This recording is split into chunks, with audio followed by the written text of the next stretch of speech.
Chapter 1. You can smell the sulfur from a mile out, Eldridge Sample said. Smells like bad eggs and money. The bay horse didn't seem to mind. It kept a steady pace, its iron shoes clinking against the hard-packed rhyolite of the trail. The animal was road-weary, a layer of high desert dust turning its dark coat the color of dried clay, but it held its head up. It was a cavalry mount once, belonging to a dead captain named Hatcher, and it was used to marching toward things that smelled bad. Eldridge reached down and patted the animal's neck. Almost there. Then you get oats. He crested the ridge. Solitude sat in the valley below, like a stain on a white tablecloth. It wasn't a town that had grown. It was a town that had been inflicted.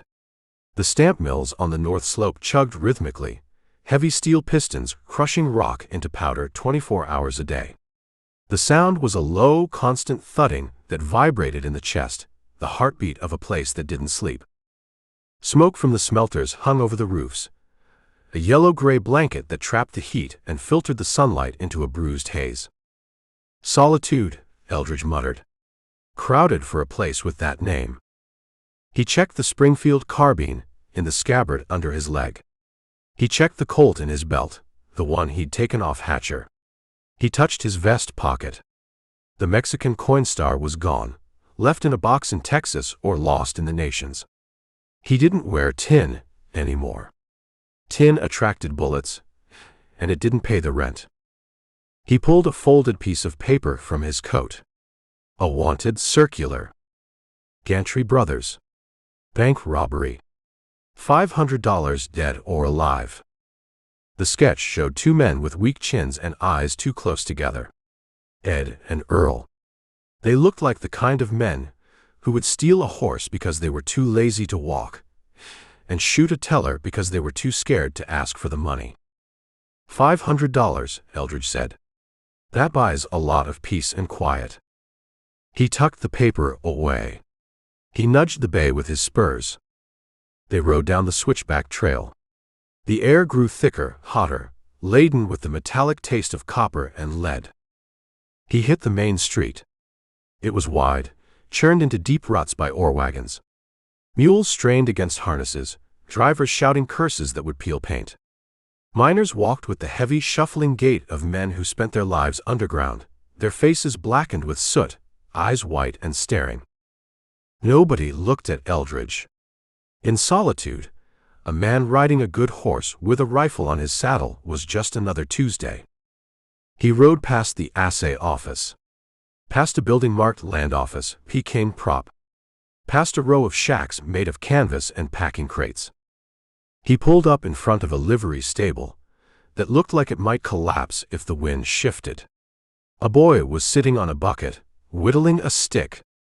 Grain? Eldridge asked. The boy looked up. He spat a stream of tobacco juice that missed Eldridge's boot by an inch. We got barley. Costs $1. Oats. Oats is for race horses, the boy said. You racin'? I'm resting, Eldridge said. He dismounted. He tossed a silver dollar to the boy. Barley is fine. Rub him down. And don't sell the saddle while I'm gone. I ain't a thief, mister. Good to know. Eldridge grabbed his saddlebags. He walked out onto the boardwalk. The noise of the stamps was louder here, a percussive boom boom boom that rattled the windows of the storefronts. It covered the sound of boots, the sound of conversation. He walked down the street. He scanned the faces. He wasn't looking for a friend. He was looking for two weak chins. He passed a barber's shop. He rubbed his own jaw. Stubble.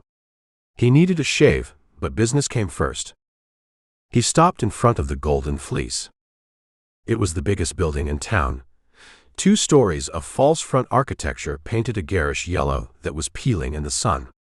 The batwing doors were swinging, pushing out the smell of stale beer and cheap perfume. Eldridge stepped to the side of the door. He looked over the top of the swinging panels. The saloon was crowded for mid-afternoon. Miners coming off the day shift, washing the dust from their throats. Gamblers waking up for the night shift. He scanned the room. The bar ran the length of the left wall. A mirror behind it reflected the room, cracked down the middle like a lightning bolt.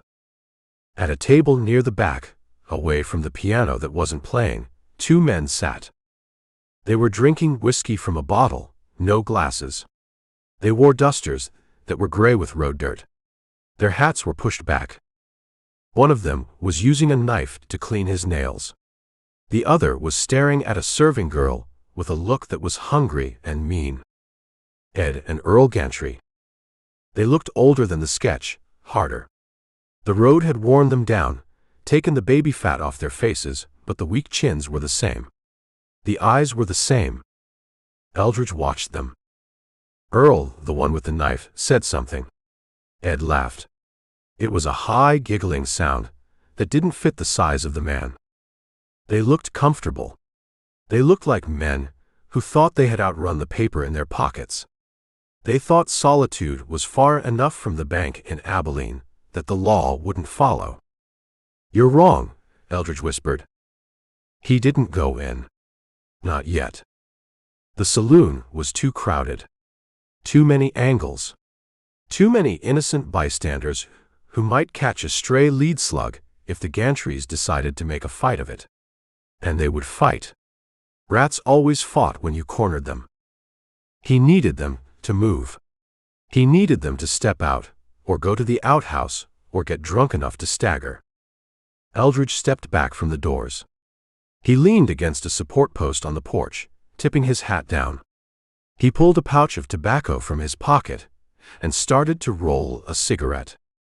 He watched the street. He watched the door. A man in a suit walked past. He was dressed too well for a mining camp, black frock coat, silk tie, a diamond stick pin. He walked with a cane, tapping the boardwalk with a rhythmic click. Two men walked behind him, big men with guns worn openly on their hips. Bodyguards. The man in the suit stopped. He looked at the golden fleece. He looked at Eldridge. "You're blocking the flow of commerce," the man said. His voice was smooth, polished. Eldridge licked the paper of his cigarette. "I'm just smoking." "Smoke somewhere else," one of the bodyguards grunted. He put his hand on his gun. Eldridge looked at him. He lit the match on his thumbnail. He held the flame to the tobacco. He took a drag. "The street is free," Eldridge said. "Not this street," the suited man said. "I own the wood you're standing on." Eldridge looked at the man. Prosper King. It had to be. The name on the land office. The attitude. "Nice wood," Eldridge said. "Lots of splinters." King stared at him. He was measuring.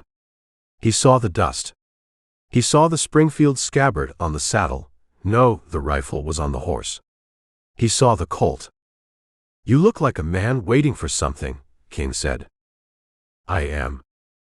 "Wait somewhere else." King stepped around him and pushed through the doors of the saloon. His guards followed, giving Eldridge a hard look. Eldridge didn't move. He smoked. Inside, the noise level dropped for a second, then picked back up. King was holding court. Eldridge looked back through the gap in the doors.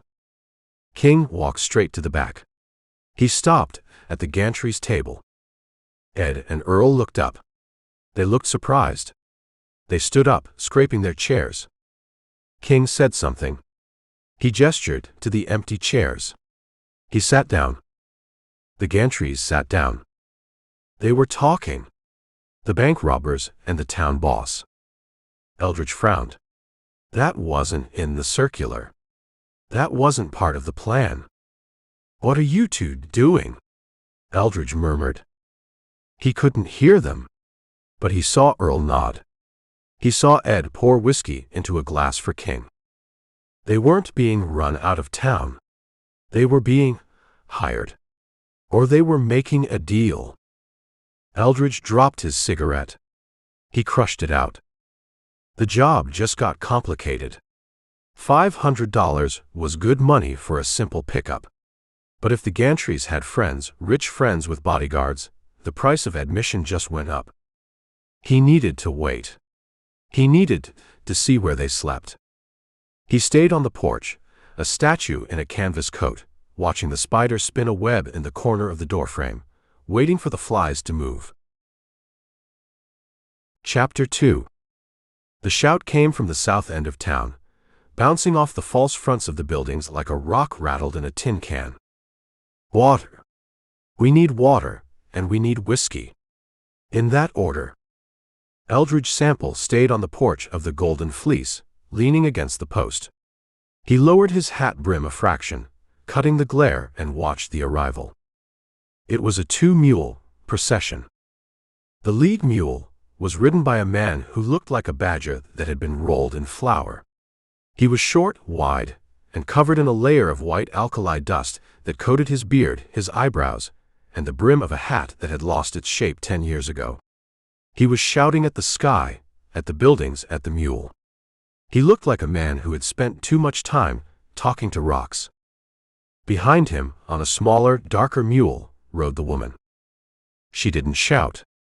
She didn't look at the sky. She looked at the shadows. She was Mescalero. She wore a long calico skirt that was stained at the hem with red dirt, and a man's flannel shirt that was too big for her, belted tight at the waist. Her hair was black, thick, and braided with strips of red cloth. She rode with a stillness that made the man in front of her look like a circus act. "Ben," she said. Her voice was low, but it carried. "Quiet. Quiet." The man turned in the saddle. His eyes were bright blue, manic in the dusty face. "Nita, we are in civilization. We are in the metropolis of Solitude. Why be quiet? We got cause to crow." He kicked his mule. The animal didn't speed up. It just flattened its ears and kept plodding toward the center of town. Eldridge watched them come.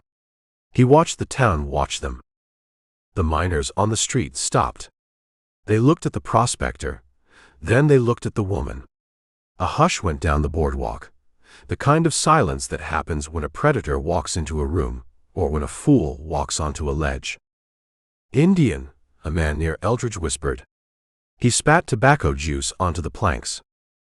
Ben didn't notice the mood. Or he didn't care. He rode straight up to the water trough in front of the general store. He slid off the mule. He didn't land on his feet. He landed on his knees, then scrambled up, laughing. "Solid ground," Ben yelled. He dunked his head into the trough.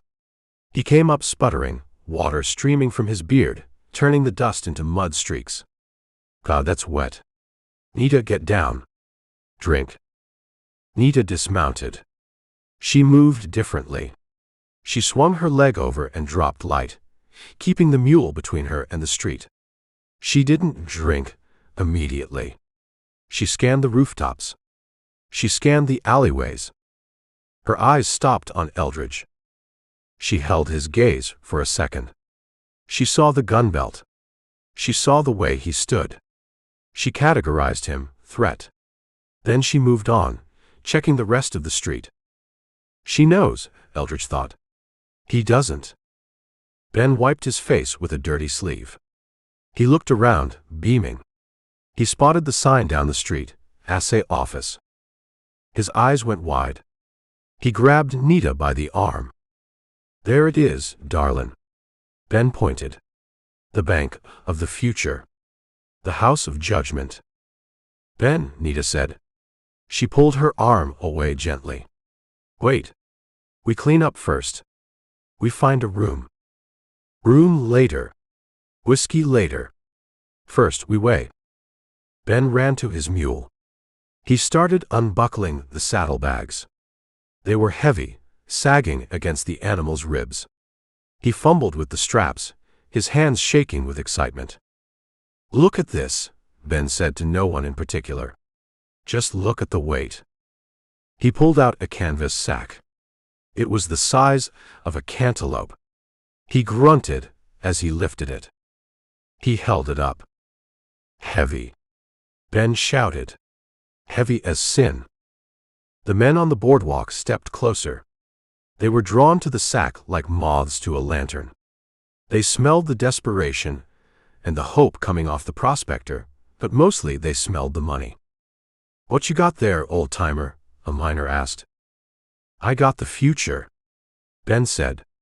"I got the mother lode. I got a vein of quartz up in the Dragoon Mountains that's so thick with gold you can peel it off with a knife." Nita stepped in front of him. She put a hand on his chest. "Ben," she hissed, "stop talking." "Why?" Ben laughed. "We're rich, Nita. We don't have to whisper no more. We can shout. We can buy this whole damn town." Eldridge straightened up. He flicked his cigarette away. "He's digging his own grave," Eldridge muttered. "In a town owned by Prosper King, you didn't shout about gold. You whispered it in a dark room with a gun in your hand. You didn't announce a strike in the middle of the street unless you wanted to attract the sharks." And the sharks were circling. From the door of the Golden Fleece, two men stepped out. Not the Gantry brothers. These were King's men. Cale, the bodyguard, and another man in a gray suit. They stood there, picking their teeth, watching the show. Ben didn't see them. He hugged the sack. He marched toward the assay office. "Come on, Nita. Let's see the numbers." Nita hesitated. She looked at the mules. She looked at the men watching her. She grabbed the reins of both animals and followed her husband, walking close to him, her free hand resting near the knife in her belt. They went into the assay office. The door closed, cutting off Ben's laughter. Eldridge waited a beat. Then he pushed off the post. He walked down the boardwalk. He moved casually, looking like a man stretching his legs. He stopped outside the assay office window. The glass was dusty, streaked with grime, but he could see inside. The office was a narrow room, with a high counter and a set of brass scales behind a wire cage. The clerk was a thin man with ink stains on his fingers and a visor over his eyes. He looked like a man who had been dried out in the sun too long. Ben slammed the sack onto the counter. The wood groaned. "Weigh it," Ben demanded. "Tell me I'm dreaming." The clerk jumped. He looked at the sack. He looked at Ben. Then he looked past Ben, through the window, at the street. He was looking for permission. He saw Cale standing on the saloon porch. Cale nodded. Just a small dip of the chin. The clerk swallowed. He opened the cage. "Open it up," the clerk said. His voice trembled. Ben undid the drawstring. He upended the sack. Gold. Raw, jagged nuggets mixed with quartz dust. They spilled out onto the counter, a pile of yellow fire that seemed to light up the dim room. "Look at that color," Ben crowed. "Have you ever seen color like that?" The clerk stared. He reached out and touched a nugget. He picked it up. He put it on the scale. He added weights to the other side. Brass cylinders. Nita stood by the door, her back to the wall. She wasn't looking at the gold. She was looking at the clerk's hands. She didn't like him. She didn't like the way he kept glancing at the window. "Where's this claim?" the clerk asked. He tried to sound casual, but his voice was tight. "Local." "Local enough," Ben said. 2 days' ride.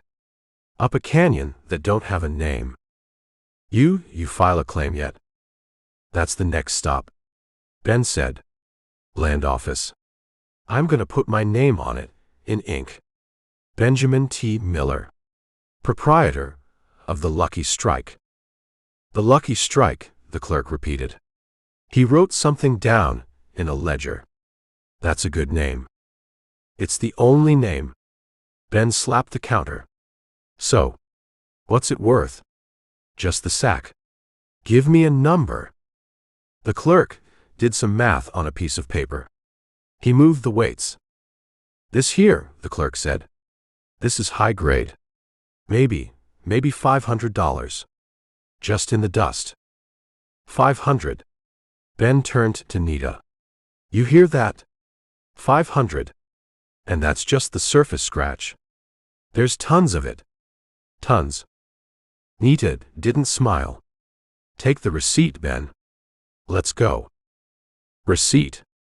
I want cash. I want spending money. I can give you a draft, the clerk said quickly. Banks close right now. But Mr. King, the banker, he'll honor it. Mr. King, Ben said. That sounds like a man with money. All right. Give me the paper. We'll get a hotel. A bath. A steak dinner. The clerk wrote out a slip.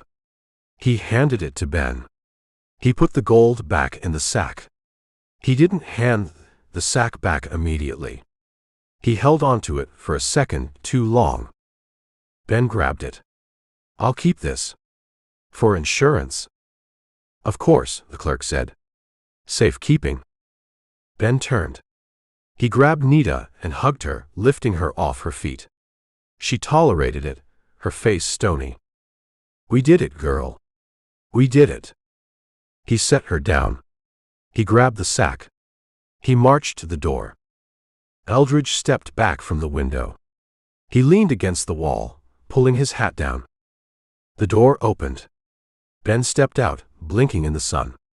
He looked like a king. Hotel. Ben yelled. Where's the best hotel in this dusty hole?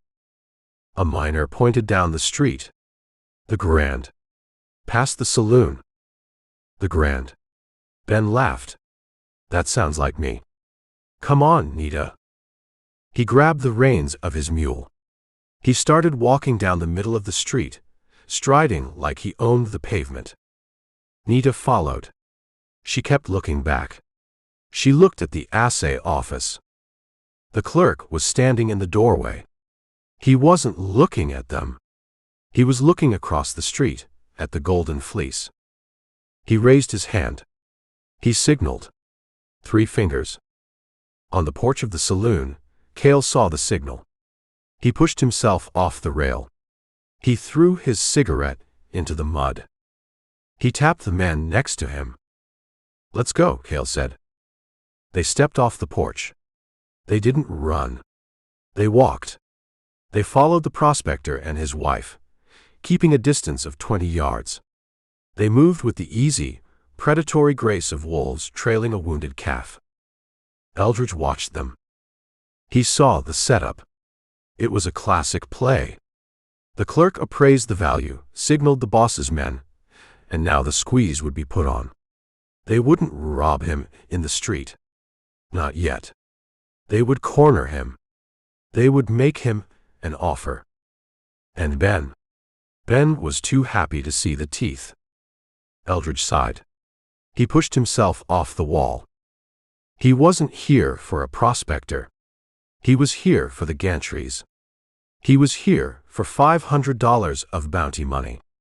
Getting mixed up in a town claim dispute was a good way to lose money, not make it. But he looked at the woman. Nita. She knew. She saw the men following. She had her hand inside her shirt now, gripping something. A knife. A hideout gun. She was walking into a trap, and she knew it, but she wouldn't leave the fool she was with. Damn, Eldridge whispered. He started walking. He kept to the boardwalk, keeping pace with Cale and his men. He wasn't interfering. He was just observing. Ben reached the hotel. He tied the mules. He swept into the lobby like a conquering hero. Nita followed, casting one last look over her shoulder. Cale and his men stopped. They stood by the hitching rail. They waited. Cale looked up at the hotel window. He smiled. Eldridge stopped by a dry goods display. He picked up an apple from a crate. He tossed a penny to the shopkeeper. He took a bite. It was mealy. He watched Cale. He watched the hotel. The sun was dropping. The shadows were getting longer, reaching out to grab the town. Ben had found his gold. Now he was about to find out what it cost in Solitude. Chapter 3. The apple was mealy, the kind that had been sitting in a crate since last October, waiting for a miner desperate enough to pay a penny for it. Eldridge Sample took another bite, anyway. It was wet, and it cut the taste of the road dust. He tossed the core into the street. It landed in a wagon rut, next to a pile of horse manure. "Fitting," Eldridge said. He leaned back against the rough wood of the dry goods store, his thumbs hooked in his belt. He wasn't hiding, but he wasn't advertising. He was just a part of the architecture, a man in a dusty coat watching the shadows lengthen across the main street of Solitude. Across the way, the door to the Grand Hotel opened. Ben Miller stepped out. The prospector had washed his face, leaving streaks of clean pink skin amidst the sunburn. He had combed his beard with his fingers, but it still looked like a brush pile. He was beaming, radiating a manic energy that made him look drunk even though he hadn't touched a drop yet. Nita followed him.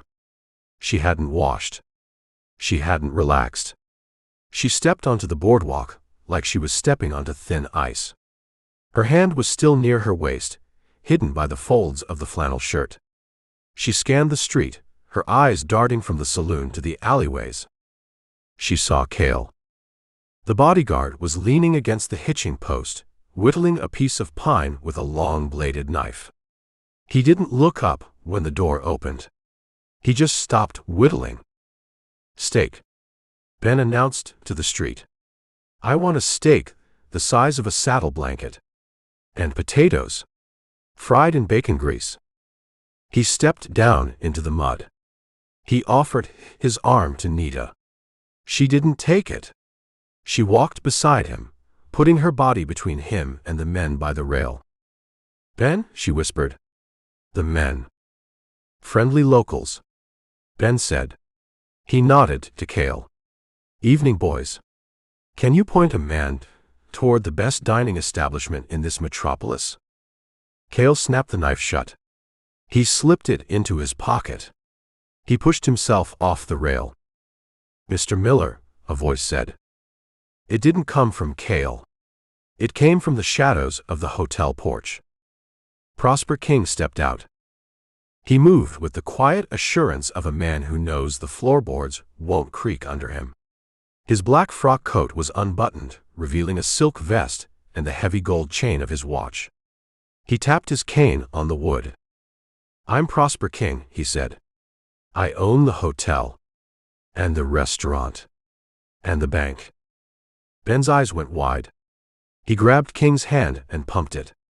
"The man himself." The clerk said, "You were the one to see."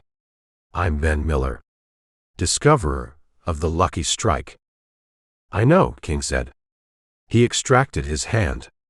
He wiped it on a handkerchief.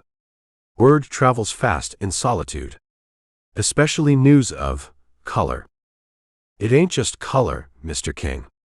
It's a vein, a river of gold in the rock. "Quartz gold," King said. "Hard to extract. Requires crushers. Mercury. Stamps. Expensive machinery. I can pay for it." Ben slapped the canvas sack tied to his belt. "I got the seed money right here." King looked at the sack. He looked at Ben. He smiled. It was a benevolent smile, the kind a wolf gives a lamb before dinner. "Mining is a risky business, Ben. Can I call you Ben?" Sure. "Most men lose their shirts," King said. "They dig holes until they die in them. I can save you that trouble." King stepped down into the street. He stood in front of Ben, blocking the way to the restaurant. Cale and the other man moved up, flanking him. "I'm a businessman," King said. "I buy risk. I'll buy your claim. Right now. Cash." Ben blinked. He looked at Nita. She shook her head. A small, sharp movement. "Sell it?" Ben asked. "But I just found it. I ain't even filed the papers." "I'll handle the filing," King said. "I'll give you $500. For the sack and the location. 500. Ben laughed. The dust in this bag is worth 500. The claim is worth thousands. Millions. It's worth what you can get out of the ground, King said. His voice dropped, losing the warmth. And right now, you can't get anything out. You don't have the equipment. You don't have the men. You just have a donkey and a dream. I'll hire men. Who? King asked. He gestured to the street. These men work for me. The timber belongs to me. The water belongs to me. I'll go to Tucson, Ben said, his face flushing red. I'll get investors. It's a long ride to Tucson, King said. Apache country. Accidents happen. Eldridge watched from across the street. He saw the shift. The conversation had stopped being a negotiation and started being a threat. He checked the distance. 40 yards. He looked at Cale. The bodyguard was standing loose, his hand hanging near the butt of a Schofield revolver. He was watching Ben's hands. I ain't selling, Ben said. He stepped back. He put a hand on the sack. Not for 500. Not for 5,000. This is my strike. Mine and Nita's. Nita, King said. He looked at the woman. He looked at her dark skin, her black hair. Does she have a vote? In this territory? She's my wife. Ben shouted. And she says no. Ben, Nita said. Her voice was tight. Let's go. We're going, Ben said. He tried to push past King. Get out of my way. King didn't move. He planted his cane in the mud. I need that water, Ben, King said softly. Water. There ain't no water. It's a gold mine. There's a spring, King said. The clerk told me. You bragged about it. A spring that runs year-round in the Dragoon Box Canyon. That feeds the valley. My valley. I don't know nothing about your valley. I found gold. You found a water source that I control, King said. Or I will control. King reached into his coat. He pulled out a leather wallet. He extracted a single bill. $100, King said. Final offer. For the map. Go to hell. Ben roared. He shoved King. It was a mistake. King stumbled back a step. He looked at his coat, where Ben's dusty hand had touched the fabric. He looked at Ben. He sighed. He nodded to Cale. It was barely a movement. Just a dip of the chin. A permission slip signed in the air. Cale drew. He didn't make a speech. He didn't shout a warning. He pulled the Schofield from his holster. Nita saw it. She moved fast, trying to shove Ben out of the way. Ben, she screamed. Too late. Cale fired. Boom. The shot was deafening in the narrow street. The muzzle flash scorched the air 3 feet from Ben's chest. The bullet hit the prospector in the sternum. It punched through the flannel shirt, through the bone, and out the back in a spray of red mist. Ben looked surprised. He looked down at his chest. He looked at King. Ben said. He fell. He hit the mud face down. The canvas sack under his belt dug into his stomach. He twitched once, his boots scraping the dirt, and then he settled. Silence rushed into the street. The miners stopped walking. The wagons stopped rolling. Everyone looked at the body. Eldridge stood up straight. His hand was on his Colt, but he didn't draw. It was done. The man was dead before he hit the ground. King looked at the body. He adjusted his coat. Self-defense, King said to the street. He assaulted me. Cale holstered his gun. He looked bored. Nita stood over her husband. She didn't kneel. She stared at the back of his head. She stared at the blood pooling around the sack of gold. She looked up at King. Her eyes weren't wet. They were black fire. "You killed him," she said.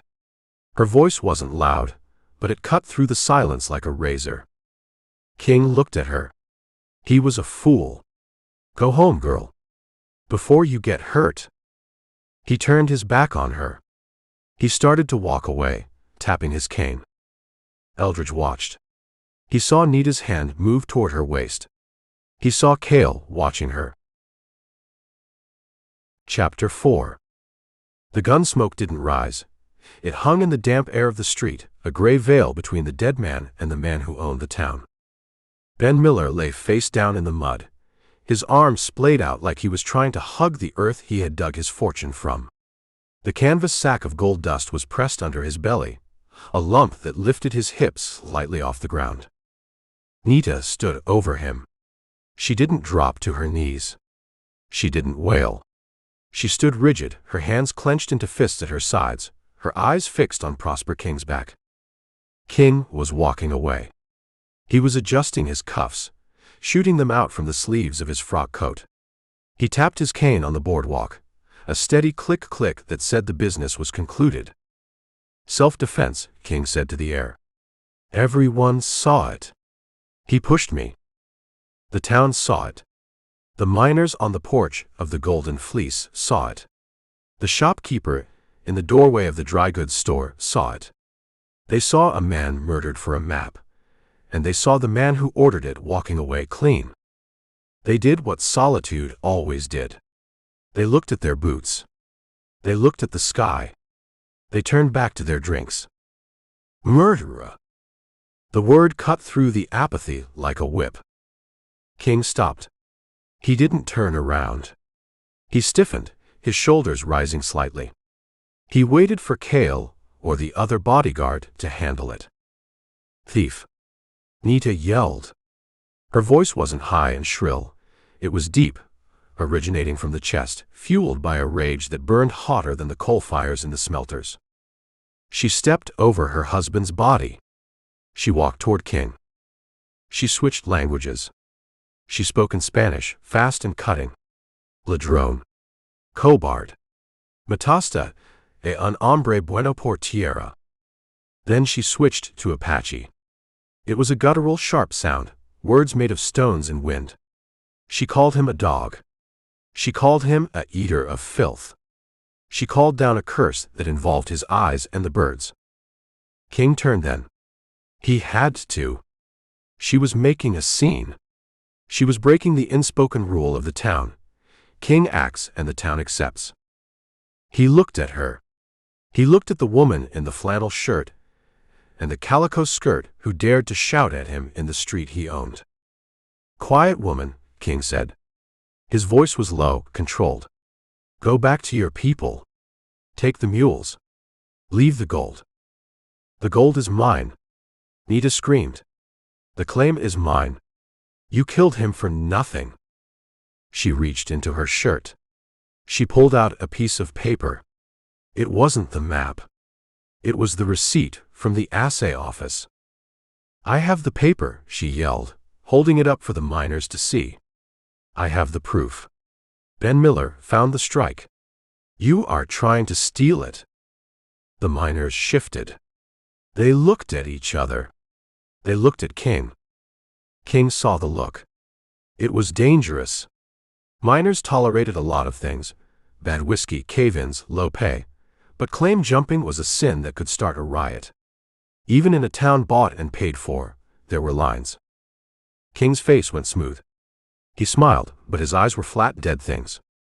"She's hysterical," King said, pitching his voice so the men on the porch could hear.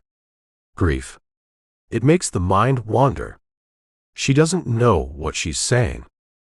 "I know you," Nita shouted.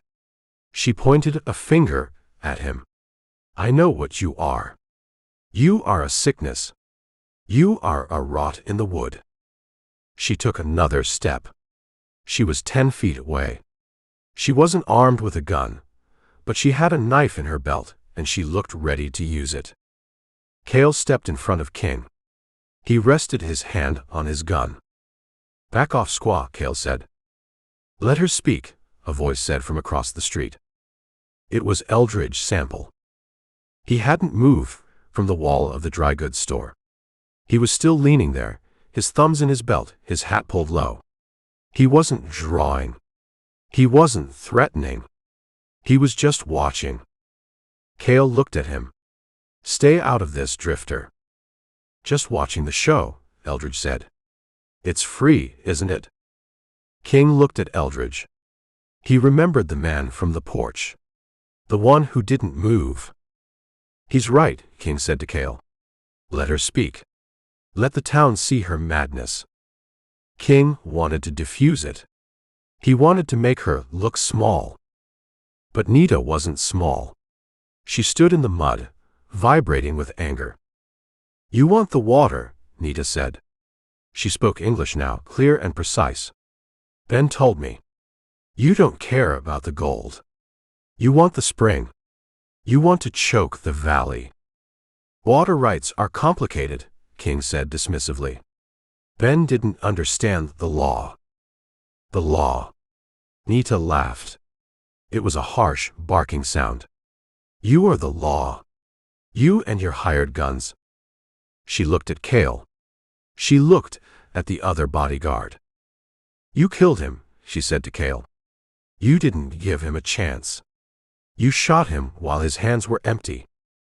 He pushed Mr. King, Cale said. I defended my employer. You defended a thief. Nita looked around the street. She looked at the faces of the men watching. Is this your town? She yelled at them. Is this what you are? Men who watch a husband die and do nothing. Men who let a rich man steal the ground from under your feet. A miner on the porch set his glass down. He looked uncomfortable. He looked at King. King saw it. He saw the mood shifting. It wasn't a riot yet, but it was getting there. Sympathy was a dangerous thing. King adjusted his cuffs again. He sighed. He stepped close to Cale. He leaned in. He whispered. Fix it, King said. It was barely a breath. 2 words. Cale nodded. He didn't draw his gun again. That would be too public. Shooting a woman in the street in front of 40 witnesses. That was bad for business. Cale looked at Nita. He smiled. You're upset, darling, Cale said. Why don't we go inside? Talk this over. Mr. King wants to be fair. He stepped toward her. He opened his hands, palms up, like he was trying to catch a horse. Come on, Cale said. Let's get you a drink. Get you out of the sun. Nita backed up. She saw the eyes. She saw the intent. They weren't taking her inside to talk. They were taking her inside to disappear. No, she said. Don't be difficult, Cale said. The colonel insists. The second bodyguard moved to the left, flanking her. A third man, one who had been loitering near the alley, stepped out. They were boxing her in. Nita looked for an exit. The hotel was blocked. The saloon was blocked. The alley. There was an alley between the assay office and the barber shop. It was dark, narrow, filled with trash. But it was open. Get her, King said. He didn't whisper this time. He just said it, bored. Cale lunged. He reached for her arm.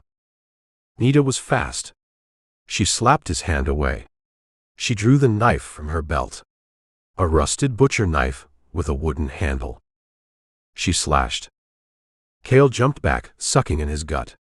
The blade missed his vest by an inch. She's got a knife. Cale yelled. Crazy bitch. Nita didn't wait for them to draw. She turned. She ran. She sprinted for the alley. Her skirts kicked up mud. She moved with the desperate speed of a deer that hears the twig snap. Stop her, King ordered. Don't let her leave town with that receipt. Cale and the 2 other men took off after her. They ran heavy, boots pounding the boardwalk, then splashing into the mud. Get the back. Cale shouted to the third man. Cut her off at the livery. They disappeared into the alley, a train of dark coats and bad intentions chasing a woman in a flannel shirt. The street was quiet again. King stood there. He smoothed his lapels. He looked at the crowd. Show's over, King said. Go back to work. He looked at Ben Miller's body. He nudged it with his toe. Someone call the undertaker, King said. Get this mess off my street. He turned and walked toward the Golden Fleece. Eldridge watched him go. He watched the miners shuffle back inside the saloon. He watched the town swallow its conscience along with its whiskey. He looked at the alley. He could hear the chase. A trash can overturning. A shout. The sound of running feet on gravel. He wasn't involved. He was here for the gantries. He was here for $500. Getting between Prosper King and his loose ends was a good way to end up like Ben. But he remembered the scream. Thief. Murderer. He remembered the look in Nita's eyes. It wasn't fear. It was the same look he had seen in Kano's eye. The look of someone who had decided that living wasn't as important as making someone pay. Eldridge pushed himself off the wall. He walked across the street. He stepped over the ruts. He stepped around Ben's body. He reached the alley mouth. He looked down into the shadows. It was empty. But at the far end, he saw movement. A flash of Calico's skirt turning a corner. Then Cale running hard, his hand on his gun. Eldridge checked the street one last time. King was gone. The deputies, the gantries, were nowhere to be seen. Just me, Eldridge said. He pulled the Colt from his belt. He didn't cock it. He held it against his leg, hidden by the folds of his coat. He walked into the alley. He moved fast, silent on the damp earth. He wasn't running to save a woman. He was running to balance a scale that had been tipped too far. He passed a pile of broken crates. He smelled the garbage and the rot. He heard a woman's voice, sharp and breathless, from around the corner of the livery stable. Get away. Then a man's laugh. Cale's laugh. Nowhere to go, honey. End of the line. Eldridge turned the corner. He was in the back lot, behind the livery. It was a clutter of wagons and straw bales. Nita was backed against the wall of the stable. She held the knife in front of her, the point wavering. Cale stood 5 feet away. He had his gun drawn. The other 2 men were moving in from the sides, grinning. Drop the sticker, Cale said. Or I'll shoot your hand off. Shoot me, Nita spat. I will not go with you. You're going, Cale said. Mr. King wants a word. Private. He holstered his gun. He wanted to take her with his hands. He wanted to break her a little first. Grab her, Cale said to the man on the left. The man stepped in. Eldridge stepped out from the corner of the building. I wouldn't do that, Eldridge said. Chapter 5. Cale turned his head slow, like an owl adjusting to a new mouse in the grass. He didn't look scared.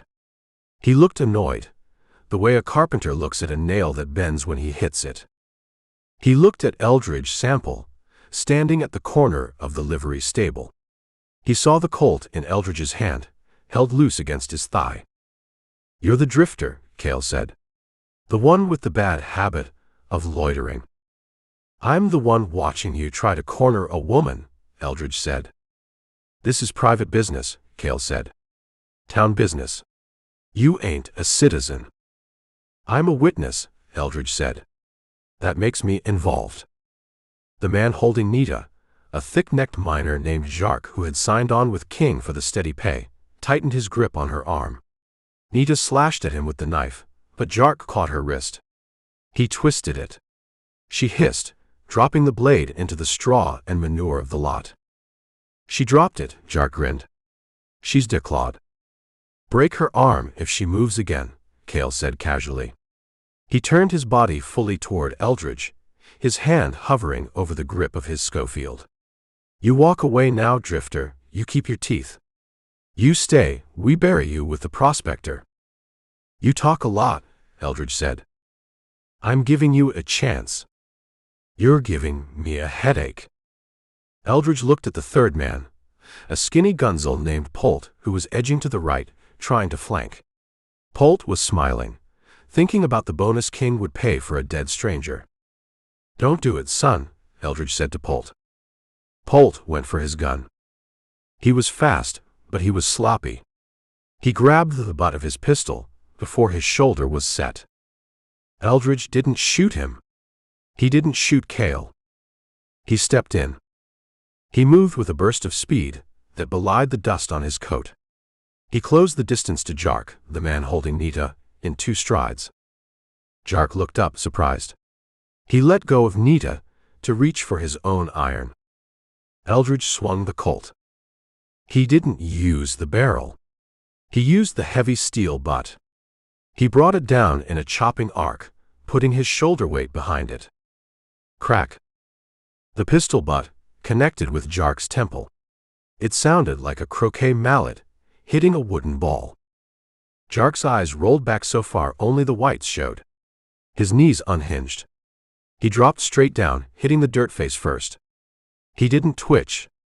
He didn't groan. He was dead before his nose broke in the mud. Nita scrambled back, pressing herself against the rough wood of the stable wall. Polt screamed. He killed Jark. Polt raised his gun. Eldridge spun. He fired from the hip. Bang. The bullet hit Polt in the thigh. It shattered the femur. Polt shrieked, a high womanish sound. His leg folded under him, and he went down, his gun flying out of his hand. He grabbed his leg, rolling in the muck, screaming about his mother. Cale was the professional. He didn't scream. He didn't freeze. He drew his Schofield and fired in one motion. The bullet tugged at the lapel of Eldridge's coat, snapping the heavy canvas. Eldridge dropped to a crouch. He thumbed the hammer of his Colt. Cale saw the angle.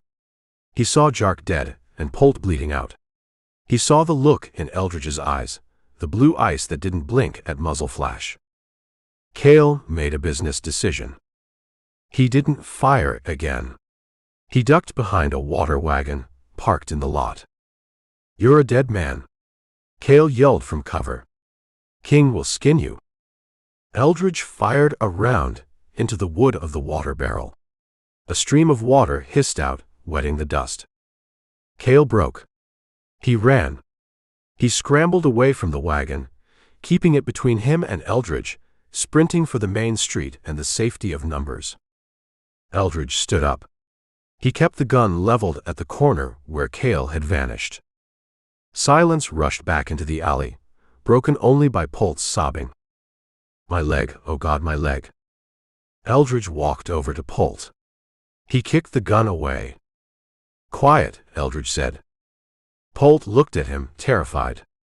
He clamped his mouth shut, whimpering. Eldridge turned to Nita. She was still pressed against the wall. Her eyes were wide, black and wild.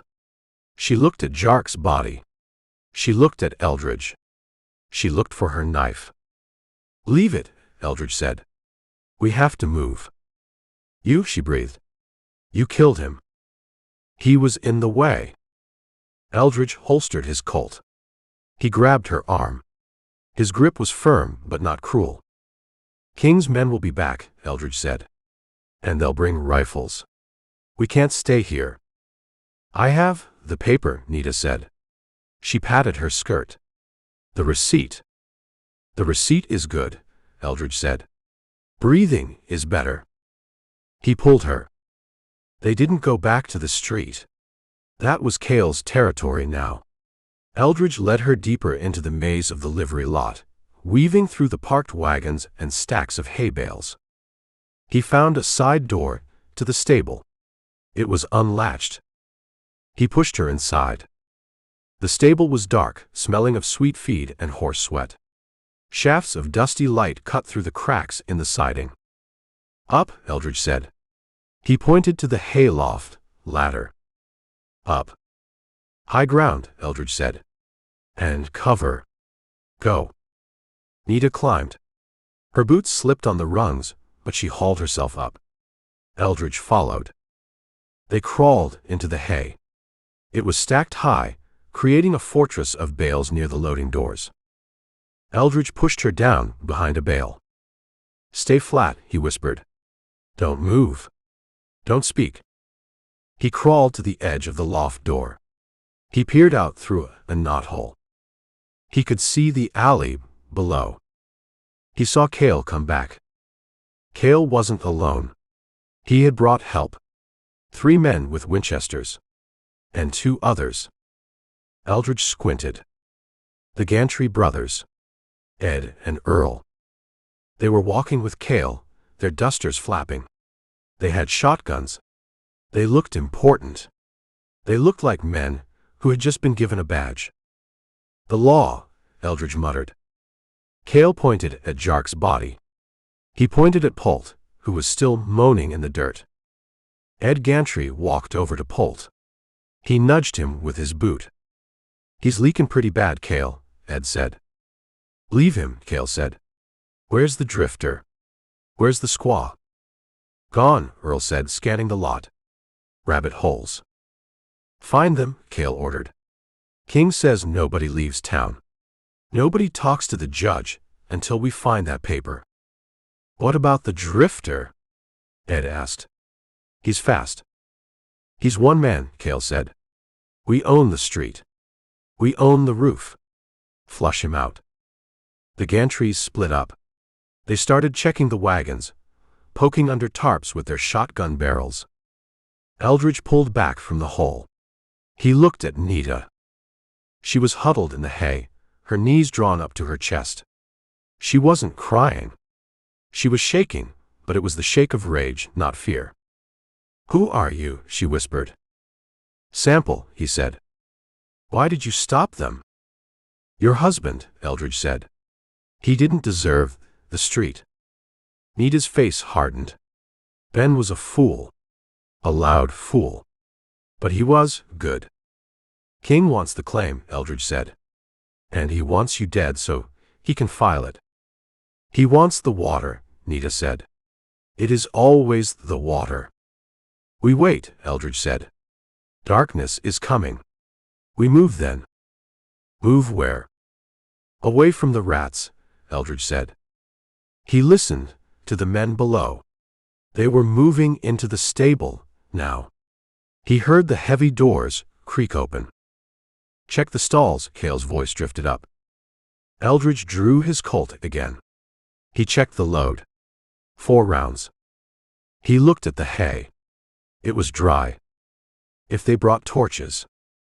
No, Eldridge thought. King wants the paper. Fire burns paper. He settled in. He watched the ladder well. He was trapped in a barn with a widow and a gold mine map, surrounded by bank robbers who had just been deputized by a murderer. It was a bad hand. But Eldridge Sample had played worse. Stay close, he told Nita. She nodded. She reached into her boot. She pulled out a small knife. A skinning blade. I am ready, she said. Eldridge looked at the knife. He looked at her eyes. Good, he said. Because the night is going to be long. Chapter 6. The dust motes dancing in the shafts of sunlight, filtering through the barn siding, didn't move. The air in the loft was hot, still, and smelled of dry alfalfa and the sharp, nervous sweat of the woman crouched beside Eldridge Sample. Below them, the heavy timber doors of the livery creaked wider. Check the grain bins, Cale's voice drifted up. It was calm, professional. A rat likes to burrow. Eldridge lay flat on his stomach behind a wall of hay bales. He peered through a gap between the stacked forage. He had a view of the main floor, the stalls, the parked buckboard, and the four men moving through the shadows with weapons drawn. Ed and Earl Gantry looked like children who had raided a costume trunk. They were wearing badges. The tin stars were shiny, pinned haphazardly to their dusty coats. Ed had a shotgun broken open over his arm. Earl was holding a Schofield revolver, like he'd just learned which end the noise came out of. "I don't see him, Cale," Earl said. He kicked a bucket. It clattered across the floor. Maybe they kept running. "Hit the creek." "They didn't run," Cale said. He was walking slowly down the center aisle, looking at the ground. Drifter didn't have a horse. The squaw was on foot. "They're close." Cale stopped. He looked up at the loft. Eldridge eased the hammer of his Colt back. He used his thumb to muffle the click. Nita was pressed into the hay, her knees drawn up. She held the small skinning knife in a white-knuckled grip. Her eyes were fixed on Eldridge, wide and unblinking. She wasn't breathing. "What about the loft?" Ed asked. He pointed the shotgun at the ceiling. "Go look," Cale said. "Me?" Ed frowned. "That ladder's steep. If he's up there." "If he's up there," Cale said, "you earn your pay. Mr. King didn't pin that star on you to stand around looking pretty." Ed grumbled. He snapped the shotgun shut. He walked to the ladder. Eldridge shifted his aim. He lined up the shot. He would take Ed first. The shotgun was the threat. Then Cale. Earl was slow, he could wait. Ed put a boot on the first rung. The wood groaned. "Hold on," Cale said. Ed froze. "What?" Cale walked to the stall where Eldridge's bay horse was chewing hay. He looked at the saddle. He looked at the scabbard. "Rifle's gone," Cale said. "But the horse is wet. Sweat's drying." He patted the bay's neck. "This is the drifter's animal," Cale said. "He wouldn't leave it unless he was pressed hard." "So he's here," Earl said, looking around wildly. "Or he circled back," Cale said. "He knows we're hunting. He might have doubled around to the hotel. Or the sheriff's office."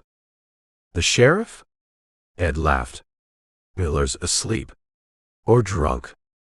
"Miller is retired," Cale said. "You boys are the law now. Remember that."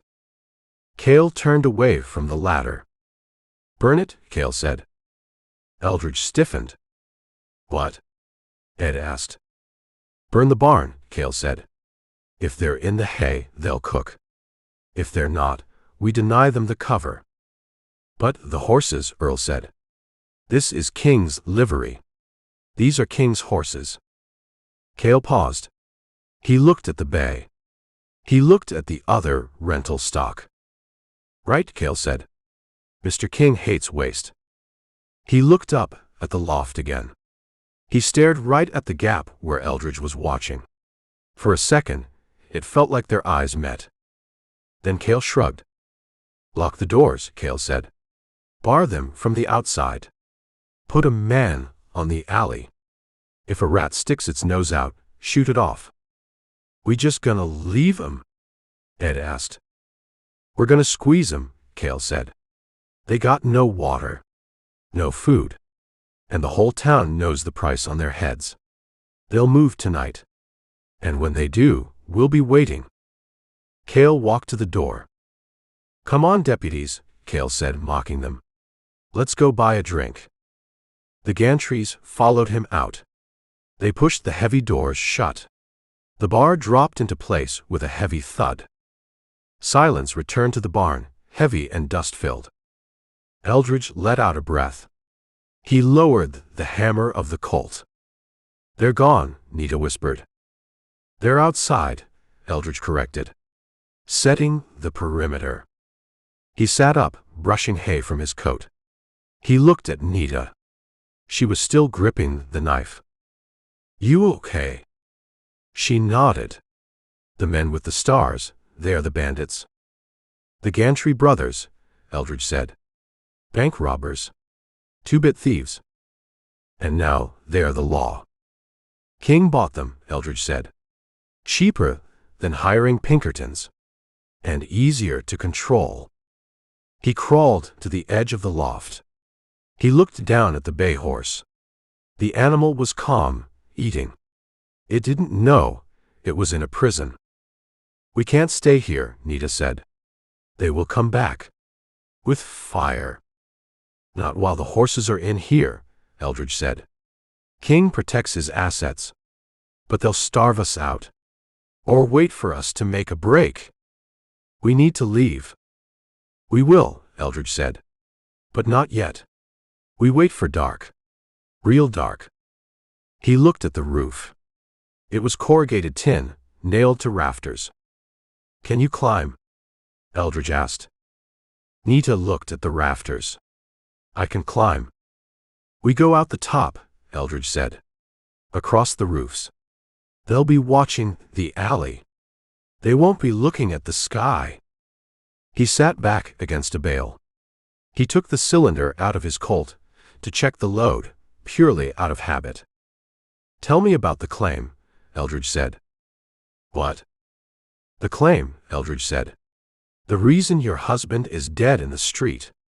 King said he wanted the water. Nita's face hardened. The fear receded, replaced by the same anger he had seen in the street. Ben found gold, she said. In the Dragoon Box Canyon. Quartz vein. Thick. Gold is common, Eldridge said. Water is rare. The vein runs under the spring, Nita said. The spring that feeds the Santa Cruz. It is the only water for 50 miles. King owns the valley below. If he owns the spring, he owns the cattle. He owns the town. He wants a monopoly, Eldridge said. The gold is just a bonus. He offered Ben $500, Nita said bitterly.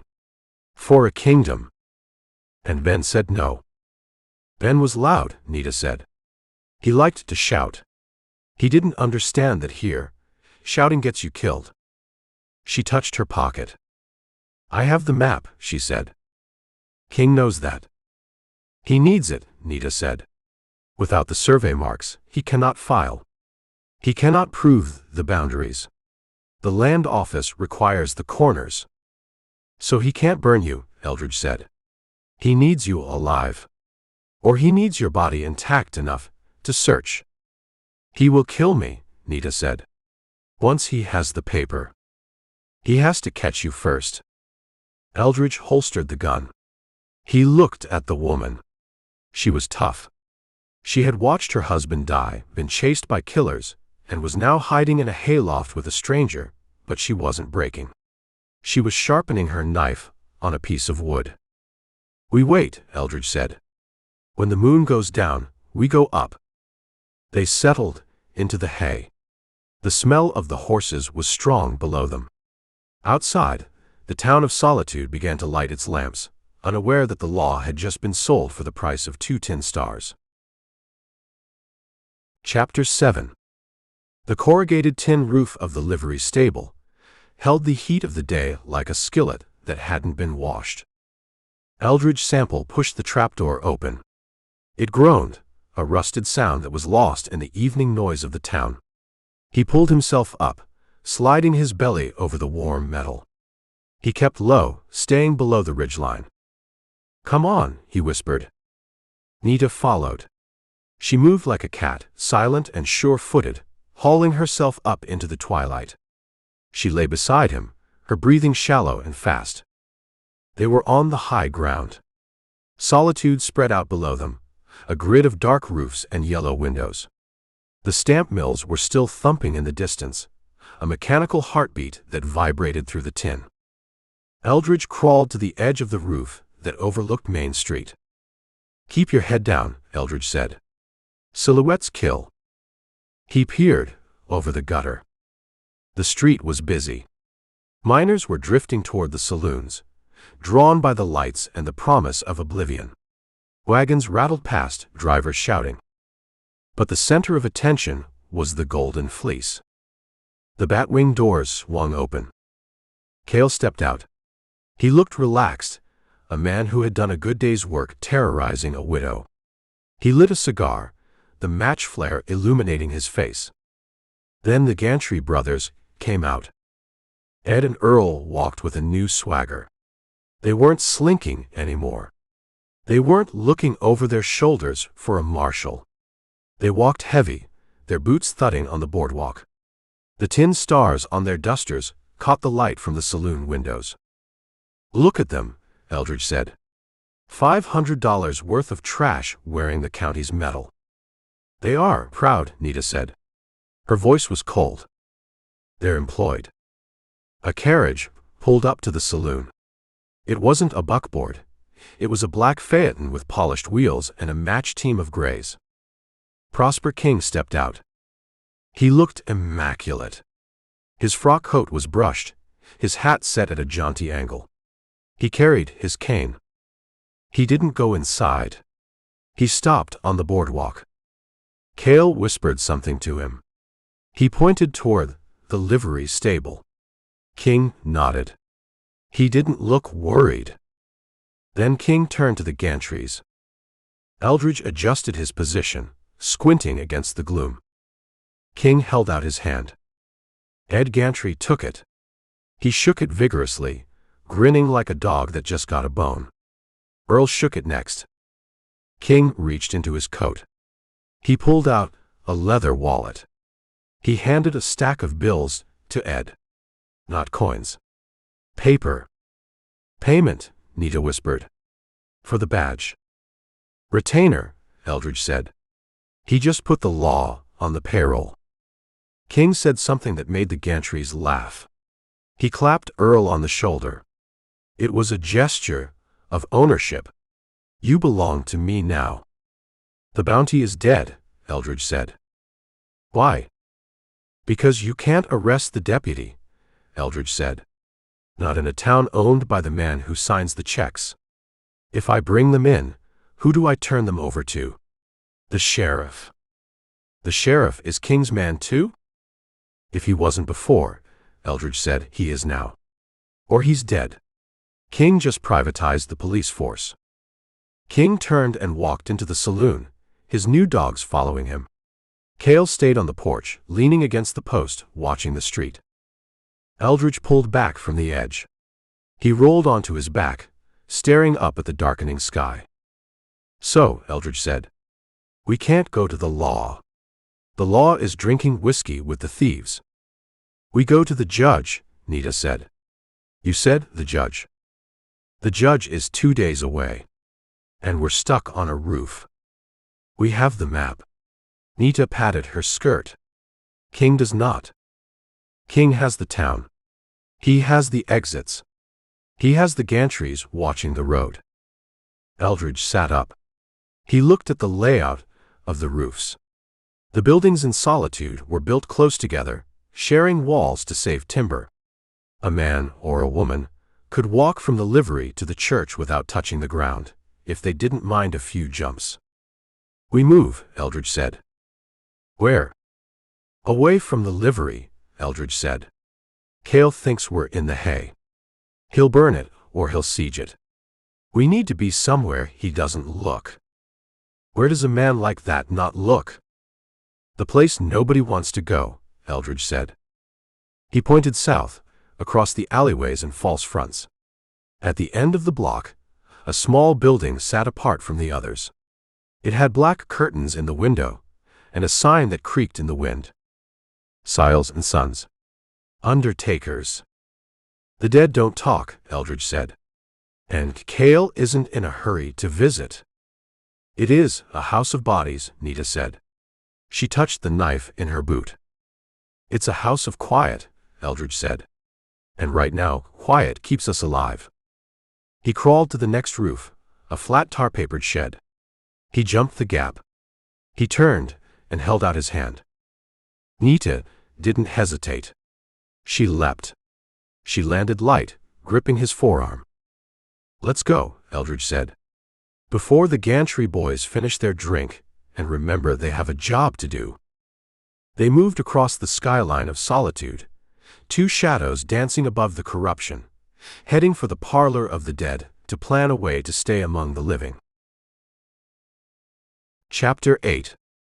The roof of the undertaker's parlor was tar paper and gravel, hot to the touch even after the sun had gone down.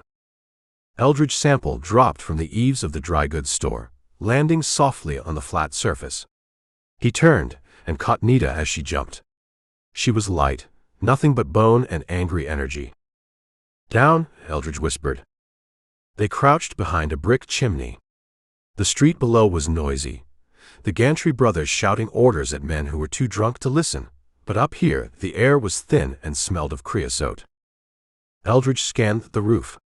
There was a skylight, painted over with black paint to keep the sun off the dead. He used his knife to pry the edge of the frame. The wood was rotten. It gave with a soft crunch. He lifted the sash. "We go in," Eldridge said. "Quiet. The dead sleep heavy, but the undertaker might not." He lowered himself through the hole, hanging by his fingertips before dropping. He landed on a table. It felt hard, cold. Marble. Embalming table, Eldridge thought. He helped Nita down. They were in the back room.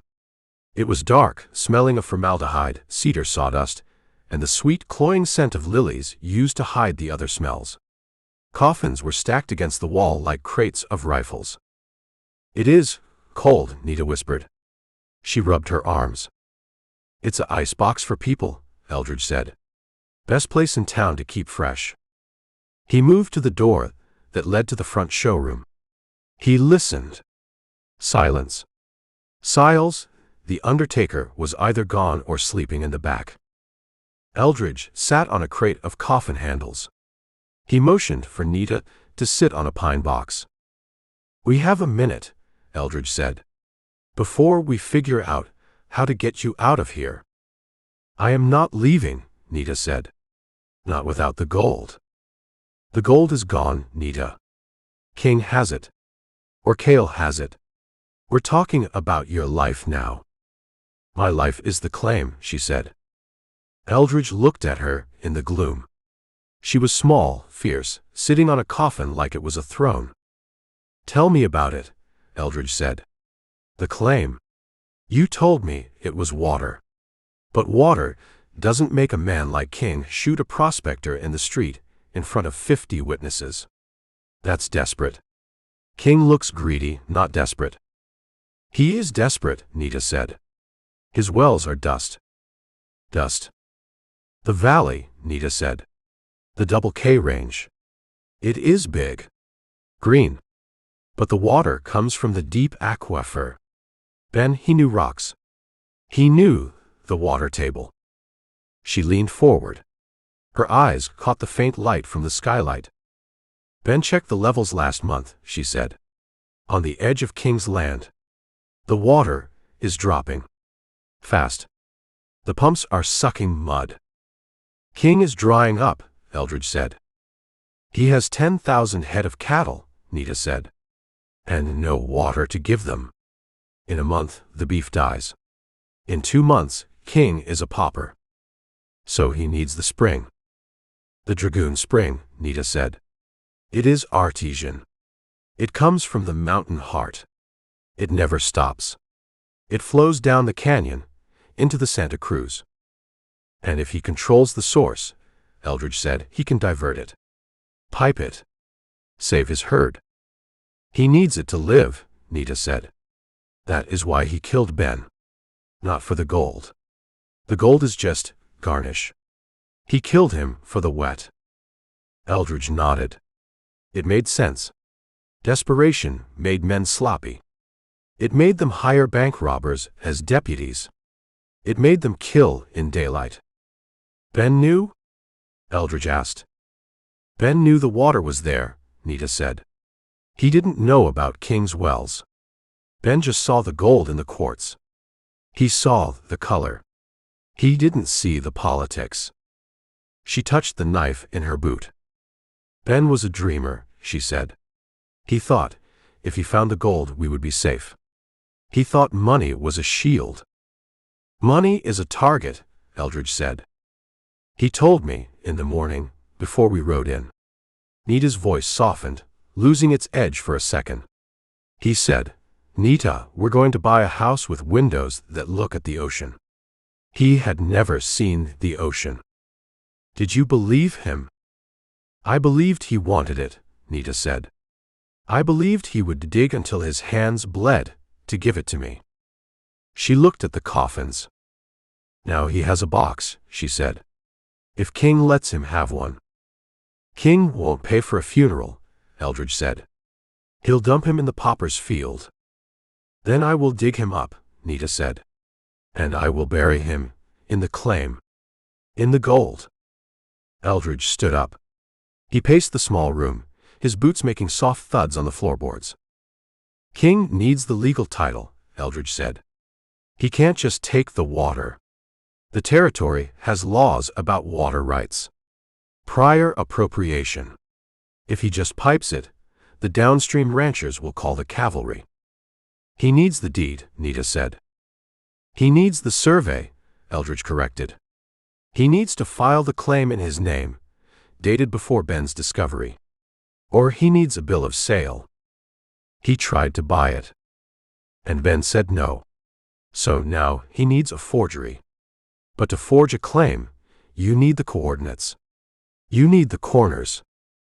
Eldridge stopped. He looked at Nita. He doesn't know where it is, Eldridge said. Does he? He knows it is in the Dragoon Box Canyon, Nita said. But the canyon is 10 miles long. The vein is hidden. The spring, it comes out of a cave. You have to know which rock to move. That's why he didn't kill you, Eldridge said. In the street. That's why Cale was trying to grab you, not shoot you. You know where the hole is. I know, Nita said. And I have the paper. The map. Ben drew it, Nita said. He marked the survey points. He marked the cave. Where is it? Eldridge asked. Did Cale get it? Cale got a bruise, Nita said. She reached down. She didn't go into a pocket. She grabbed the hem of her calico skirt. She ripped the stitching with her thumbnail. She pulled out a folded piece of canvas. It was stiff, stained with sweat. Here, she said. Eldridge looked at it. He didn't take it. Keep it hidden, Eldridge said. That paper is the only reason you're still breathing. As long as King thinks he can get it, he'll hold fire. If he gets it, you're a loose end. He will not get it, Nita said. I will burn it first. If you burn it, you lose the proof. You lose the claim. I lose the gold, Nita said. I keep the revenge. Eldridge listened to the street again. The noise was dying down. The hunt was moving elsewhere. Cale was probably kicking doors down in the shanty town, looking for a woman running scared. He wouldn't expect her to be sitting on a coffin, discussing hydrology. We wait, Eldridge said. We wait for the town to sleep. Then we figure out how to get you to the judge. The judge? Holloway, Eldridge said. He's riding circuit. Due in 2 days. If we can put that map in his hand, in open court. King loses. Legal. 2 days, Nita said. She looked around the room. In a box. Better than a hole, Eldridge said. He sat back down on the crate. He rested the Springfield across his knees. Get some sleep, Eldridge said. I'll watch the door. Nita didn't sleep. She sat on the coffin, clutching the folded canvas map, her eyes fixed on the skylight, watching for the shadow of a hawk. Chapter 9. The darkness in the back room of Siles & Sons was heavy, smelling of chemicals and old wood, but it wasn't absolute. A thin gray light filtered through the dirty skylight, just enough to turn the stacked coffins into rectangular shadows that looked like city buildings seen from a great distance. Eldridge Sample struck a match. He shielded the flame with his cupped hand, creating a small orange cave of light. Show me, Eldridge said.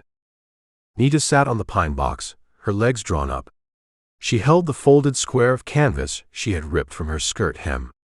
It was stiff, stained with sweat and the red dust of the road. She unfolded it slowly, her fingers brushing over the creases.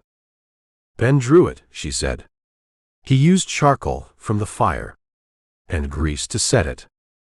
She held it out. Eldridge leaned in. The match flickered, casting long, jumping shadows against the wall of caskets. The map wasn't a piece of art. It was a piece of geometry. It showed the Dragoon Mountains, sketched in rough, jagged lines. It showed the Box Canyon, narrowing to a point. And it showed the claim. But it wasn't just an X on a spot. It was precise. Coordinates, Eldridge whispered. Ben Miller hadn't just found gold. He had surveyed it. There were numbers scrawled in the corners. Angles. Distances measured in chains and links. He had marked the survey monuments, a pile of stones here, a blaze on an oak tree there. He was thorough, Eldridge said. He was careful, Nita said. He said gold makes men crazy, but paper makes them honest. He wanted the paper to be right. Eldridge moved the match closer. He saw the spring marked clearly. Agua. And the vein. Veta Madre. The match burned down to his fingertips. He shook it out, plunging the room back into gloom. That's why he needs you, Eldridge said. His voice was low in the dark. He wants the gold. He wants the deed, Eldridge corrected. To file a mining claim in this territory, you need the survey. You need the corners.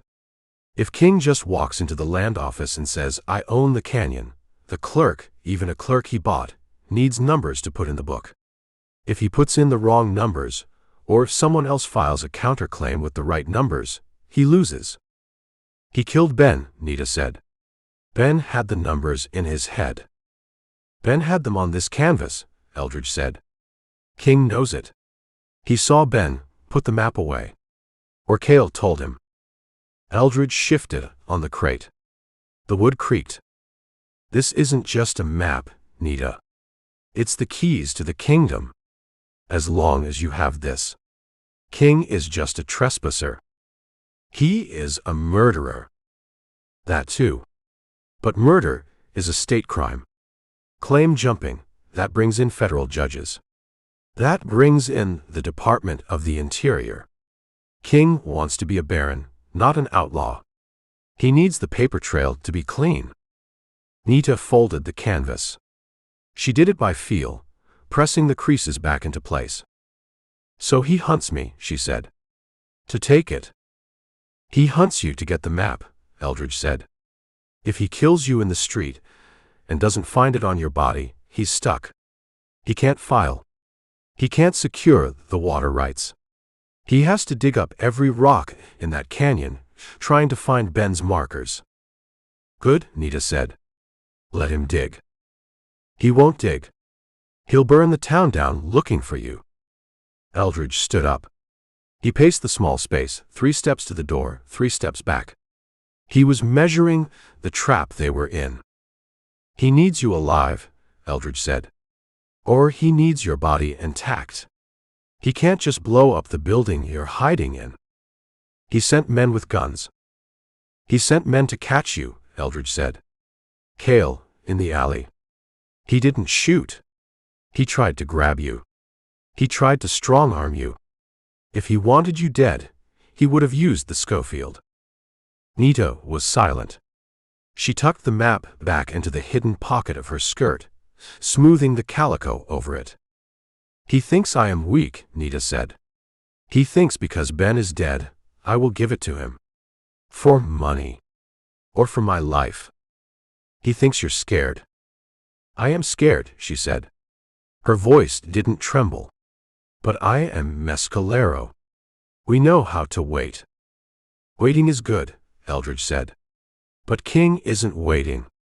He's squeezing. Eldridge went to the door that led to the front showroom. He pressed his ear against the panel. He could hear the town outside. It wasn't the rowdy, drunken noise of a Friday night. It was the frantic, edgy noise of a hive that had been kicked. Boots running on boardwalks. Shouts. The crash of a door being forced open somewhere down the block. "They're tossing the shanties," Eldridge said. "They're kicking in doors. Looking for a woman in a flannel shirt." "They will come here," Nita said. "Eventually." Siles has a reputation for being quiet, but King doesn't care about reputations. He cares about results. Eldridge walked back to the skylight. He looked up at the patch of stars. "We need to move the map," Eldridge said. "No," Nita said. She covered the pocket with her hand. "It stays with me. If they catch you, they get it. If they get it, King wins. Ben died for nothing. They will not catch me." "They almost caught you in the livery," Eldridge reminded her. "If I hadn't been there." "But you were there." She stood up. She was small in the dark, but she took up space. She had a presence, a gravity that anchored the room. "You are a bounty hunter," Nita said. "You came for the brothers. The Gantrys. You did not take them. You helped me." "I don't like bullies," Eldridge said. "And I don't like men who shoot prospectors in the street." "You want the money?" Nita asked. "The $500? I want to finish the job. If we beat King, if we file the claim, half is yours."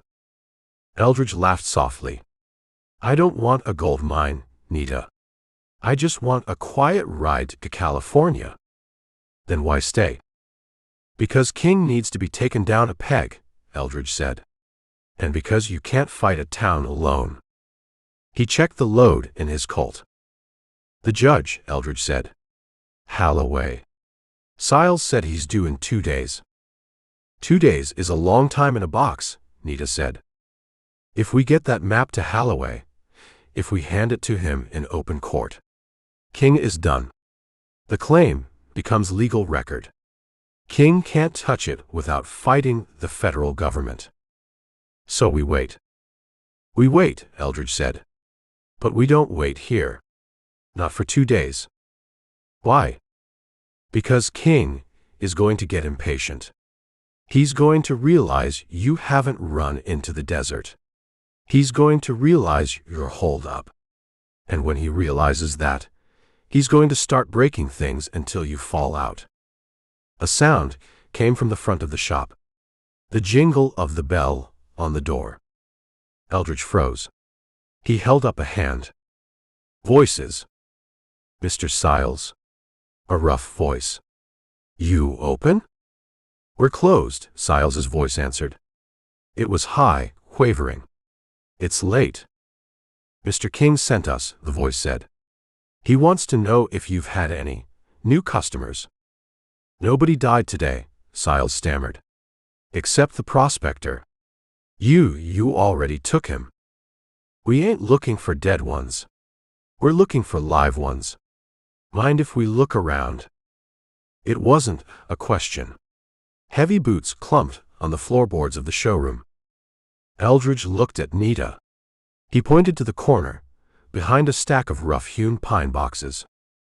"Hide." Nita moved. She slipped into the shadows, curling herself into a ball behind the coffins. She drew her knife. Eldridge moved to the door. He stood to the side of the frame. He raised the Springfield, holding it by the barrel like a club. "What's in the back?" the voice asked. "Supplies," Siles squeaked. "Embalming fluid.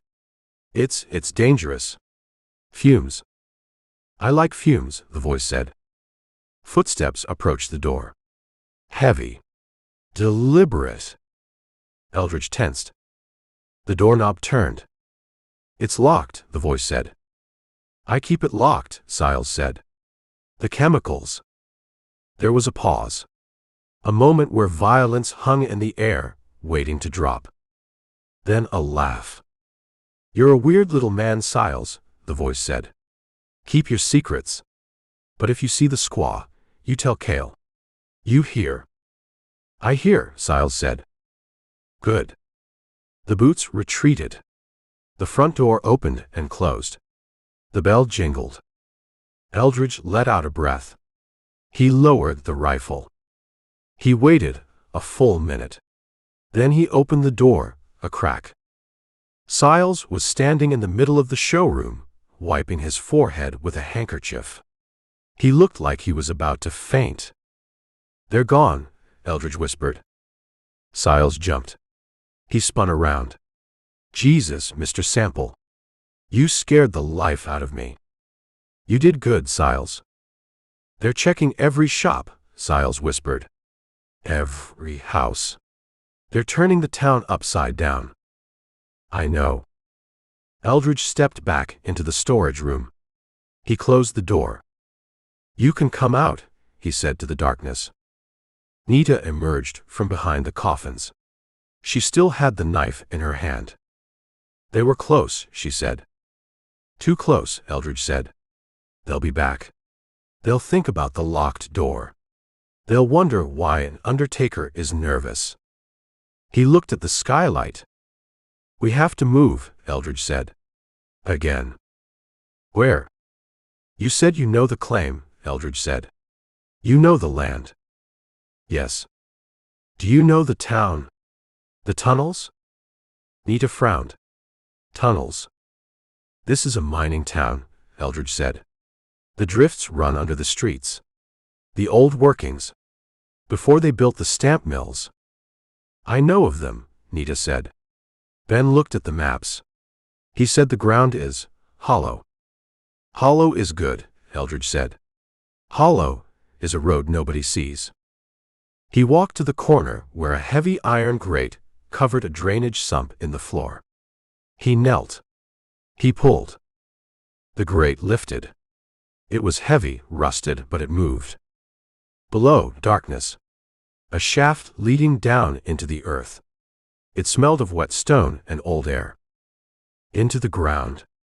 Nita asked. She looked at the hole. It looked like a grave. "King owns the street," Eldridge said. "He owns the roofs. He doesn't own the dirt underneath." He looked at her. "The map," he said. "Keep it dry." Nita nodded. She put the knife away. She buttoned her shirt over the pocket where the canvas was hidden. "I am ready," she said. Eldridge lowered himself into the hole. He found a ladder rung. He looked up. "Come on," he said. "Let's go see what's under the floorboards." They descended into the dark, taking the paper that was worth a war down into the belly of the town that wanted to burn them alive. Chapter 10. The air under the town of Solitude didn't move. It sat heavy and wet, smelling of wet earth, rotting timber, and the ammonia reek of rat droppings. Eldridge Sample held the match until it burned his thumb, then shook it out. The darkness rushed back in, pressing against his eyes like a soft black cloth. "Watch your head," Eldridge whispered. He moved forward in a crouch. The ceiling of the drift was low, supported by timbers that felt spongy to the touch. This wasn't a mine shaft meant for men to stand in. It was a drainage adit dug 30 years ago to keep the main street from turning into a bog during the monsoon. Now it was just a highway for vermin. Nita was behind him. He could hear her breathing, a shallow, controlled rhythm. She had one hand on his coattail, guiding herself by his movement. "The ground is soft," Nita whispered. "Mud," Eldridge said. "Run off from the street." Above them, the world was loud. The muffled thump-thump-thump of boots on boardwalks filtered down through the earth. It sounded like a drumbeat. Shouts, distorted by the soil, drifted in and out. "Open up." King's orders. A crash. Glass breaking. "They're tossing the shanties," Eldridge said. "Working their way down the row. Kicking doors." "They are looking for the livery rats," Nita said. "They're looking for anything that breathes and doesn't have a payroll number." Eldridge stopped. He reached out and touched a support beam. It was slick with slime. He felt a vibration. A heavy wagon was rolling overhead. The rumble shook dirt from the ceiling, dusting his shoulders. "Where does this go?" Nita asked. "If the survey was right," Eldridge said, "it runs the length of Main Street. Connects the cellars. Old way to move contraband, maybe. Or just drainage. We cannot stay here." "No. Air's bad. And if it rains, we drown." Eldridge moved on. He counted his steps. He was building a map in his head, trying to match the darkness below with the street above. 30 steps. The bakery. 50 steps. The dry goods store. 80 steps. The Golden Fleece. He paused under the saloon. The noise was louder here. The piano wasn't playing, but the floorboards creaked rhythmically. Men walking. Pacing. He heard a voice. Loud. Angry. "I don't care where they went. Find them." Cale. The bodyguard was right above them. Maybe 6 feet of dirt and timber separated Eldridge's head from Cale's boots. "He is close," Nita hissed. "He's stomping," Eldridge said. "He's frustrated. That makes him dangerous, but it makes him loud." They kept moving. The tunnel narrowed. The walls were shored up with old ore cart rails, rusted and bent. They reached a blockage. A cave-in. A pile of rubble and earth blocked the path completely. The tunnel had collapsed years ago, sealing off the north end of town. Eldridge felt the pile. It was solid. Packed tight. "Dead end," Eldridge said. "We go back?" Nita asked. "We go back, we run into the search party. Or Siles opens the grate and finds us staring at him." Eldridge felt along the walls near the collapse. He was looking for a lateral. A side drift. His hand found empty space. A cutout in the wall. Wood framing. A door. Or a hatch. It was set low in the wall, half buried in the mud. Eldridge brushed the dirt away. He found a handle. Iron. Cold. He pulled. It stuck. Rusted shut. "Help me," Eldridge whispered. Nita moved beside him. She found the handle. On 3. 1, 2, 3. They pulled. The hinges screamed. A sound of tearing metal that seemed deafening in the quiet tunnel. The hatch gave. It swung outward. Stale cold air rushed out. It smelled different. Not like mud. It smelled of sawdust and ice. Eldridge struck another match. He held it through the opening. It was a cellar. Stone walls. A dirt floor covered in sawdust. Blocks of ice covered in burlap were stacked against the far wall. "Ice house," Eldridge said. "Whose?" "The undertaker's," Eldridge realized. "Or the saloon's. They share a wall." He climbed through the hatch.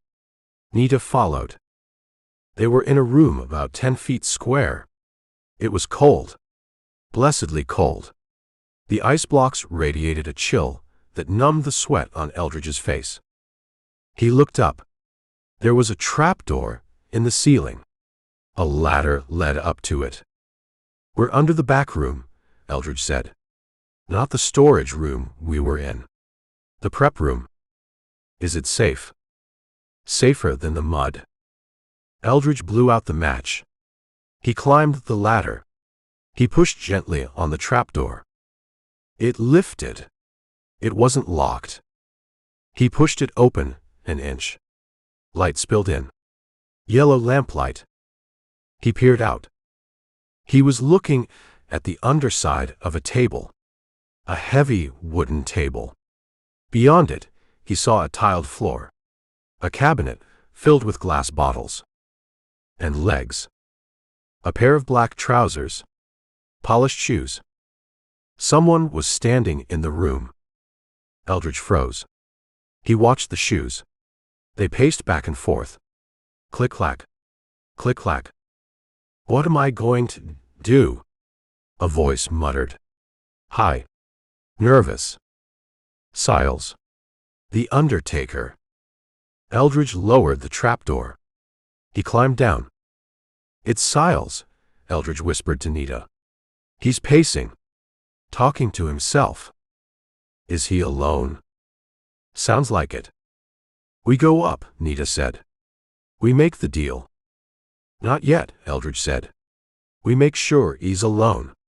And we make sure he's not waiting for company. They waited in the ice cellar. The cold seeped into their bones. Nita shivered, her teeth chattering softly. Eldridge took off his canvas coat and draped it over her shoulders. Use the heat, he said. Above them, the pacing stopped. A door opened. Voices. Mr. Siles. It was the rough voice from earlier. The search party. They were back. I told you, Siles squeaked. I haven't seen them. We're checking again. Cale says check everywhere. Even the spooky places. Boots on the tile. Heavy. Searching. What's in there? The voice asked. The cooling room, Siles said. For the bodies. Before the casket. Open it. It's occupied. Mrs. Gable. She hasn't been prepared yet. I don't care if she's dancing a jig. Open it. The door hinge creaked.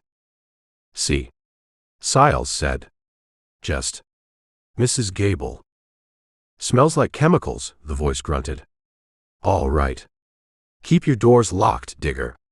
If you see him, you holler. Cale's paying $100 for the squaw. 100? Alive. 50 if she's dead. But he wants the paper. I understand. The boots walked away. The outer door closed. The bell jingled. Siles started pacing again. Faster this time. Eldridge looked at Nita. He's scared, Eldridge said. Scared men are dangerous. But scared men who hate bullies, they can be useful. He lied for us, Nita said. He lied to get them out of his shop. He doesn't know we're under his feet. Eldridge climbed the ladder again. He pushed the trapdoor up. Mr. Siles, Eldridge said. Siles screamed. He jumped back, knocking over a tray of instruments. Scalpels and scissors clattered onto the tile. Eldridge pushed the door fully open. He climbed out. He stood up in the prep room. Siles was pressed against the cabinet, clutching his chest. He looked like he was having a heart attack. Don't yell, Eldridge said. You. Siles gasped. You were in the storage room. How did you? We took the scenic route. Eldridge reached down and helped Nita up. She climbed out of the floor, wrapped in the oversized coat, looking like a dusty ghost. Siles stared at them. He looked at the trapdoor.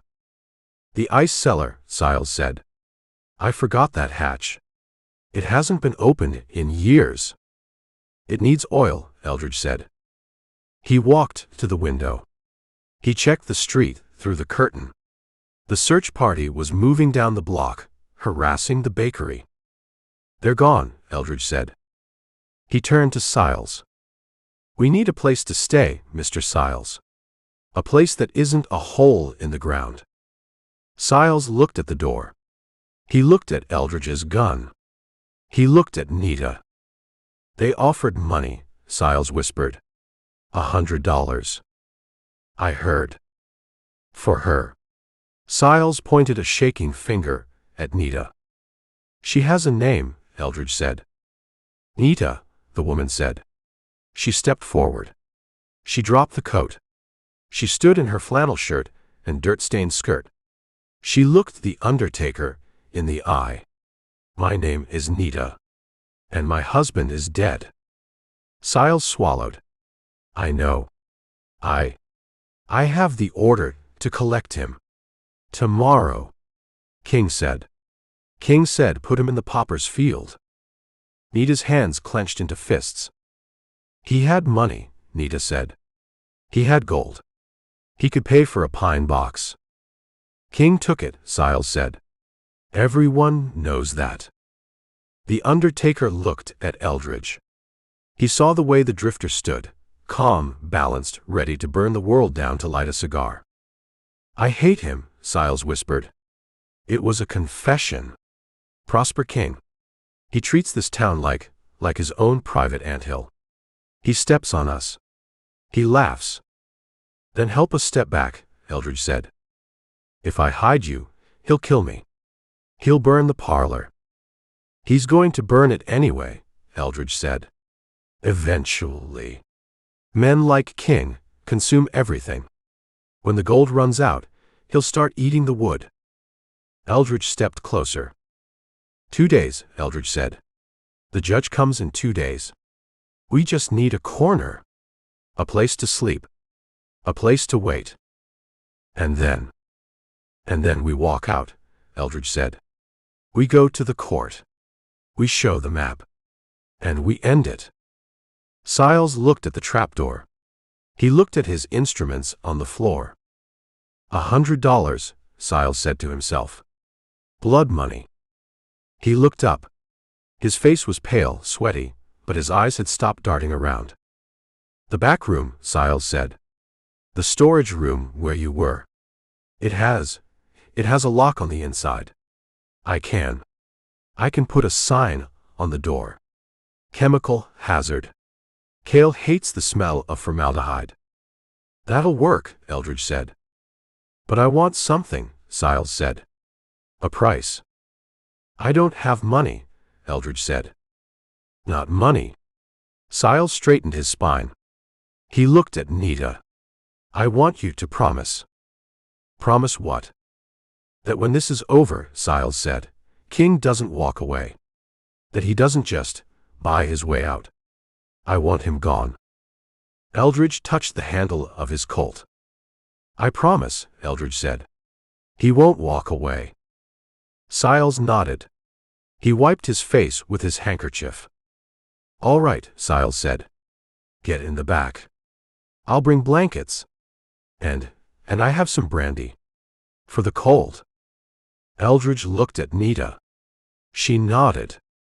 They walked back toward the storage room door. They were out of the mud. They were out of the tunnel. Chapter 11. The brandy tasted like burnt sugar and apricots. It was cheap, hot, and exactly what the situation required. Siles poured a second glass. His hands were still shaking, the crystal decanter clicking a nervous rhythm against the rim of the tumbler. He sat on a crate of embalming fluid, looking at Eldridge Sample and Nita. I shouldn't be doing this, Siles said. If Cale comes back, if he smells the smoke on you. He won't come back tonight, Eldridge said. He was sitting on the floor, his back against a pine coffin. He held his glass but didn't drink. He's busy kicking down doors on the south side. He thinks we're running. He thinks you're rats, Siles said. He likes killing rats. The back room of the funeral parlor was a quiet place.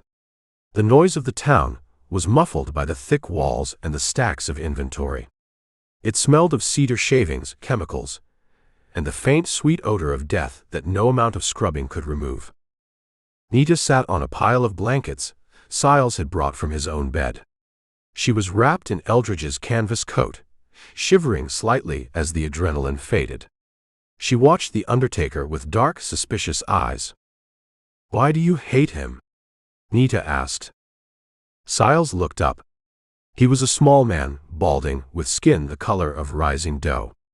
He wore a black suit that was shiny at the elbows. Who? Siles asked. King, Nita said.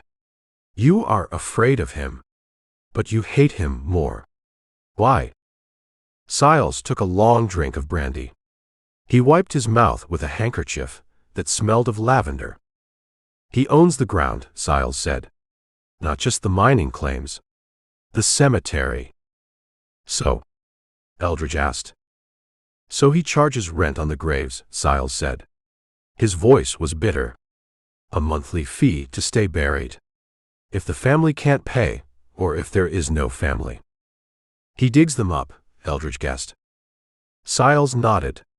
He looked at the floor. He makes me do it. Eviction, he calls it.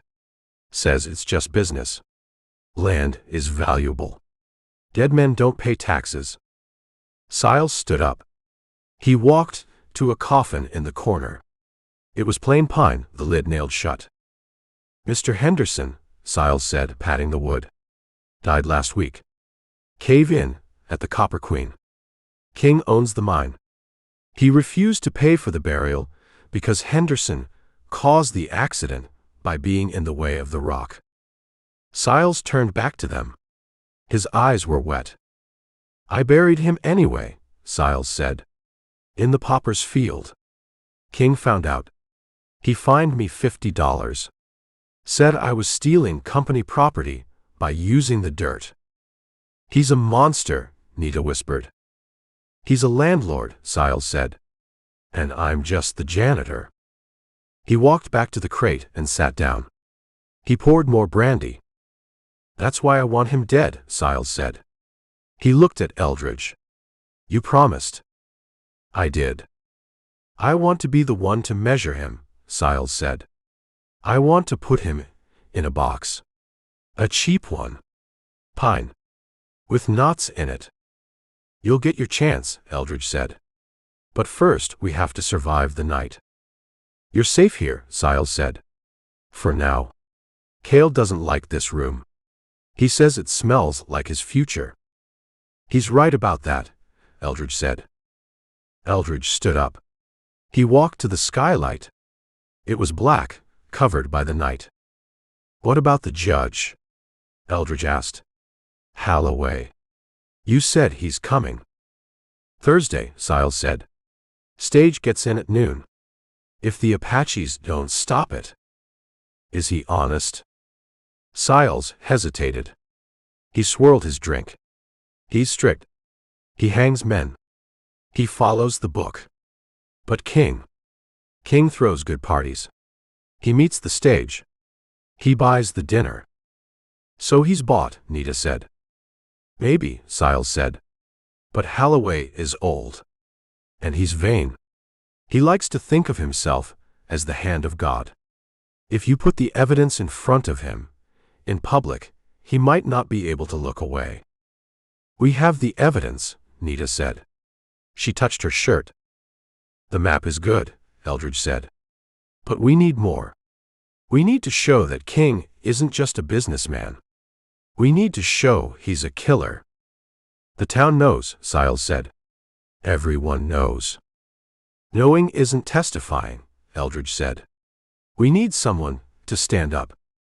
Nobody will stand up, Siles said. Not against Cale. Not against the Gantry brothers. Did you see them? Wearing badges? I saw them. They beat Old Man Miller, the other Miller, the baker, this afternoon. Just because he didn't have fresh rolls ready when they walked in. Siles shook his head. This town is burning down, Mr. Sample. King lit the match a long time ago. Eldridge looked at the coffins. He looked at the shadows stretching across the floor. We need to get to the judge, Eldridge said. Before King gets to him. How? Siles asked. The street will be crawling with deputies. Cale will be watching the stage depot. We don't go to the depot, Eldridge said. We bring the judge to us. To the funeral parlor. To the court, Eldridge said. Wherever we decide, that is. He sat back down. He picked up his rifle. He started to wipe it down with a rag Siles had provided. You got a back way out? Eldridge asked. Besides the ice cellar. There's a loading door in the alley, Siles said. For the deliveries. But it's barred. Good. Keep it barred. Siles finished his brandy. He stood up. He looked more steady now. The confession had settled him. I have to go to the front, Siles said. If they see the lights out here too long, they might wonder. I sleep in the office. Go, Eldridge said. If anyone comes, knock 3 times on the wall. I will. Siles walked to the door. He stopped. He looked at Nita. I'm sorry about your husband, Siles said. I couldn't stop them taking him. It is not your fault, Nita said. You are just the janitor. Siles nodded. A sad small movement. I'll make sure he gets a marker, Siles said. Even if I have to carve it myself. He went out, closing the door softly behind him. The lock clicked. Eldridge and Nita were alone in the dark again. He is a frightened man, Nita said. He's a man who's been pushed, Eldridge said. Those are the ones who push back the hardest when they finally snap. He looked at Nita. She was leaning against the wall, her eyes heavy. Sleep, Eldridge said. I'll take the watch. I cannot sleep, she said. I see Ben. In the mud. Look at something else, Eldridge said. Look at the map. Look at the future. The future is a hole, Nita said. Like these boxes. Not if we win. She looked at him. Do you think we can win? Against a man who owns the ground. Eldridge checked the load in the Springfield. The ground doesn't care who owns it, Eldridge said. It just waits to see who gets buried in it. He settled back against the pine box. He listened to the wind rattling the skylight. He listened to the silence of the dead men stacked around him. They were in the belly of the beast now, hiding in the one place where Prosper King's money couldn't buy a second chance. 2 days, Eldridge whispered. He closed his eyes, listening for the sound of boots in the alley, waiting for the game to turn. Chapter 12. The door between the back storage room and the front parlor of Siles & Sons was cracked open an inch. Just enough for a slice of lamplight from the street to cut across the floorboards, and just enough for Eldridge Sample to see through the velvet curtains of the showroom window. They're thorough, Eldridge whispered. Nita sat in the dark behind him, her back against a stack of pine coffins. She couldn't see the street, but she could hear it. The sound of boots kicking wood, the crash of glass, the shouts of men who enjoyed their work too much. How close? Nita asked. Across the street, Eldridge said. The bakery. He watched. The Gantry brothers, Ed and Earl, were leading a squad of King's hired guns. They were moving down the row of shops, methodical as locusts. They didn't knock. Ed kicked the door of the bakery. The lock shattered. He went in, shotgun leading. Earl waited on the porch, his hand on his revolver, watching the windows. A minute later, the baker, a man named Miller, no relation to the dead prospector, was dragged out. He was in his nightshirt, his face pale. I told you, Miller shouted, his voice cracking. I haven't seen them. Ed Gantry laughed. He didn't say anything. He just swung the butt of the shotgun. It caught Miller in the stomach. The baker doubled over, gasping, falling to his knees in the mud. Open your cellar, Ed said. I don't have a cellar. Ed hit him again. A downward chop to the shoulder. Miller screamed. Everybody has a cellar, Earl said from the porch. Or a hole. We're looking for holes, Baker. Eldridge watched.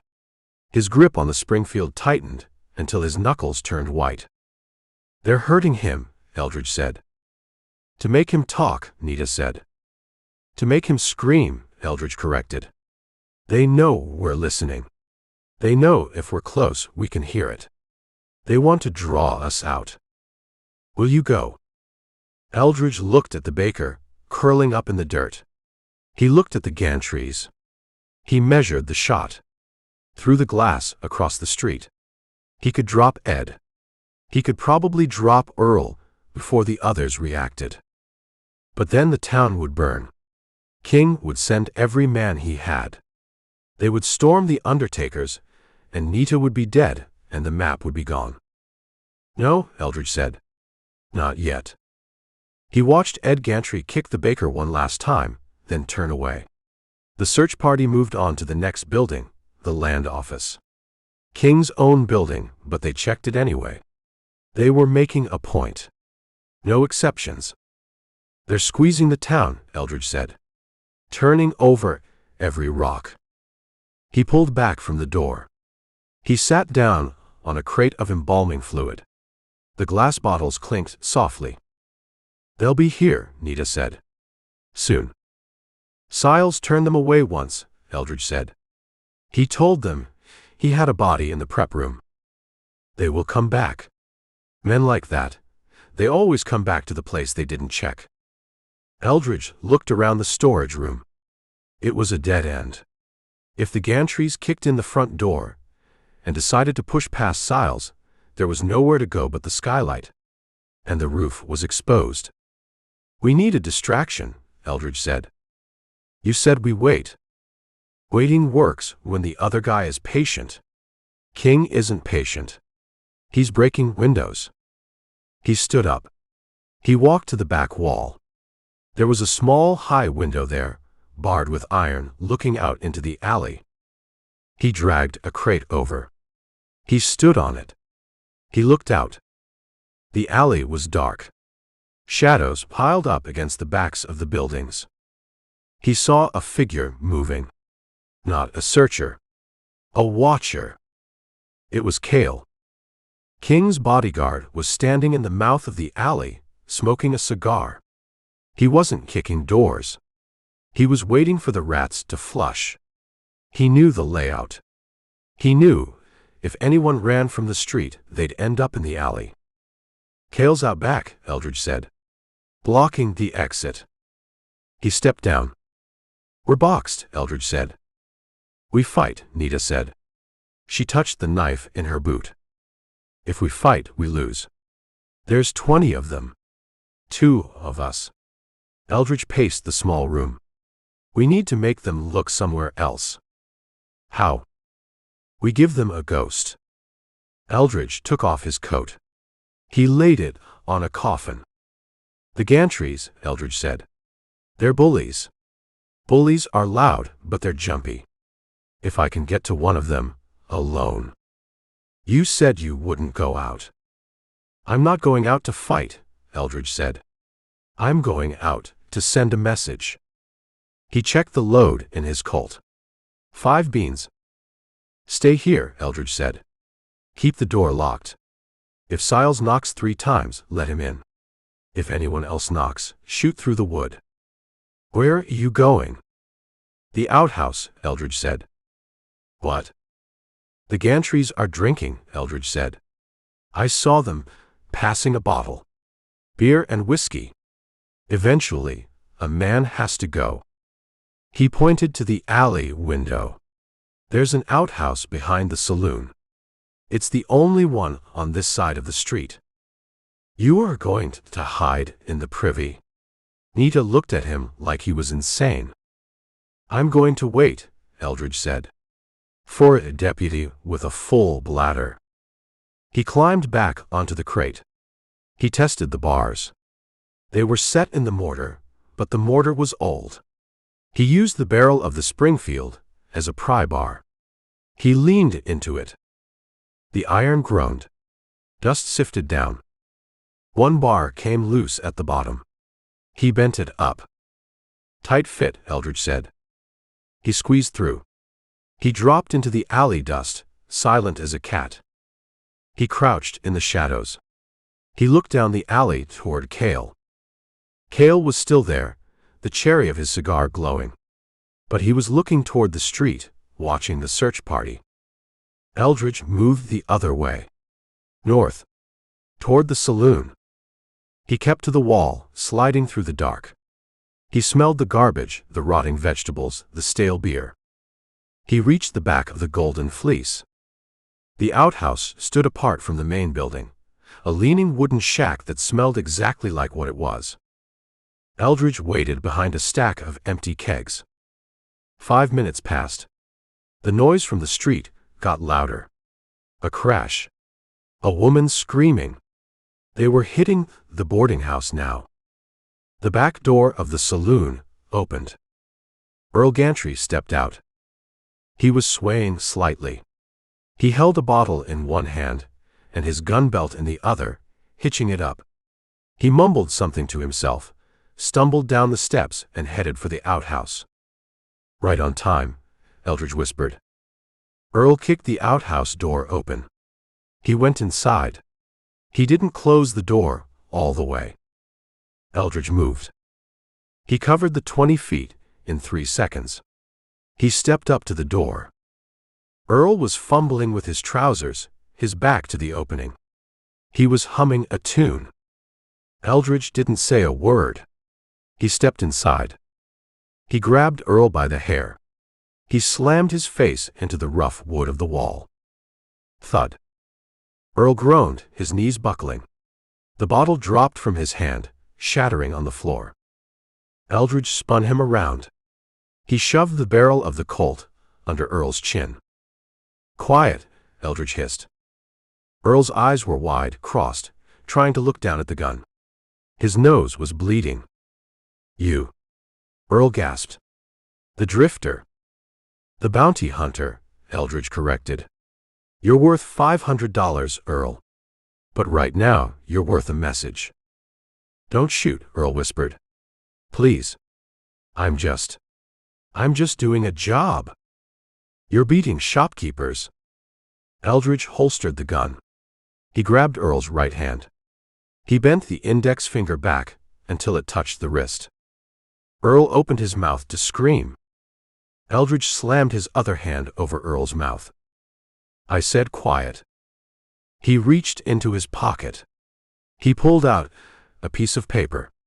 He had written on it, with a piece of charcoal from the stove in the undertaker's room. "Waiting for the judge." He pinned it to Earl's duster, using the badge itself. He unpinned the star from Earl's chest and drove the pin through the paper and back into the coat. Earl whimpered. "You tell King," Eldridge whispered. "You tell him the judge is coming. And he better have his paperwork in order." He let go of Earl's hand. He hit him. A short, chopping right hook to the jaw. Earl's head snapped back. He slumped against the wall, sliding down into the filth. He was out cold. Eldridge stepped back. He looked at the unconscious deputy. He looked at the note pinned to his chest. "Sleep it off, Earl," Eldridge said. He slipped out of the shack. He melted back into the shadows of the alley, heading for the undertaker's window, leaving the new lawman to wake up with a headache and a warning. Chapter 13. The alley was a throat clearing its throat, full of gravel and shadows.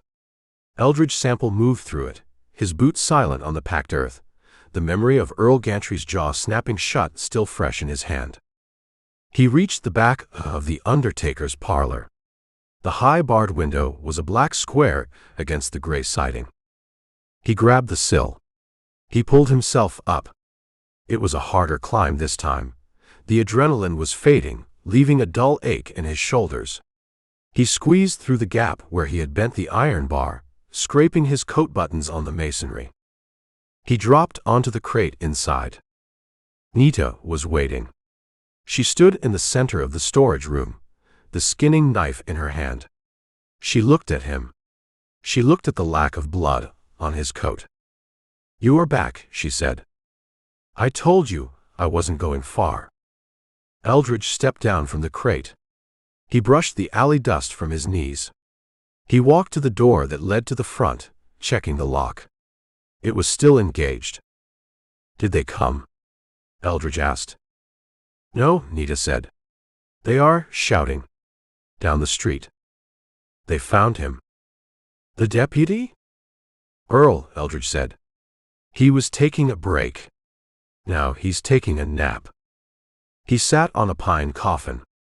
He took a breath, letting the smell of cedar and formaldehyde settle his pulse. He felt the absence of the charcoal piece in his pocket. "I left a note," Eldridge said. A note. Pinned to his chest.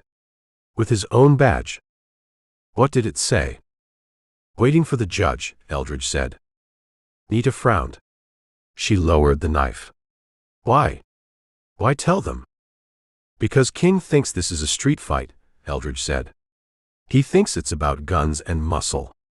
He thinks he can just push until we break. I want him to know it's about the law. Even if the law is crooked. He will not care about the judge. He'll care that I'm not running," Eldridge said. "He'll care that I'm close enough to touch his hired help."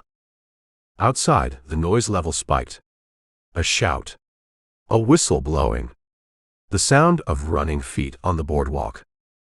"They found him," Eldridge said. He stood up. He dragged a crate over to the high window again. He climbed up, careful not to silhouette himself against the light from the storeroom. He peered out into the alley. He couldn't see the outhouse from here, but he could see the back of the saloon. Lights were flaring. Men were pouring out the back door of the Golden Fleece, holding lanterns. "Get water," someone yelled. "Wake him up." Eldridge watched. Cale appeared. The bodyguard moved with a stiff, angry gait. He pushed through the crowd of gawkers gathering by the privy. He went inside. A moment later, Cale came out. He was holding the piece of paper. The charcoal scrawl was visible in the lantern light. Cale looked at the paper. He looked at the unconscious man slumped in the doorway. He looked at the darkness of the alley. He crushed the paper in his fist. "Find him," Cale roared. His voice echoed off the buildings. "He's here. He's in the block. Tear it apart." Eldridge stepped down. "They're angry," Eldridge said. "They will come back," Nita said. "Here." Siles said they check everywhere. "They checked here once," Eldridge said. "They saw a locked door and a scared undertaker. Now they might kick the door in." He looked around the room. It was a trap. If Cale came back with a pry bar, there was no way out but the skylight, and the roof would be crawling with eyes soon. "We need to be ready," Eldridge said. "To fight. To hide deeper." He walked to the grate in the floor, the one leading to the drainage tunnel. He checked it. It was heavy iron. "If they come in," Eldridge said, "we go down. Into the mud. It's not the ice house, but it's dark." "I hate the mud," Nita said. "Mud stops bullets." A pounding on the front door of the parlor. Heavy. Urgent. Bam, bam, bam. Siles. Cale's voice. "Open up. Right now." Eldridge drew his Colt. He moved to the side of the interior door. He signaled Nita to get behind the coffins. She moved, silent as a ghost. Eldridge waited. He listened to the conversation in the front room. The bell jingled as Siles opened the door. What is it?" Siles stammered. "It's midnight." "Someone assaulted a deputy," Cale said. "In the alley. Right behind your shop." I didn't hear anything. I was asleep." "You sleep like the dead, Undertaker." Boots on the floorboards. Cale was inside. "We're searching again. Every room. Every box. You can't open the coffins." Siles protested, his voice rising to a squeak. It's disrespectful. The families don't pay me," Cale said. "King pays me. Open them." The sound of a lid being thrown back. Thud. "Empty," Cale said. Another lid. Thud. Empty. They were moving through the showroom. They were getting closer to the back door. Eldridge thumbed the hammer of the Colt. He looked at the grate. It was too late to open it. The noise of the iron scraping stone would give them away instantly. He was cornered. He looked at the door handle. It was turning. Locked, Cale said. I told you, Siles said. Chemicals. It's dangerous. You got a key. I misplaced it. A heavy kick hit the door. The wood splintered around the lock, but the bolt held. Open it, Siles, Cale said. His voice was low, dangerous. Or I open you. Please. Kick it, Cale ordered one of his men. Eldridge raised the Colt. He aimed at the center of the door, chest high. He would take the first man through. Then he would take Cale. Then he would grab Nita and run for the alley. It was a bad plan, but it was the only one on the shelf. Crack. The doorframe splintered.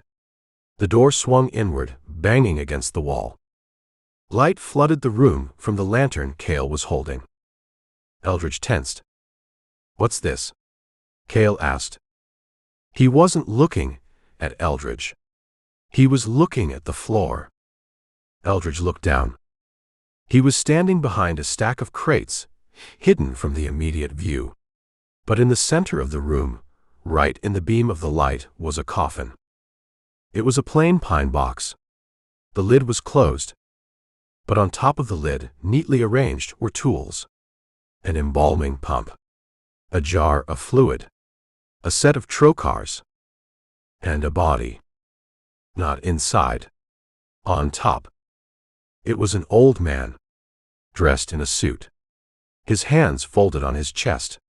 His face was pale, waxy. Mr. Abernathy, Siles's voice came from the doorway. He sounded terrified, but steady. I was preparing him. The table broke. I had to use the box. Cale stepped into the room. He held the lantern high. He looked at the dead man.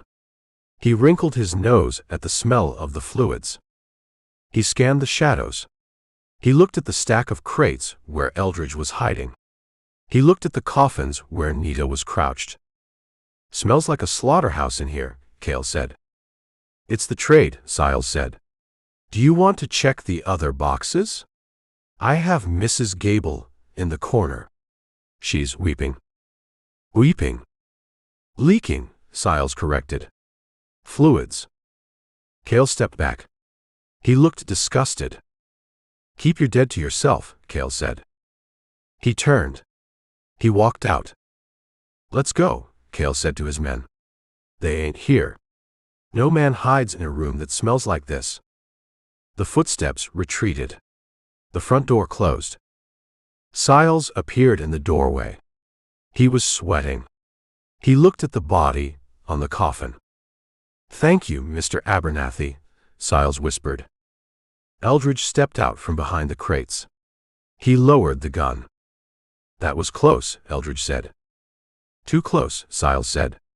He leaned against the frame. They're angry, Mr. Sample. That note, it stung them. Good.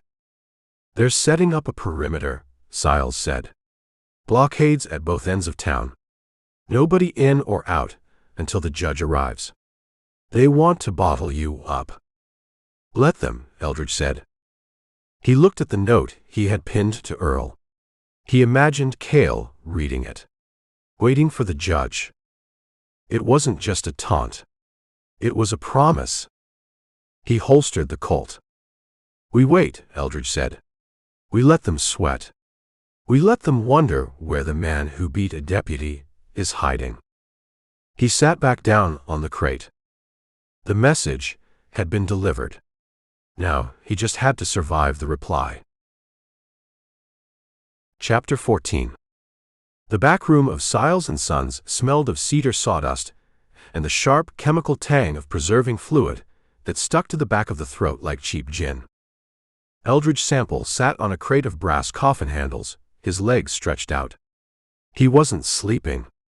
He was watching the dust motes dance in the single shaft of gray light, falling from the dirty skylight. Nita was pacing.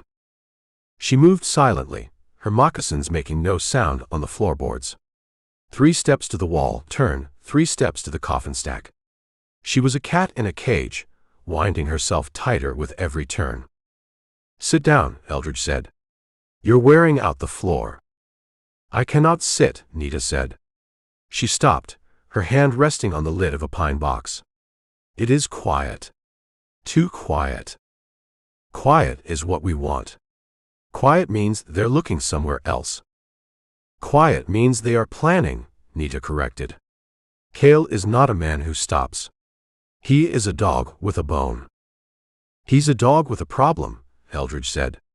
"He's got a deputy with a broken jaw, and a boss who hates looking foolish. He's busy explaining things." A soft knock came at the interior door. 3 taps. Rap, rap, rap. Eldridge stood up. He drew the Colt, keeping it close to his leg. "Siles." "It's me," the undertaker's voice whispered through the wood. "Open up. I brought coffee." Eldridge unlocked the door. Siles slipped inside. He was wearing his black suit, but the tie was loosened, hanging crooked. He held a tin pot wrapped in a towel, and a copy of the Solitude Gazette tucked under his arm. He looked like a man who had walked through a graveyard at midnight and heard his name called. He locked the door behind him. He leaned against it, letting out a long, shaky breath. "They're angry," Siles said. "You stirred up the hornet's nest, Mr. Sample." "Did they sting anyone?" "Just Earl." Siles set the coffee pot on a coffin. "The doctor is with him now." Wired his jaw shut. "He won't be talking for a month." "Good," Eldridge said. "Listening improves the mind." Siles poured coffee into 2 mugs he pulled from his pockets. He handed one to Nita. She took it, warming her hands on the tin. "King is furious," Siles said. "He's in the saloon, screaming at Cale. He offered a $500 reward for you. Dead or alive?" "Mostly dead." "The price went up," Eldridge said. "Inflation." "He put a bounty on her too," Siles nodded at Nita. 200. "He is cheap," Nita spat. Siles unfolded the newspaper. He laid it on the crate. "It's not just bounties," Siles said. "It's news. I went to the depot. I talked to the station master. And the stage is on time," Siles said. "Coming from Tucson. Due in Thursday at noon." 2 days, Eldridge said. "Who was on it?" Nita asked. "Judge Holloway," Siles said. The name seemed to hang in the air, heavy with implication. "Circuit Court. He's riding the line. He's got a docket full of claim disputes and cattle thefts." "Holloway," Eldridge repeated. He knew the name. Everyone in the territory knew the name. Holloway was a hanging judge, a man who believed the law was a hammer and every problem was a nail. He didn't take bribes because he was rich enough not to need them, and mean enough not to care. "Is he alone?" Eldridge asked. "He travels with a marshal," Siles said. "A federal man. And a clerk." "That's a court," Eldridge said. "A real one." "King knows he's coming," Siles said. "That's why he's frantic. He wanted the claim filed before Holloway stepped off the coach. If he has the paper, Holloway signs it. If he doesn't." "If he doesn't," Eldridge said, and Nita walks into that courtroom with the map and a story about a murdered husband. "King has a problem." "King has a rope," Nita said. "Maybe," Siles said. "But King throws a good party. He's already ordered the hotel to prepare the suite. He's got cases of champagne chilling. He plans to wine and dine the judge before court opens." "He plans to charm him," Eldridge said. "Or buy him." "Holloway doesn't sell cheap," Siles said. "But King is persuasive. He'll tell him Ben was a squatter, a drunk who pulled a gun. He'll say Nita is a crazy woman who ran off. Without the map, it's just words. We have the map, Nita said. She patted her shirt. We have to keep it, Eldridge said. And we have to keep you breathing for 48 hours. He looked around the room. The coffins. The embalming tools. It was a good hideout, but it was fragile. One lucky search, one nosy deputy, and the walls would come down. Can we stay? Nita asked. We have to, Eldridge said. If we run, they catch us in the open. Cale has riders patrolling the roads. I saw them from the roof. They're watching the exits. We are trapped, Nita said. We're fortified, Eldridge corrected. We have the element of surprise. They think we're running. They think we're halfway to Mexico by now. They don't think we're sitting across the street, drinking coffee. Siles looked nervous. He wiped his forehead with his sleeve. King is bringing in more men, Siles said. From the mines. Hard men. Pick handles and dynamite. He's turning the town into a camp. He's scared, Eldridge said. He's dangerous, Siles said. He told Cale. I heard him shouting. He said if he doesn't find the map by tomorrow night, he's going to start burning the shanties. Burning? Nita asked. The Apache quarter, Siles said. The tents on the south edge. Where the laborers live. He says you're hiding there. Among your people. Nita's eyes flashed. He will burn them? To flush you out, Siles said. He doesn't care who gets hurt. He calls it smoking the hive. Eldridge stood up. He paced to the skylight, looking up at the square of blue sky. He's trying to draw us out, Eldridge said. He knows Nita won't let innocent people burn. He's betting on her conscience. He has none, Nita said. No, Eldridge said. That's his edge. What do we do? Siles asked. If the fire starts.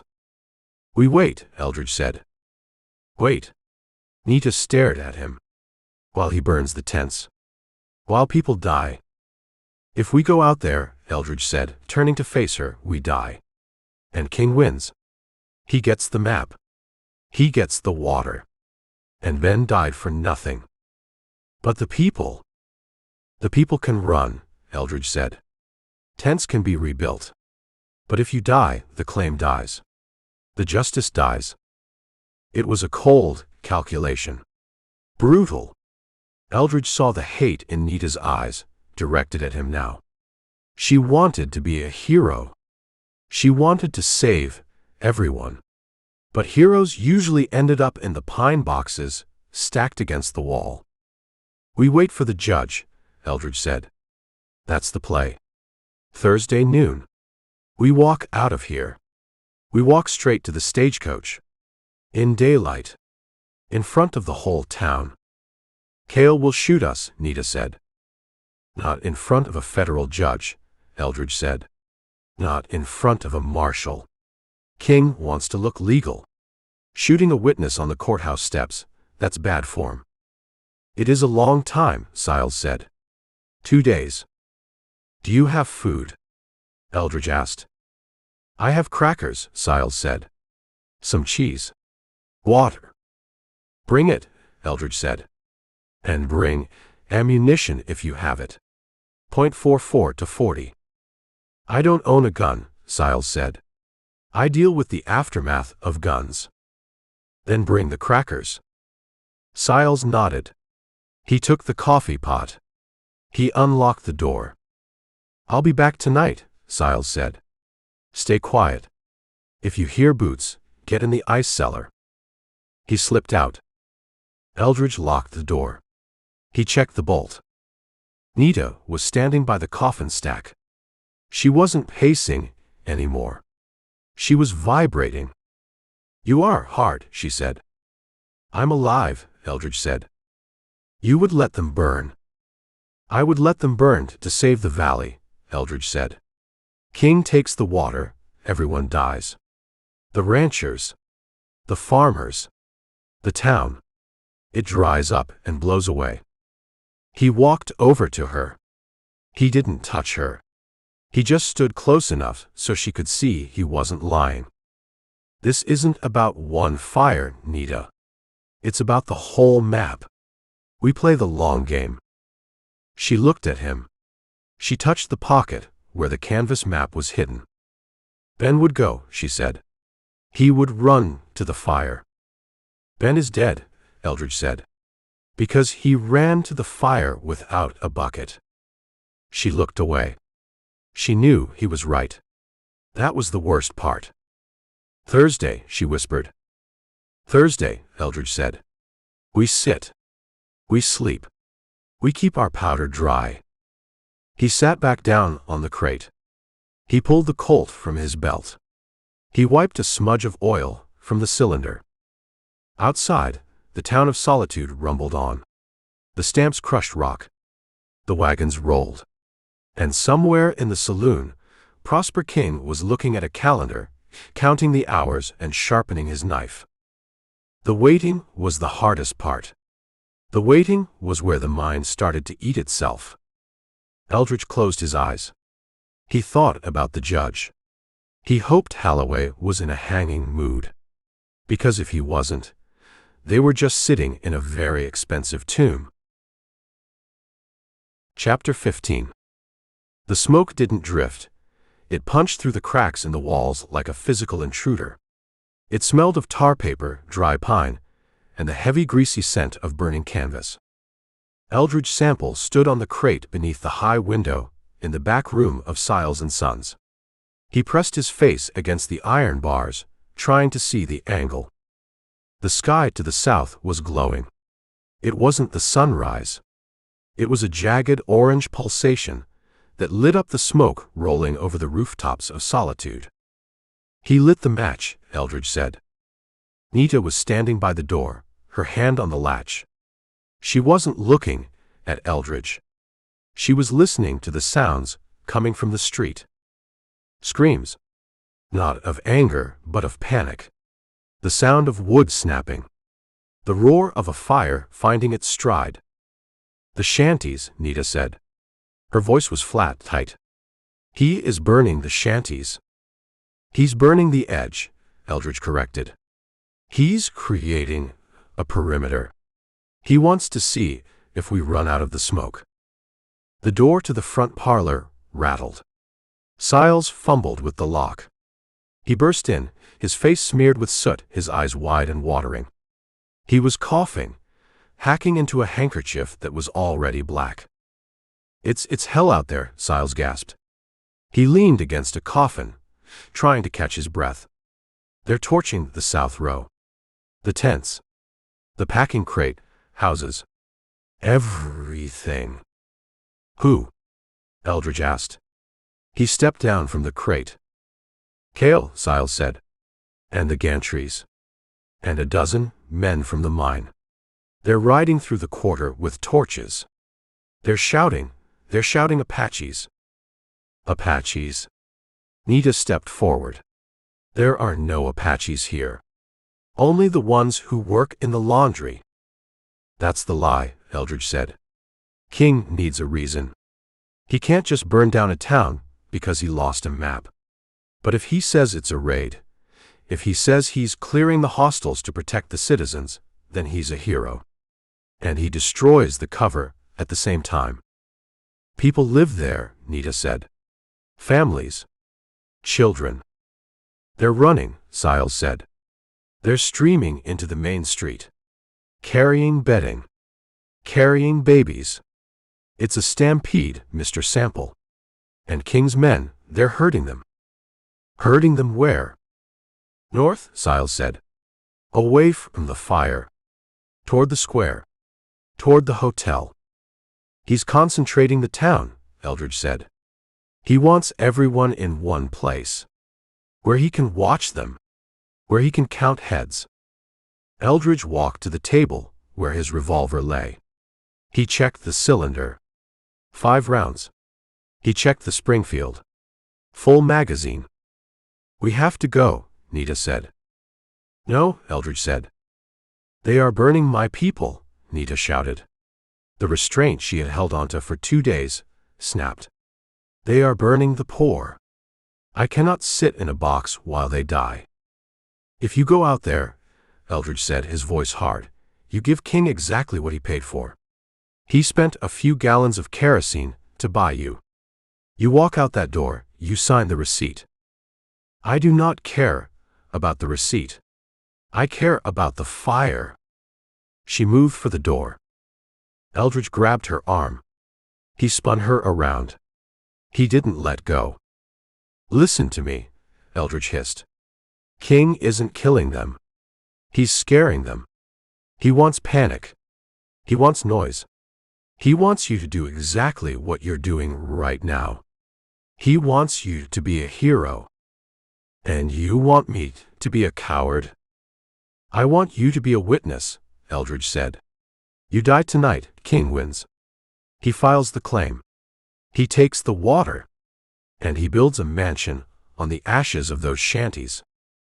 Nita stared at him. The firelight flickering through the skylight reflected in her eyes.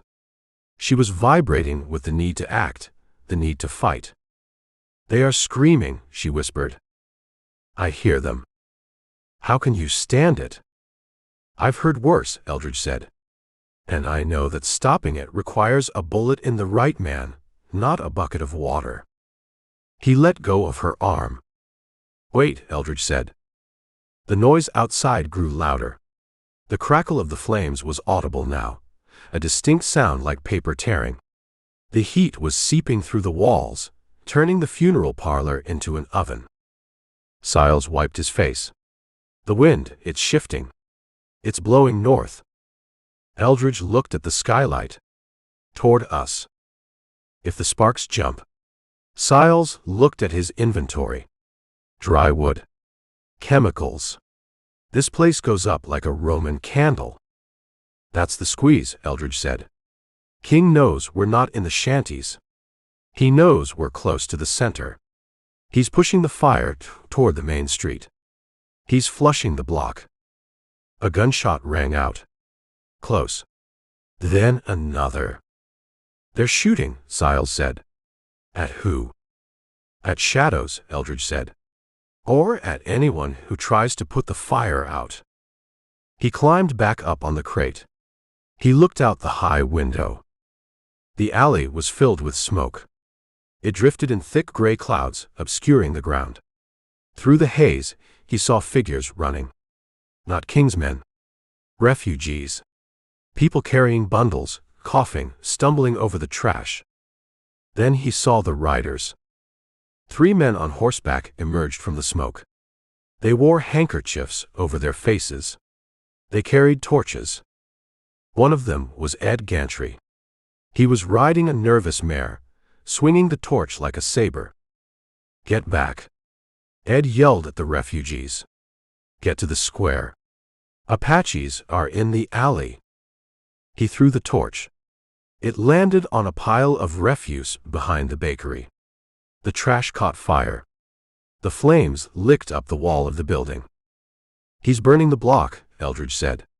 Building by building. He stepped down. They're hitting the bakery, Eldridge said. We're next door. My shop, Siles moaned. My hearses. Your life, Eldridge said. We have to be ready to move. To the ice cellar? Nita asked. No, Eldridge said. Smoke sinks. The ice cellar will fill up. We'll suffocate. Then where? Eldridge looked around the room. It was a trap. A wooden box waiting to burn. The roof, Eldridge said. They are watching the roof, Nita said. You saw them. They're watching the street, Eldridge said. They're watching the fire. Nobody looks away from a fire. He pointed to the skylight. We go up, Eldridge said. We lie flat. We wet the blankets. We wait until the heat forces us to jump. Jump where? Siles asked. To the hotel, Eldridge said. It's brick. It won't burn as fast. The hotel is full of King's men, Siles said. That's why they won't look for us there, Eldridge said. It's the eye of the storm. He grabbed the water bucket Siles had brought. He dumped it over the pile of blankets. "Soak them," Eldridge ordered. Siles hesitated. He looked at his coffins. He looked at his livelihood. "Do it, Siles," Eldridge said. "Wood is just wood. Skin doesn't grow back." Siles grabbed a blanket. He dipped it in the puddle on the floor. Eldridge climbed the ladder to the skylight. He pushed it open. The smoke rushed in, stinging his eyes. The roar of the fire was louder up here. He pulled himself up. He looked south. The shanty town was gone. It was a lake of fire. The flames were leaping across the gap to the commercial row. The back of the bakery was burning. The heat was intense, a wall of pressure pushing against his face. "It's coming," Eldridge called down. He reached down. He helped Nita up. She was coughing, her eyes streaming tears, but she moved fast. She dragged a wet blanket with her. Siles came last. He was struggling, terrified, clutching a ledger book to his chest like it was a Bible. "Get down," Eldridge said. Behind the parapet. They lay on the tar paper roof. It was hot, sticky. The smoke rolled over them, a gray river. Below, in the alley, Ed Gantry rode past. He was looking at the back door of the undertaker's. He had another torch. "Burn it," Ed yelled to his men. "Burn the death house. Apaches might be hiding in the coffins." He threw the torch. It hit the back door. The dry wood, soaked in years of polish and oil, caught instantly. Eldridge watched the flames lick up the siding. "We're burning," Siles whispered. "My God, we're burning." "Stay low," Eldridge said. "Let the smoke cover us." He looked at the hotel roof across the alley gap. It was 10 feet away. A long jump. He looked at the street. Prosper King was there. He was standing on the porch of the Golden Fleece, safe from the flames, watching his town burn. He was smoking a cigar, looking satisfied. He thought he was flushing a rat. He didn't know the rat was on the roof, watching him with a rifle. Eldridge rested the Springfield on the parapet. He could take the shot. He could end it. But the smoke was swirling. The target was moving. And if he missed, King would disappear, and the map would be worthless. "Not yet," Eldridge said. He pulled the wet blanket over his head. He pulled Nita close. Siles huddled on the other side. They lay in the darkness under the wool, listening to the building beneath them groan as the fire took hold. The squeeze was on. The heat was rising. Chapter 16. The heat coming off the tar paper was enough to blister skin through wool. Eldridge Sample grabbed Siles by the collar of his coat. The undertaker was paralyzed, staring at the 10-foot gap between the burning roof of his parlor and the brick wall of the Grand Hotel. "Jump!" Eldridge yelled over the roar of the fire. "I can't," Siles screamed. "It's too far." "The floor is burning, Siles. Jump or cook."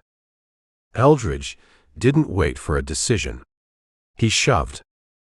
Siles flailed, his legs pumping in the air, and landed hard on the hotel roof. He scrambled on the gravel, terrified, clutching the ledger to his chest like a shield. "Nita," Eldridge said. She didn't need a shove. She gathered her skirts, took 3 running steps, and leapt. She landed light, rolling to absorb the impact. Eldridge followed. He hit the hotel roof just as the skylight of the parlor collapsed inward, sending a geyser of sparks shooting into the night sky. They lay flat on the gravel. The air up here was a choking mix of smoke and cinders. Below them, the alley was a furnace. "We can't stay here," Eldridge said. "The wind is pushing the sparks. This roof goes up next." "Down?" Nita asked. She was wiping soot from her eyes. "Down," Eldridge agreed. "The back way. Fire escape."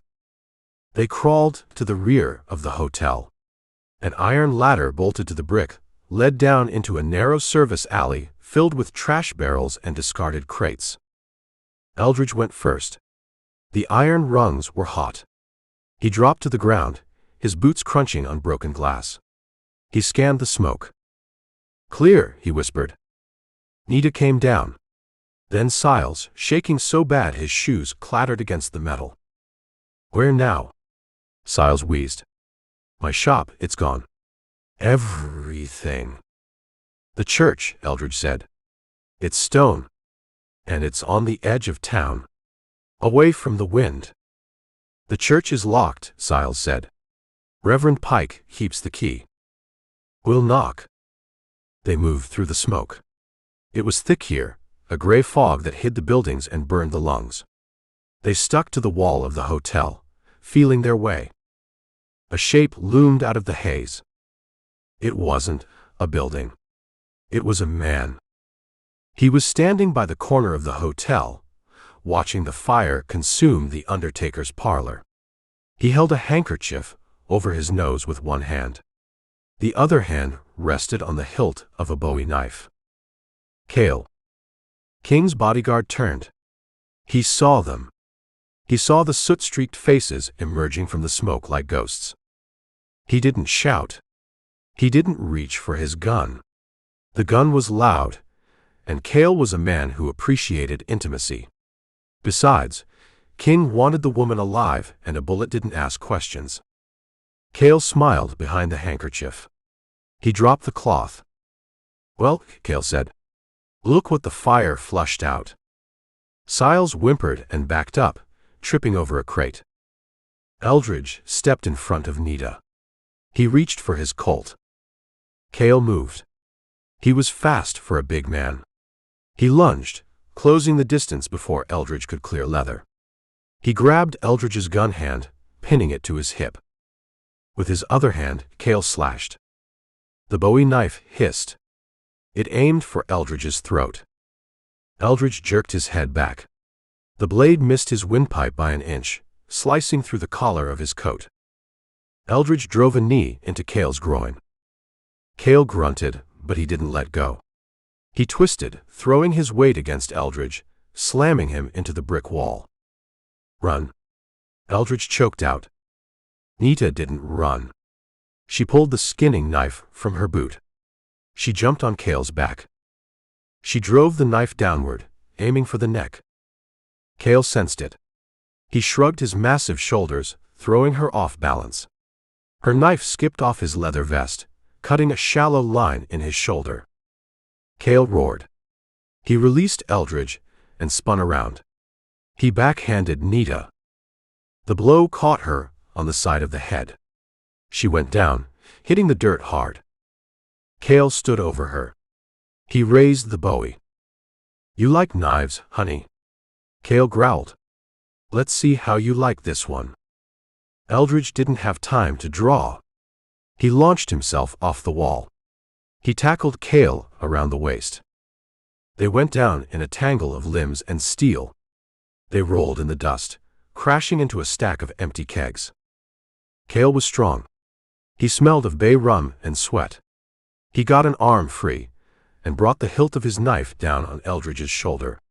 It numbed the muscle. Eldridge gritted his teeth. He punched Cale in the face. Short, choppy blows. Cale spat blood. He headbutted Eldridge. Eldridge saw stars. His grip loosened. Cale scrambled up. He looked at Eldridge, dazed on the ground. He looked at Nita, who was trying to crawl away. Cale grinned. He stepped toward Nita. "Come here, bitch," Cale said. He reached for her hair. Nita slashed at his hand. Cale caught her wrist. He twisted. The skinning knife dropped.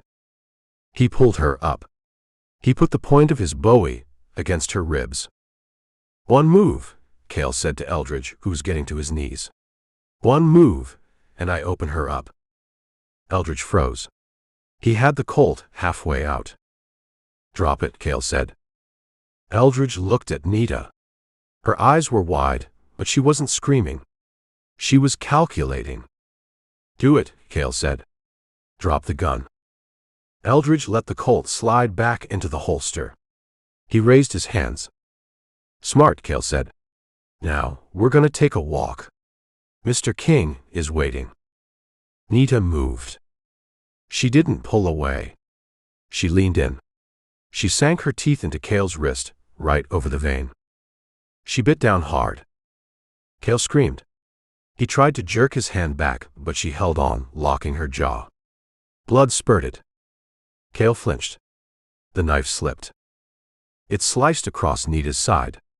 A long, ugly cut through her flannel shirt. She gasped, letting go. Eldridge moved. He didn't go for the gun. He drew the cook's butcher knife from his belt. He lunged.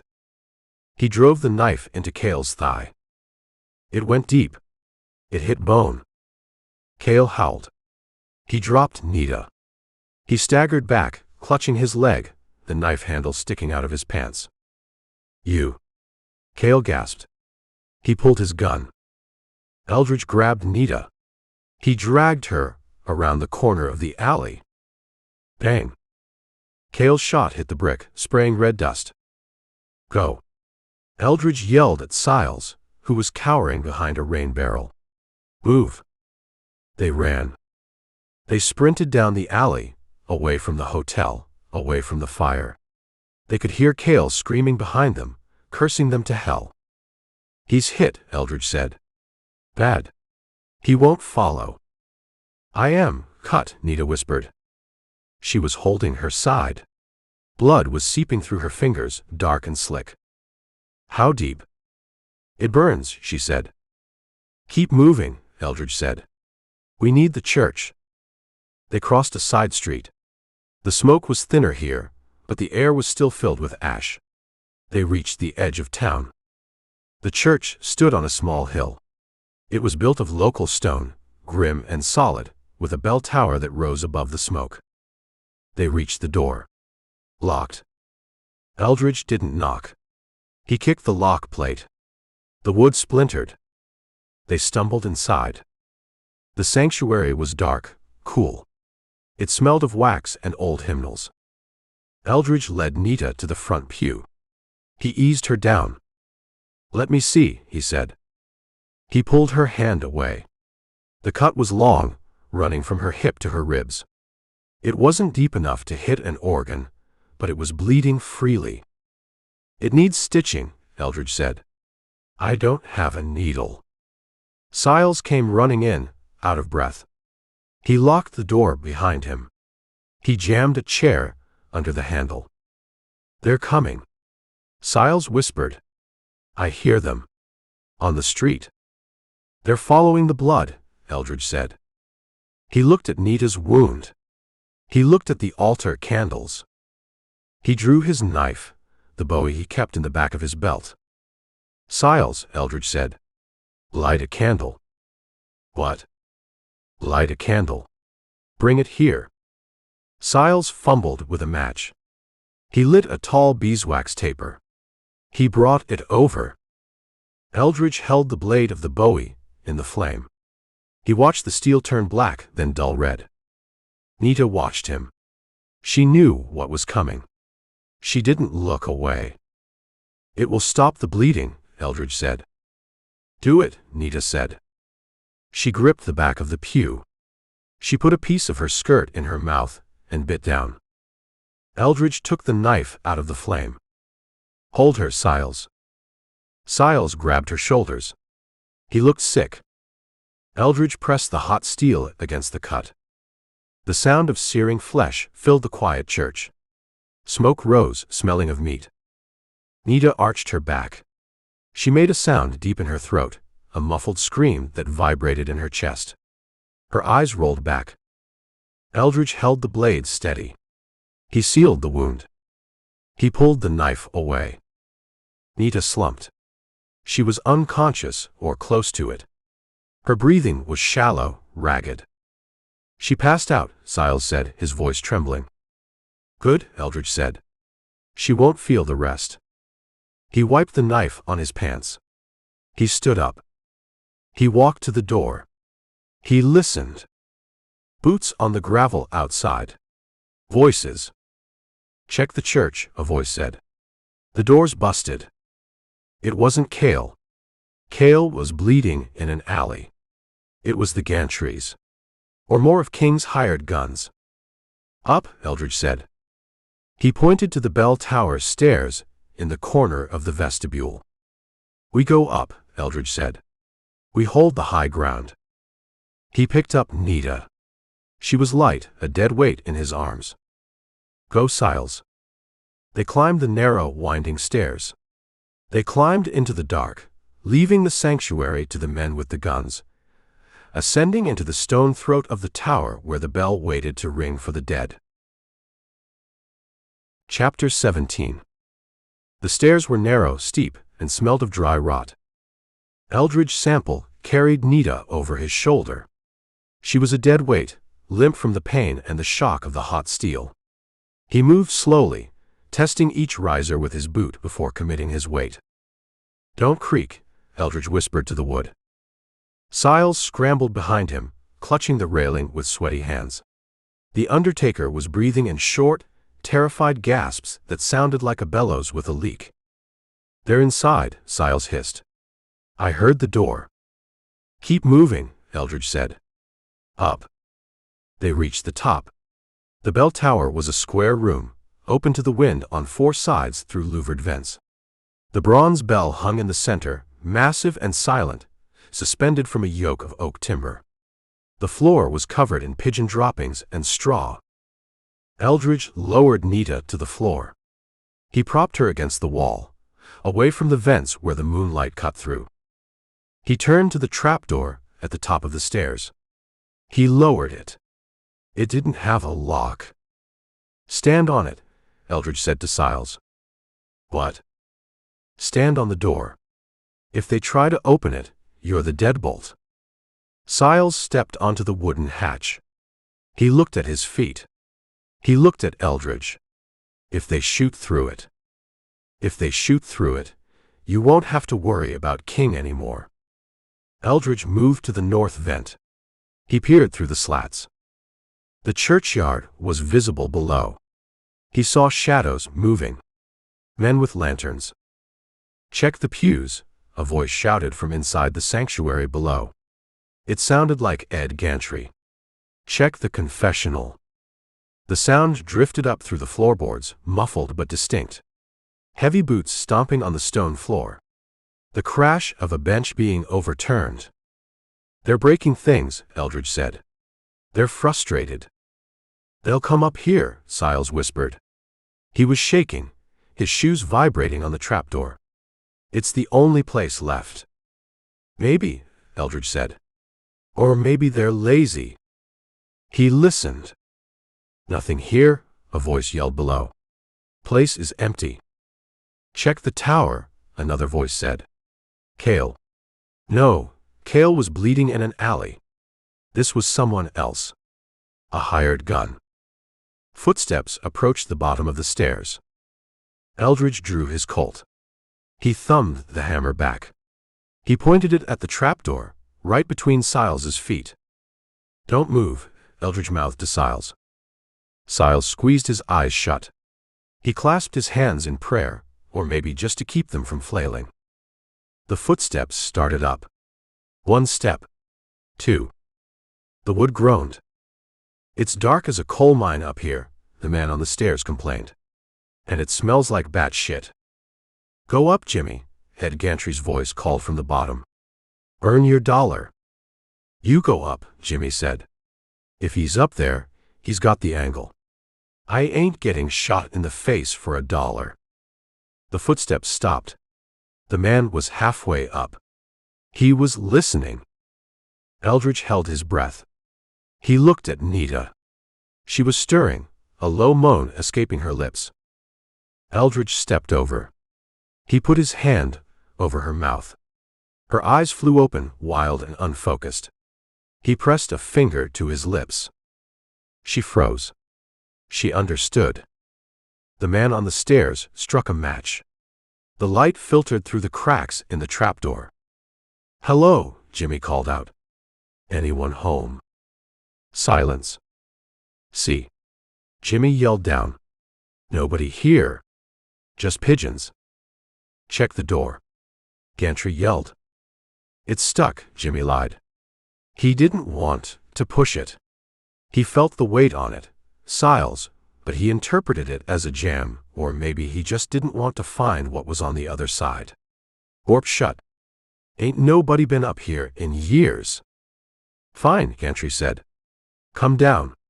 Let's check the schoolhouse. The match went out. The footsteps retreated. The heavy thud of boots on stone faded as they walked out of the sanctuary. The church door slammed. Siles let out a whimper and stepped off the trapdoor. He collapsed onto the floor, wiping his face with his sleeve. They're gone, Siles said. Oh God, they're gone. They'll be back, Eldridge said.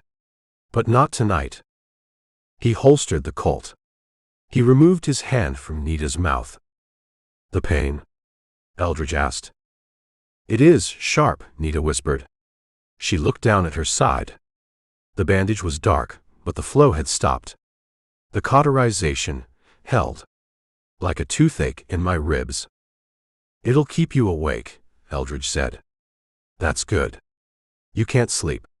Shock will take you. He took off his coat. He folded it and put it behind her head. We wait here, Eldridge said. Until the stage comes. 2 days, Siles said. In a belfry. Without water. We have water, Eldridge said. He pulled a canteen from his belt, the one he had taken from the Gantry brother in the outhouse. No, he didn't take a canteen then. He checked his pockets. He had nothing. Siles, Eldridge said. You brought the crackers. Did you bring a flask? Siles patted his coat. He pulled out a small silver flask. Brandy. Medicinal. Close enough. Eldridge handed it to Nita. Small sips. It's for the pain, not a party. She drank. She coughed, the spirit hitting her throat. The fire, Nita said, looking at the vents. Is it still burning? Eldridge walked to the south vent. He looked out. The fire in the shanty town had burned itself out, leaving a black scar on the edge of town. The undertaker's parlor was a glowing pit of embers. The smoke hung over Solitude like a shroud, gray and heavy in the moonlight.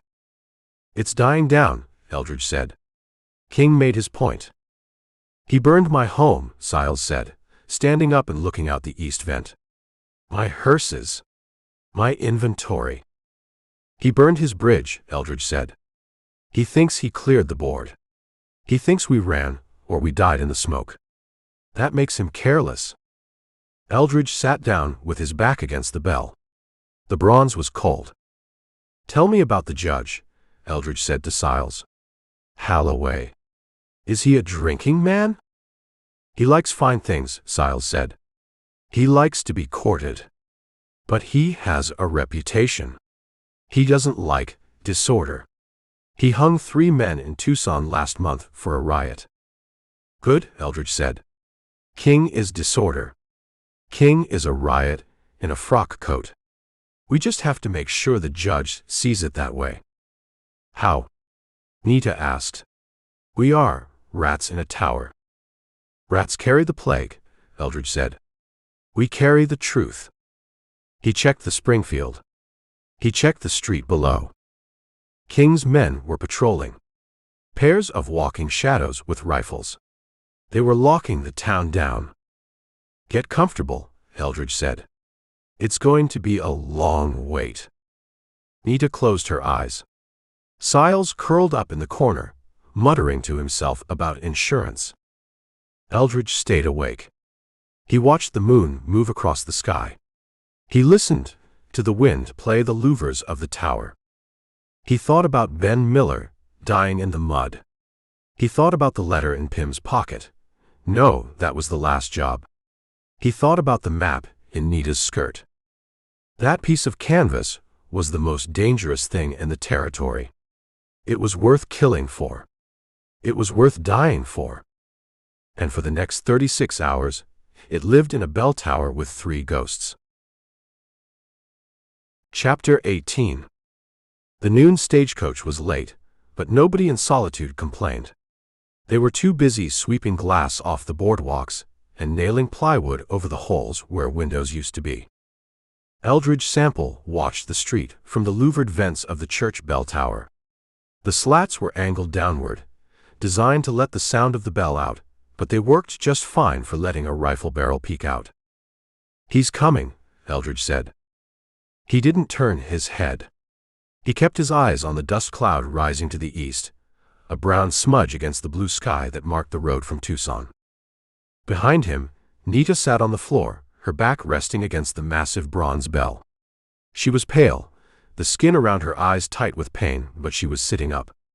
The burn on her side where the knife had seared the flesh was bandaged with strips of an altar cloth Siles had torn up. "Is it him?" Nita asked. Her voice was a whisper, dry as the dust in the loft. "It's the stage," Eldridge said. 6 horses. Moving fast.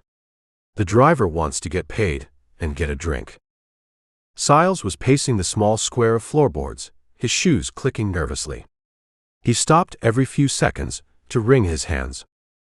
"If it's him," Siles said, "if it's Holloway, what do we do? Do we shout down? Do we wave a flag?" "We watch," Eldridge said. "We see who shakes his hand first." The stagecoach rattled into town. It was a Concorde painted red, the paint faded and chipped by 1,000 miles of gravel. The driver was a man wrapped in a duster, his face hidden by a scarf, cracking a long whip over the ears of the lead team. Crack. The horses surged, pulling the heavy coach through the mud of Main Street. The wheels ground against the earth, splashing through the puddles left by the bucket brigades. The town stopped sweeping. The miners came out of the saloon. The shopkeepers stepped onto their porches. They watched the stage like it was a ship coming into a starving port. It brought mail. It brought whiskey. And today, it brought the law. The driver hauled back on the reins. The brake blocks screamed against the iron tires. The coach rocked to a halt in front of the Grand Hotel. The dust caught up to it, enveloping the vehicle in a choking cloud. Eldridge adjusted his position. He rested the Springfield on the sill of the vent. "Show me," he whispered. The door of the coach opened. A man stepped out. He was tall, thin as a rail, dressed in a black suit that looked like it had been brushed 10 minutes ago. He wore a stovepipe hat, which added another foot to his height, making him loom over the driver who was climbing down. He carried a leather valise in one hand and a Bible in the other. Judge Holloway. He looked the part. He had a face carved from granite, deep lines running from his nose to his chin, and a beard that was white and trimmed square. He looked like an Old Testament prophet who had traded his staff for a gavel. He stood in the street, ignoring the mud on his polished boots. He looked around. He saw the boarded-up windows. He saw the blackened remains of the shanties to the south. He saw the smoke still drifting from the undertaker's parlor. He frowned. It wasn't a look of fear. It was a look of disapproval. Disorder offended him. Judge Prosper King walked out of the hotel. King had changed clothes. He wasn't wearing the dusty frock coat from yesterday.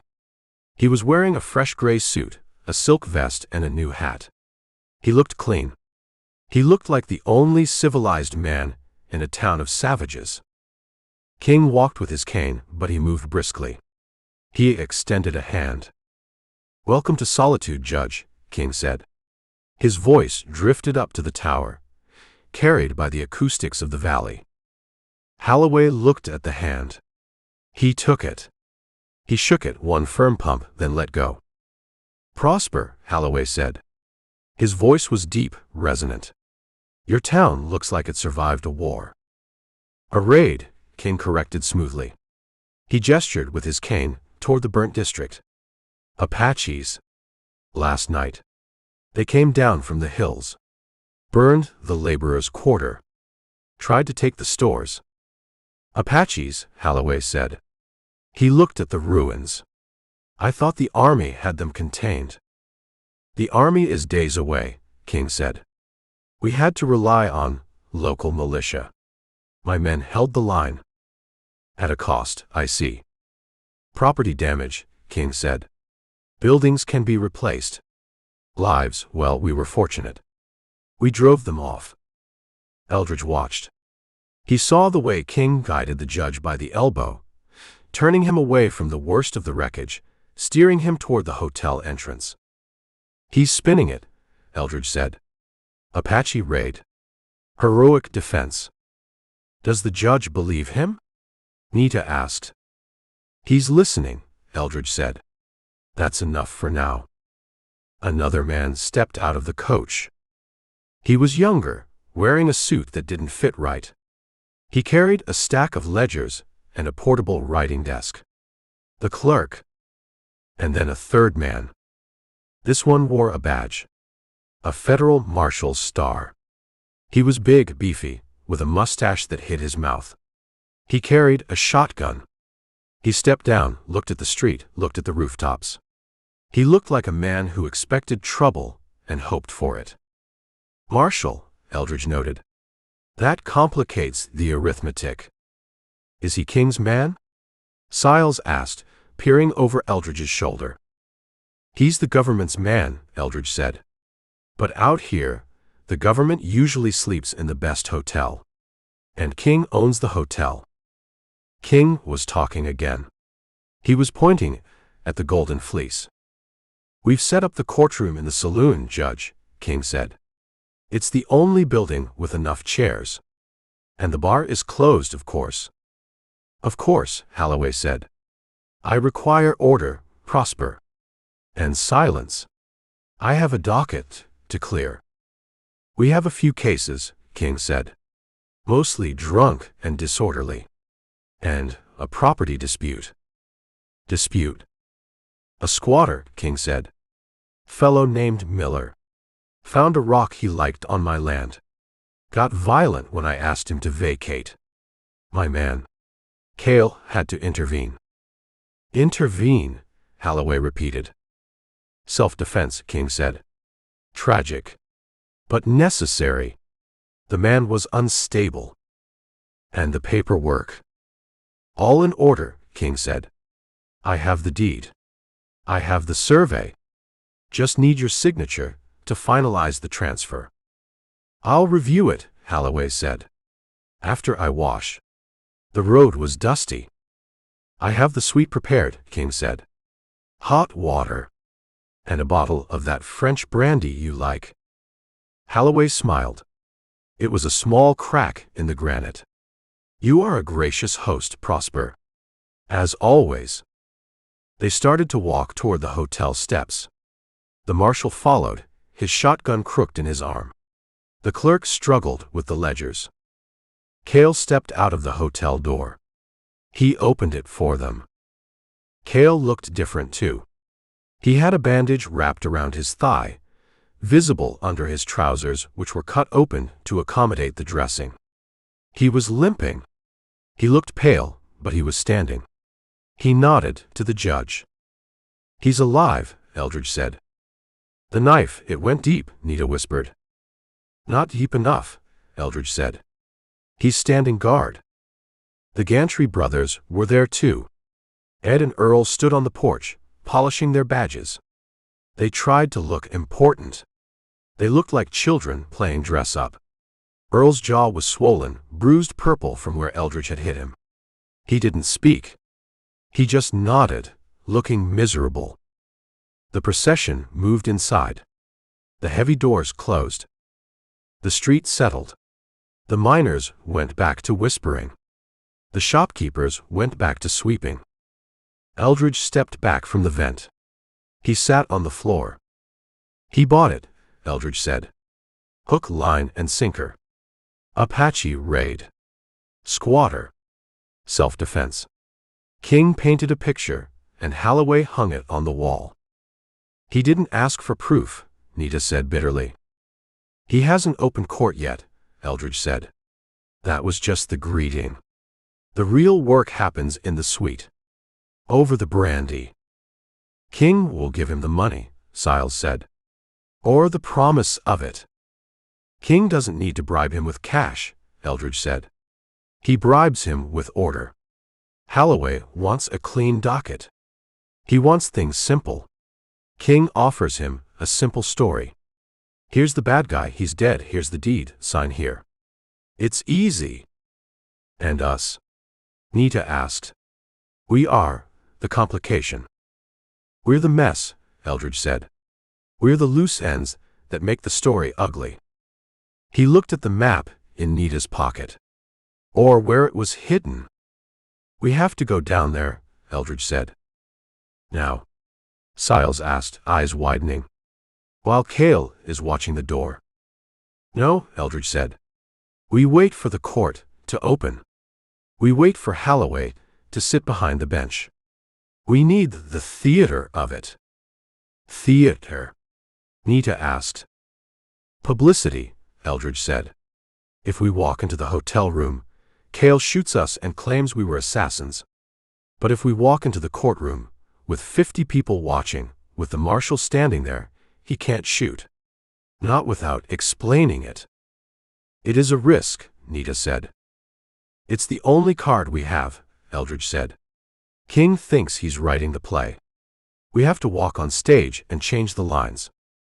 He checked the Springfield. He checked the Colt.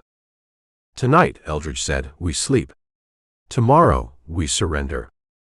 Surrender? Siles squeaked. We turn ourselves in, Eldridge said. To the judge. We offer testimony. We force Holloway to do his job. And if he doesn't? Nita asked. If he signs the paper, anyway. Eldridge looked at the bell hanging above them. Heavy. Bronze. Silent. Then we ring the bell, Eldridge said.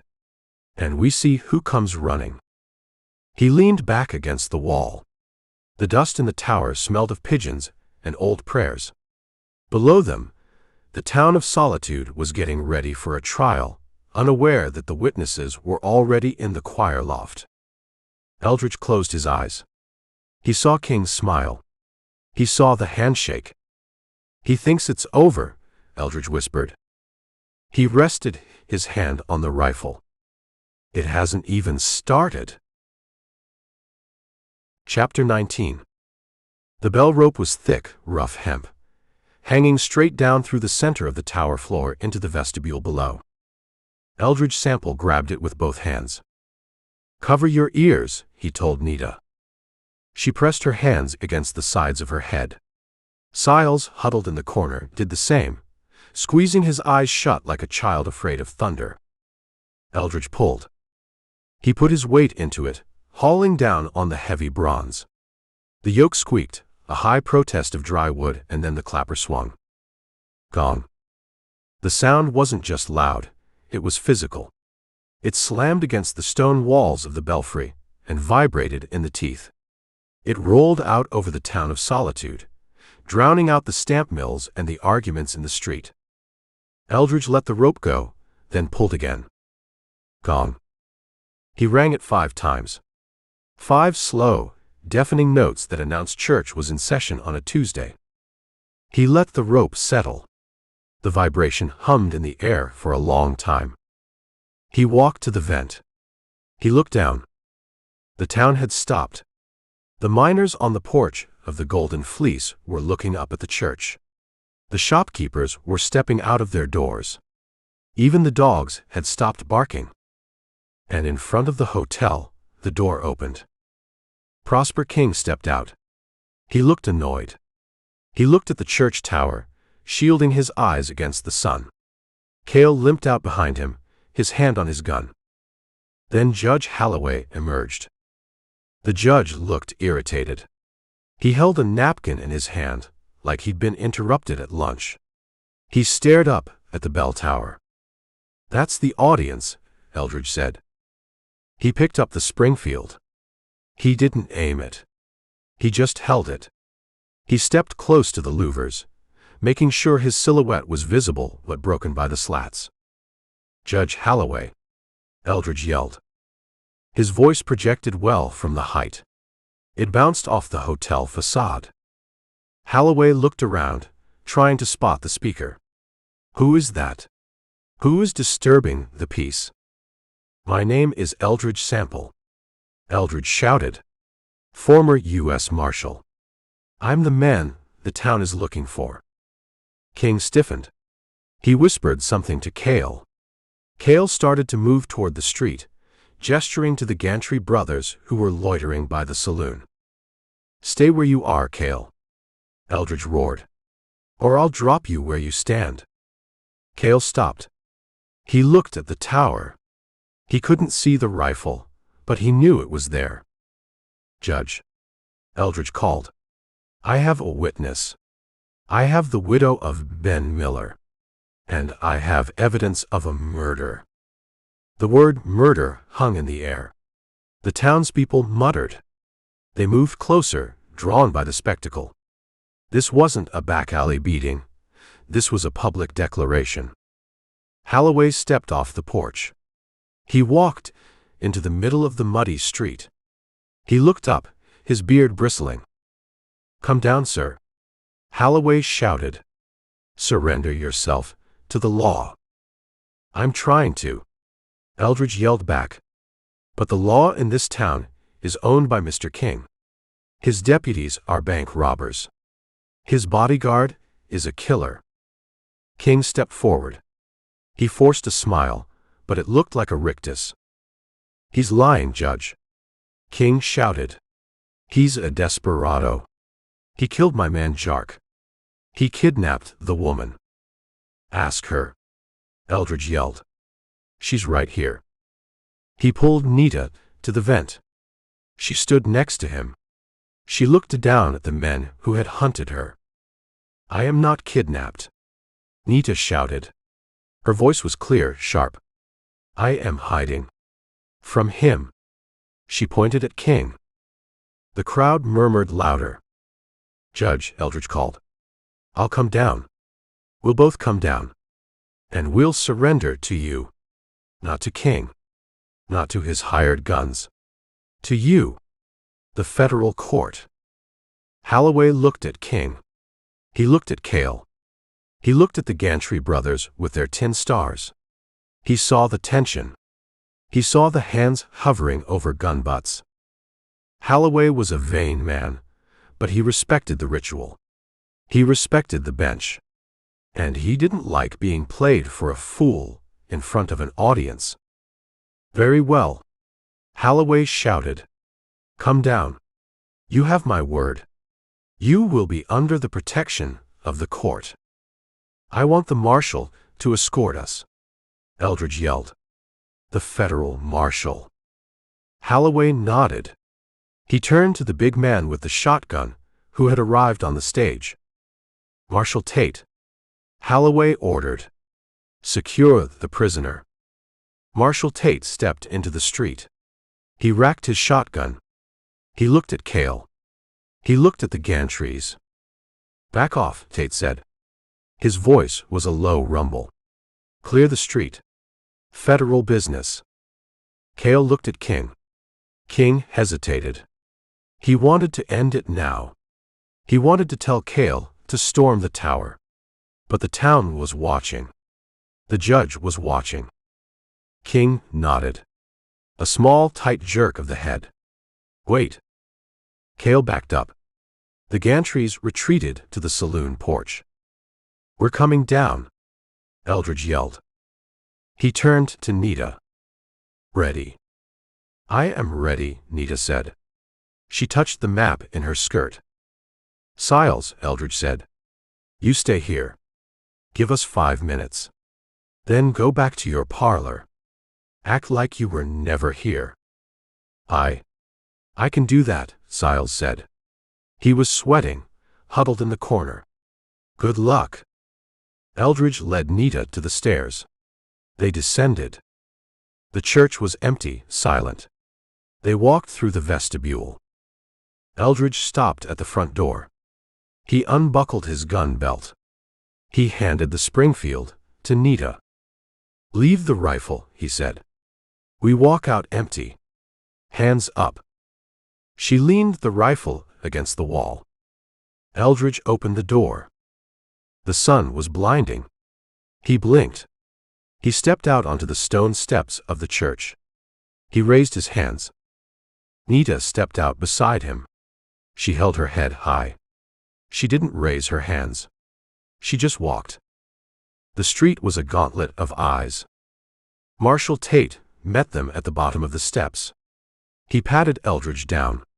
He took the Colt from the holster Eldridge held in his hand. No, he had left the belt inside. No, he unbuckled it, but... Correction, he left the belt inside. He walked out empty. Tate checked him for hideouts. He found the knife in his boot. He took it. "You're in custody," Tate said. "Move." They walked down the middle of the street. King stood by the hotel steps. He watched them come. He looked at Nita. He looked at the pocket of her skirt. He knew the map was there. He smiled. It was the smile of a predator who knows the prey has just walked into the cage of its own free will. "Welcome to court," King said softly as they passed. Eldridge didn't look at him. He looked at the judge. "I have a story to tell," Eldridge said. "Save it for the bench," Holloway said. He turned and walked toward the Golden Fleece. "Court is in session in 10 minutes. Marshal, bring them." They marched toward the saloon. The crowd followed, flowing around them like water, eager for the show. They walked into the lion's den, armed with nothing but a piece of canvas and a prayer that the law was stronger than the gold. Chapter 20. The Golden Fleece smelled of stale beer and fresh judicial authority. Judge Holloway sat behind a poker table that had been dragged to the center of the room to serve as a bench. He adjusted his spectacles, peering down his nose at the piece of canvas spread out before him. The map. Ben Miller's legacy, drawn in charcoal and hope. The saloon was packed. Every miner, shopkeeper, and drunk in Solitude had squeezed in to see the show. They stood shoulder to shoulder along the walls, silent, sweating in the heat. Eldridge Sample stood before the table. His hands were empty. He felt light without his gun belt, exposed in a way he hadn't been since Hatcher took his boots in the desert. Next to him, Nita stood rigid. She looked at the judge, but her eyes kept flickering to Prosper King. King was sitting in a chair to the right of the judge like a guest of honor. He was cleaning his fingernails with a small penknife. He looked bored. Cale stood behind him, leaning on a crutch, his hand resting on the grip of his revolver. "This document," Holloway said, tapping the map with a long, manicured finger. "It appears to be a survey." "It is a survey," Eldridge said. "Coordinates. Monuments. It marks the claim. And the water." "It marks a spot on a map," Holloway corrected. "Drawn by a man with no credentials." "He was a prospector," Nita said. Her voice was steady, but tight. "He knew the land." "He was a transient," King said softly without looking up from his nails. "A squatter." "He found gold," Nita shouted. He showed the clerk. Holloway banged a gavel, actually a bung starter from the bar, on the table. "Order," Holloway said. "Mrs. Miller, you have given your testimony. The court has heard you. You claim this man." He pointed his chin at King. "Ordered your husband's death." "He did." "And you, Mr. Sample," Holloway said, turning his gaze to Eldridge. "You claim you witnessed the aftermath, and that you intervened to protect this woman from enforcement agents." "I stopped 3 men from dragging her into an alley," Eldridge said. "One of them is standing right there." He nodded at Cale. Cale smiled. It was a lizard's expression. "Mr. Cale is a sworn deputy of this court," King said. "Temporary, of course. To handle the unrest." Unrest caused by you burning down half the town, Eldridge said. That was Apache's, King said. He blew dust off his fingernails. We all saw the smoke. Holloway looked at the map again. He traced the line of the creek. He looked at the legal description King's clerk had provided, a neat printed deed on heavy bond paper. The law, Holloway said, leaning back in his chair, is about title. It is about chain of custody. It is about order. He picked up King's deed. Mr. King holds title to the Dragoon Range, Holloway said. Registered in Tucson 3 years ago. This document grants him mineral and water rights to all unclaimed lands within the survey boundaries. Ben found the claim on public land, Eldridge argued. Outside the boundary. Check the corners, Judge. The numbers on the canvas don't match the numbers on the deed. Holloway looked at Eldridge. His eyes were gray, hard, and utterly devoid of sympathy. I have checked the numbers, Mr. Sample, and I find your map to be unpersuasive.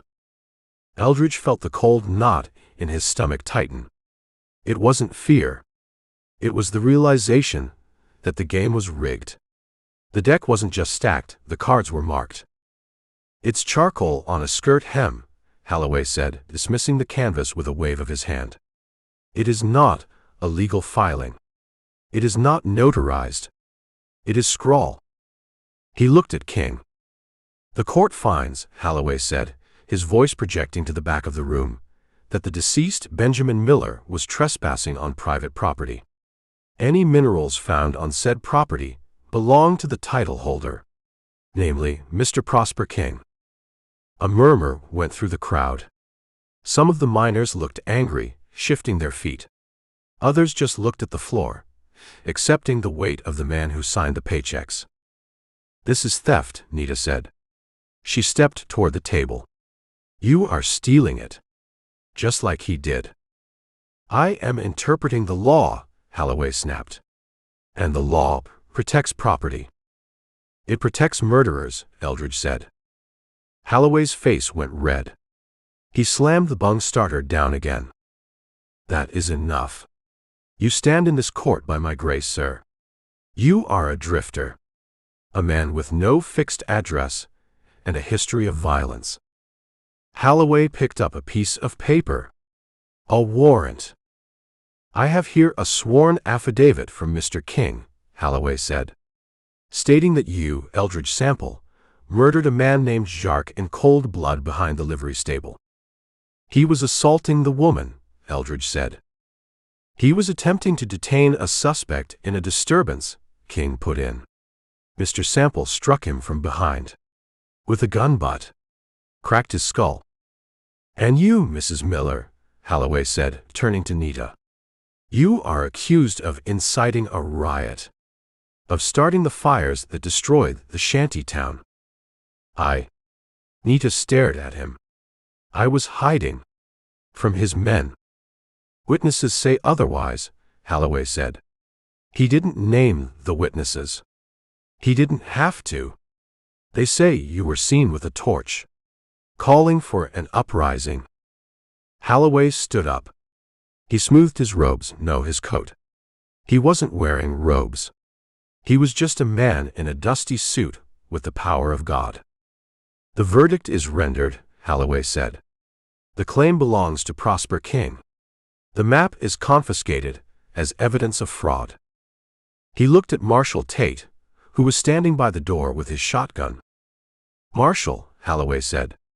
Arrest them. On what charge? Eldridge asked, his voice low. Murder, Holloway said. Arson. And contempt of court. King stood up. He pocketed his penknife. He looked at Eldridge. He didn't gloat. He just nodded, like a man checking off an item on a grocery list. Take them to the jail, King said to the Gantry brothers, who were standing near the bar, grinning. Lock them up. We'll hang them in the morning. Save the county the cost of feeding them. Cale laughed.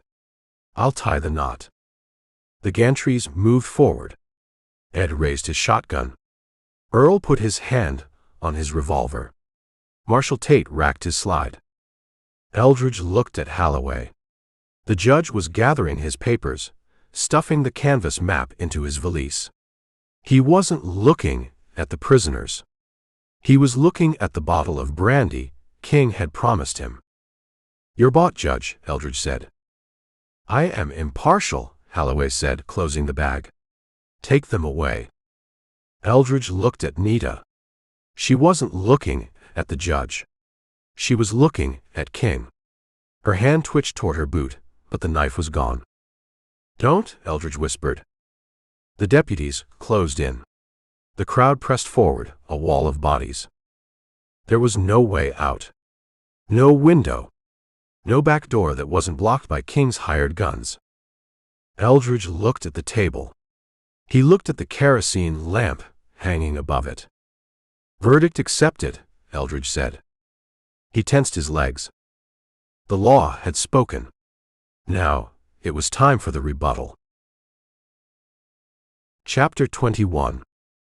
The click of the brass latch on Judge Holloway's valise was softer than a whisper, but in the crowded silence of the Golden Fleece, it sounded like a guillotine blade hitting the block. Eldridge Sample watched the leather bag close. The map, Ben Miller's charcoal legacy, the coordinates of the water, the proof of murder, was gone. Swallowed by the dark interior of a bag held by the highest authority in the territory. Holloway didn't look guilty. He didn't look ashamed. He patted the leather side of the valise with a manicured hand, a gesture of finality. He looked like a man who had just finished a tedious chore and was looking forward to a cold drink.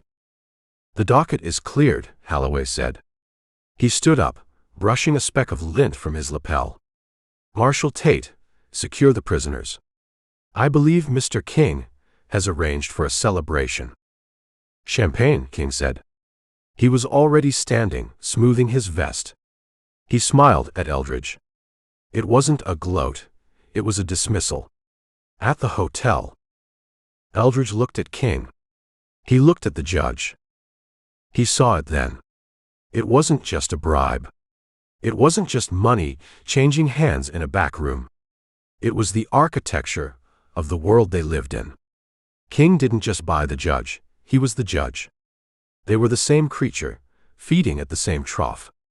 The law wasn't a shield, it was a fence King built to keep his cattle in and the wolves out. "You aren't going to file it," Eldridge said. Holloway paused. He looked over his spectacles. "I beg your pardon." "The map," Eldridge said. "You aren't taking it to Tucson. You aren't going to check the survey. You're going to walk across the street, drink King's brandy, and burn that canvas in the fireplace." Holloway's face tightened. The mask of propriety slipped, just for a second, revealing the bored, corrupt bureaucrat underneath. "Evidence," Holloway said coldly, "is the property of the court. What the court does with it is a matter of judicial discretion." "Burn it," Eldridge said. "Bury it. It doesn't matter. You already dug the hole." "Take him," Holloway snapped. He waved a hand at the deputies. "He's tiresome." The circle tightened. Ed Gantry stepped in on the left, the shotgun held waist high. Earl Gantry moved on the right, his hand resting on the butt of his revolver. Marshal Tate racked the slide of his scattergun, a metallic clack-clack that usually ended arguments. "Let's go, Drifter," Ed Gantry said. He grinned, showing gaps in his teeth. "Cell's waiting. It's dark, but you'll get used to it." Eldridge looked at Nita. She was standing rigid, her hands clenched at her sides. She was looking at King's throat, like she wanted to tear it out with her teeth. She wasn't looking for an exit. She was looking for a way to die that hurt them. "Nita," Eldridge said softly. She flicked her eyes to him. "Down," Eldridge said. "What?" "When I move," Eldridge said. "Get low." She didn't ask why. She saw his eyes. She saw the shift in his weight. The resignation was gone. The acceptance of the verdict was gone. Eldridge looked at the table. It was a heavy poker table, oak, solid enough to stand on. It was covered in Holloway's papers, the inkwell, the gavel that was a bung starter. It was between him and the judge. It was between him and King. And above the table, hanging from a heavy iron chain hooked to the rafter, was a kerosene chandelier. It was a big one, brass and glass, holding 4 lamps with wide globes. It was lit, casting a yellow, oily light on the proceedings. Eldridge measured the distance. 4 feet to the table. 6 feet to the lamp. He looked at Earl Gantry. Earl was close. Too close. He was eager to put his hands on the man who had pistol-whipped him in the outhouse. He was leaning in, his revolver grip exposed. "You hear him?" Earl sneered. He said, "Move." Earl reached out to grab Eldridge's shoulder. Eldridge moved. He didn't step back. He stepped into Earl's space. He pivoted on his left foot, driving his shoulder into Earl's chest. It wasn't a shove. It was a collision. Earl grunted, stumbling back. His hand flailed, missing Eldridge. Eldridge's hand didn't miss. He grabbed the butt of Earl's revolver. He ripped it from the holster. "Hey!" Earl yelled. Eldridge spun. He didn't aim at the deputies. He didn't aim at the marshal. He kicked the table. He drove the bottom of his boot into the heavy oak edge. He put his hip into it. The table flipped.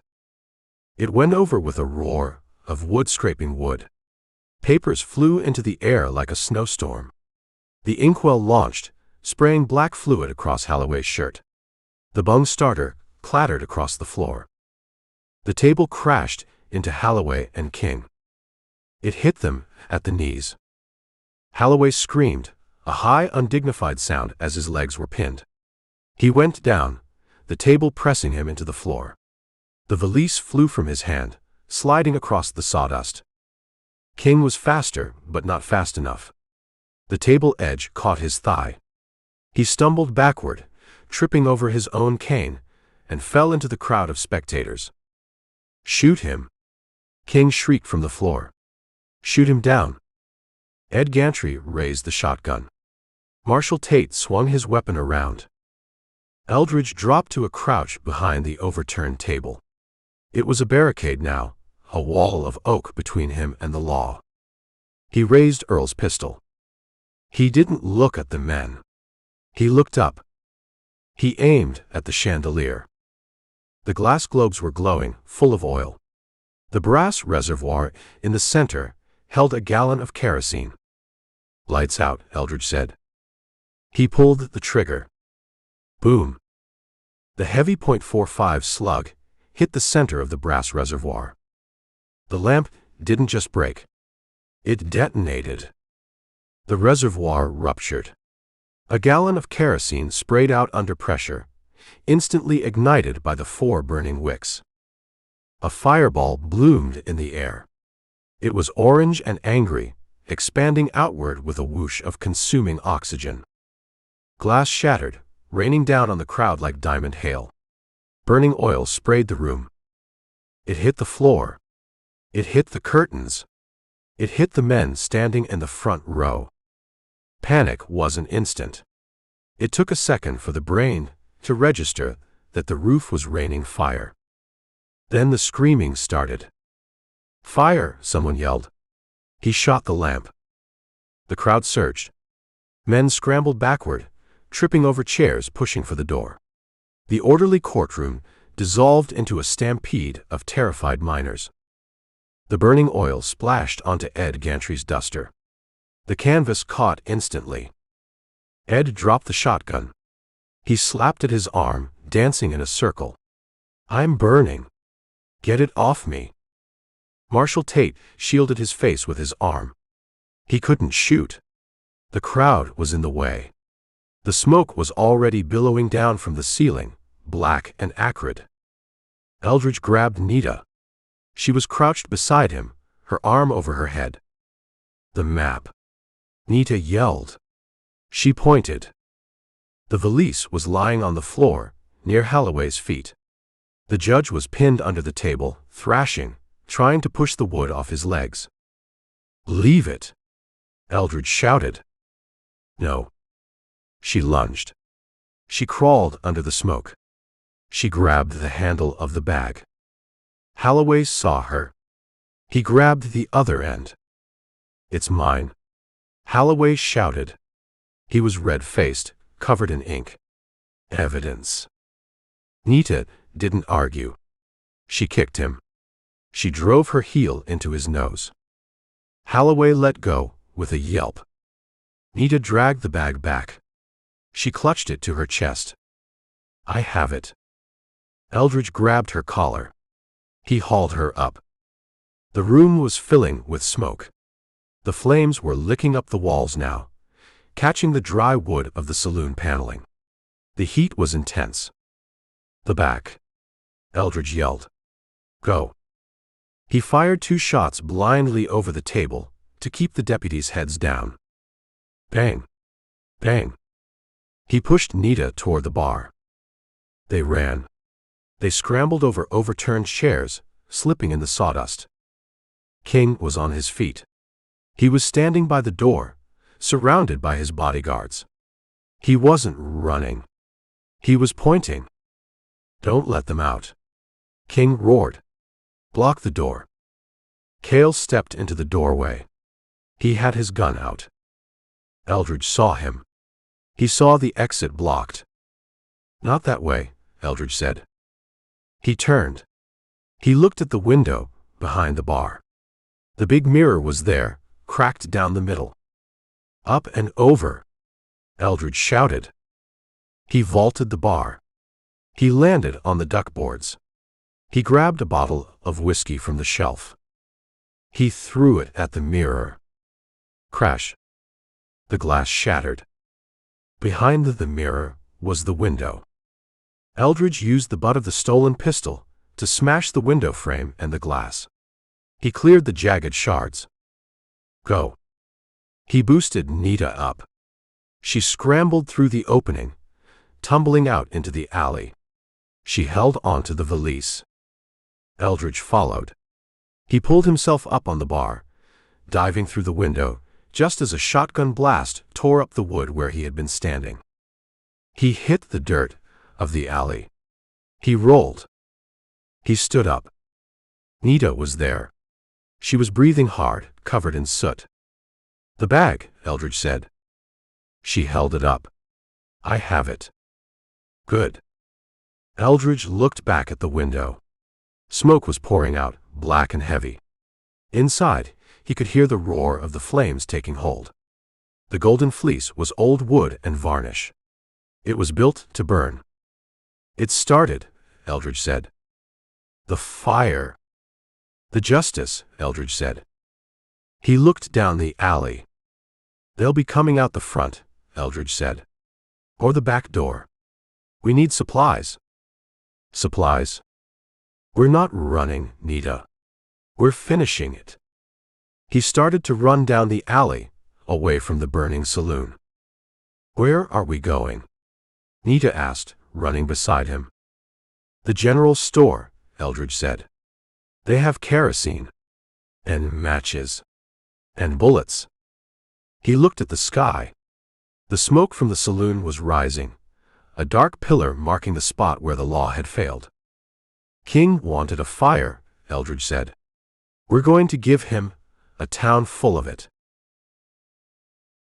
Chapter 22. The alley wasn't dark anymore. Behind them, the golden fleece was exhaling a column of orange flame that lit up the back lots of Solitude like a drunk with a lantern. The heat pushed Eldridge Sample and Nita forward, a physical hand shoving them toward the end of the block. "Keep moving," Eldridge said. He didn't shout. The roar of the fire did the talking for him.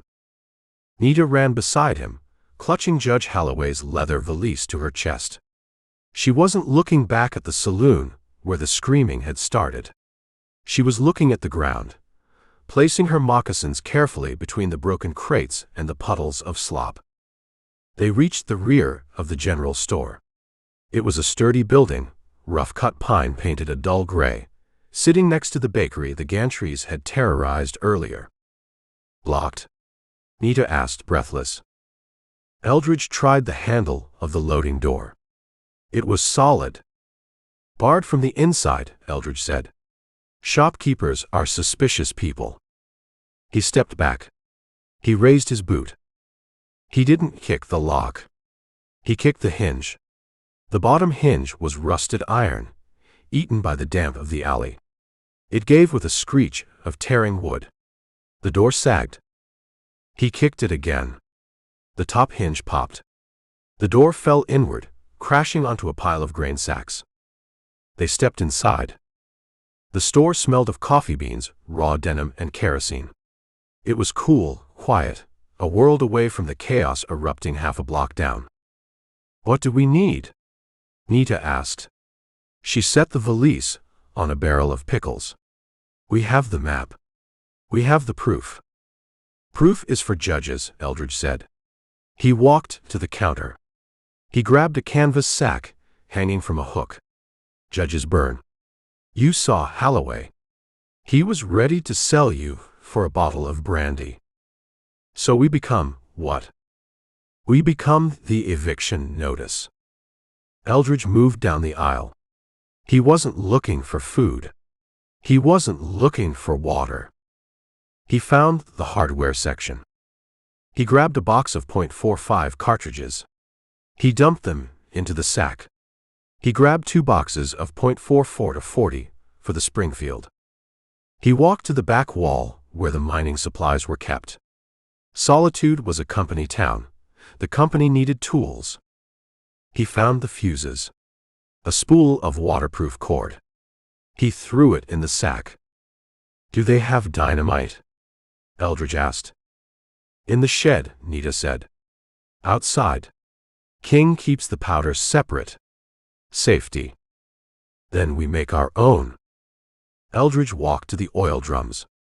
There were 3 50-gallon drums sitting on a rack. Kerosene. Coal oil. Lamp oil. He found a stack of empty tin canteens on a shelf. "Fill them," Eldridge said. He tossed a canteen to Nita. She caught it.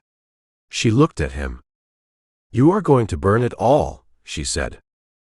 "King owns the buildings," Eldridge said. "He owns the wood. He owns the land office where the deed is filed. He owns the bank where the gold is kept." He unscrewed the cap of a canteen.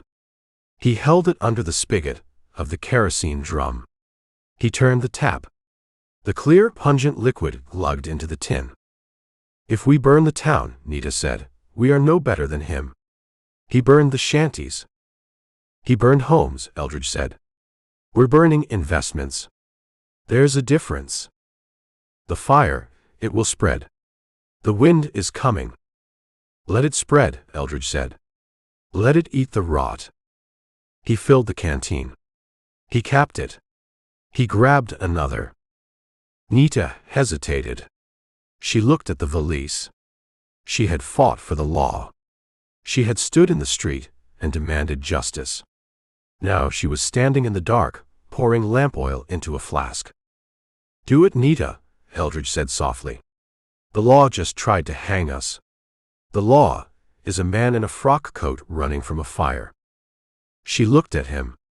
She saw the soot on his face. She saw the cold blue anger in his eyes. She turned the tap. They worked fast. They filled 6 canteens with kerosene. Eldridge stuffed rags into the spouts, leaving a tail hanging out. Primitive. Effective. Molotovs, a Russian miner had called them once in a camp in the Dakotas. Eldridge just called them firebombs. He put 4 in the sack. He tied 2 to his belt. "The rifle," Eldridge said. He picked up the Springfield. He had leaned against the counter. He checked the load. "We go out the front," Eldridge said. "The front. The street is full of King's men." "They're watching the saloon," Eldridge said. They're watching the fire. They think we're trapped in the alley or burning in the Golden Fleece. They aren't looking at the store. He walked to the front window. He peered through the display of latest hats. The street was a scene from hell. The saloon was fully engulfed. Flames shot 30 feet into the air, painting the buildings opposite in wavering orange light. The heat was intense enough to crack the windows of the hotel across the way. Men were running. Bucket brigades were forming, but they were disorganized. King's guards were shouting orders, pushing miners around. "Where are they?" Cale's voice drifted through the glass. He was standing in the middle of the street, leaning on a crutch, his gun drawn. "Find them. Shoot them on sight." "They're in the alley," a deputy yelled. "We got the back blocked." "Then burn them out," Cale screamed. "Throw oil in the window." Eldridge stepped back. "They're distracted," he said. "Cale is there," Nita said. "Cale is a target." Eldridge handed the sack to Nita. "You carry the fire. I carry the gun. Where do we start?" "The land office," Eldridge said. "It's next door. It's where the records are kept. The deeds. The false claims. We burn the paper trail." He unlocked the front door. "Stay behind me," Eldridge said. "When I shoot, you run. You get to the porch of the land office. You light a canteen. You throw it through the window. And you." "I keep their heads down." Eldridge opened the door. The noise of the fire hit them. The roar of the flames, the shouts of the men, the crash of timber falling. Eldridge stepped onto the porch. He didn't sneak. He walked out. He raised the Springfield. He aimed at the water trough where the bucket brigade was trying to fill their pails. A deputy, one of the new hires, was dipping a bucket. Eldridge fired. The bullet hit the trough, punching a hole in the wood. Water sprayed out, hitting the deputy in the groin. The deputy jumped back, dropping the bucket. "Sniper." Heads turned. They looked away from the burning saloon. They looked at the general store. They saw Eldridge. "There he is," Cale yelled. He raised his pistol. Eldridge worked the lever. Clack, clack. He fired at Cale. The bullet hit the dirt at the base of Cale's crutch. Cale stumbled, almost falling. "Run," Eldridge yelled to Nita. She bolted. She sprinted off the porch, staying low, hugging the shadow of the overhang. She carried the heavy sack of kerosene bombs. She ran for the land office. Gunfire erupted from the street. Bullets slapped into the siding of the general store, splintering the gray wood. Eldridge stood his ground. He fired again. He hit the signpost of the hotel. He hit the window of the bank. He wasn't trying to kill them. He was trying to make them dance. "Cover her," Cale screamed. "Get the woman." A guard ran toward Nita. He had a shotgun. Eldridge shifted his aim. He shot the guard in the leg. The man went down, the shotgun discharging into the mud. Nita reached the land office. It was a small, brick-fronted building with a large plate glass window. Prosper King, land agent. She set the sack down. She pulled out a canteen. She pulled a box of matches from her pocket. She struck a match. She lit the rag. The flame caught, sputtering blue and yellow. She stood up. She swung the canteen. She threw it. The metal flask crashed through the plate glass. It landed inside, on the floor covered in rugs. The canteen burst. The kerosene splashed across the dry wood, the paper files, the desk. The fire followed the splash. Whoosh! The inside of the land office lit up. It wasn't a slow burn. It was an explosion of light. The papers caught instantly. Decades of stolen deeds, forged surveys, and corrupt bargains turned into ash in seconds. "One," Eldridge said. He fired a round at the hotel balcony to keep a rifleman honest. "Move," Eldridge yelled. "Next one." Nita grabbed the sack. She ran. She headed for the bank. Chapter 23. The Bank of Solitude wasn't built of stone like a real bank. It was built of ambitious pine and a heavy iron safe that sat in the window like a fat man waiting for a bus. Nita ran toward it. She held the tin canteen in her hand, the rag fused sputtering sparks that trailed behind her in the dark. "Cover!" Eldridge Sample yelled. He stepped off the porch of the general store, exposing himself to the street. He levered the Springfield. Clack, clack. Ed Gantry was crouching behind a water trough, trying to reload his shotgun with burnt fingers. He popped up. Eldridge fired. The bullet hit the trough, punching through the wood and the water, slamming into the mud between Ed's boots. Ed yelped and fell back. "He's watching me. He's watching me." "Shoot him, you idiot!" Cale screamed from the alley mouth. Cale was leaning on his crutch, firing his revolver wild. Nita reached the bank. She didn't stop to admire the gold lettering on the glass. She swung the canteen. It smashed through the window. It hit the floor inside. Thump whoosh. The kerosene ignited. The bank interior, dry as a tinderbox from the high desert heat, caught fast. The teller cages, the desks, the paper money, it all turned into fuel. 2, Eldridge counted. He shifted his aim. He put a round into the dirt near Cale's good leg. Cale retreated deeper into the shadows. Nita ran back to the store. She grabbed another canteen from the sack. "The hotel," Eldridge said. "It's the heart." The Grand Hotel stood across the street, 3 stories of wood and pretension. It was where the judge slept. It was where King held court. It was the symbol of the ownership Eldridge was trying to revoke. "It is big," Nita said. "It burns the same," Eldridge said. "Aim for the lobby. The curtains." She nodded. She lit the rag. She didn't have to run far this time. The street was chaos, but the space between the fire lines was shrinking. The heat from the saloon and the land office was creating a wind tunnel, sucking air in and feeding the flames. She stepped out. She threw the canteen with an overhand motion. It sailed through the air, trailing fire. It crashed through the double doors of the hotel lobby. Flames erupted inside. "The hotel," a miner yelled. "The hotel is burning." That broke them. The bucket brigades dropped their pails. The deputies stopped shooting. They looked at the fire consuming the north side of the street, and they looked at the fire starting on the south side. They realized the math. The town was gone. There was nothing left to save but their skins. "Run!" someone shouted. The citizens of Solitude turned and fled. They ran for the creek, for the hills, for anywhere that wasn't Main Street. Only the guilty stayed. The doors of the hotel banged open. Judge Holloway stumbled out.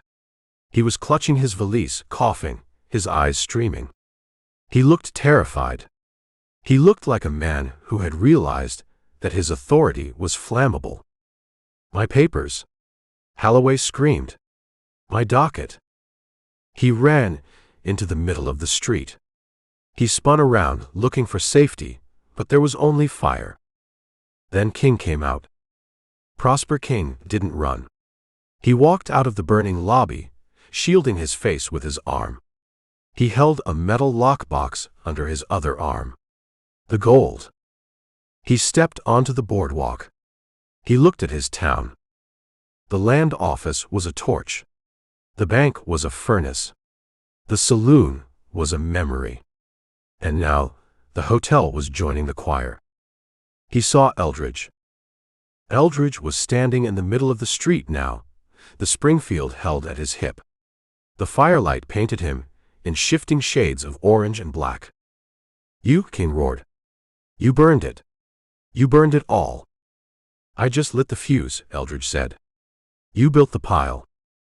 King looked around for his men. Cale. Gantry. Kill him.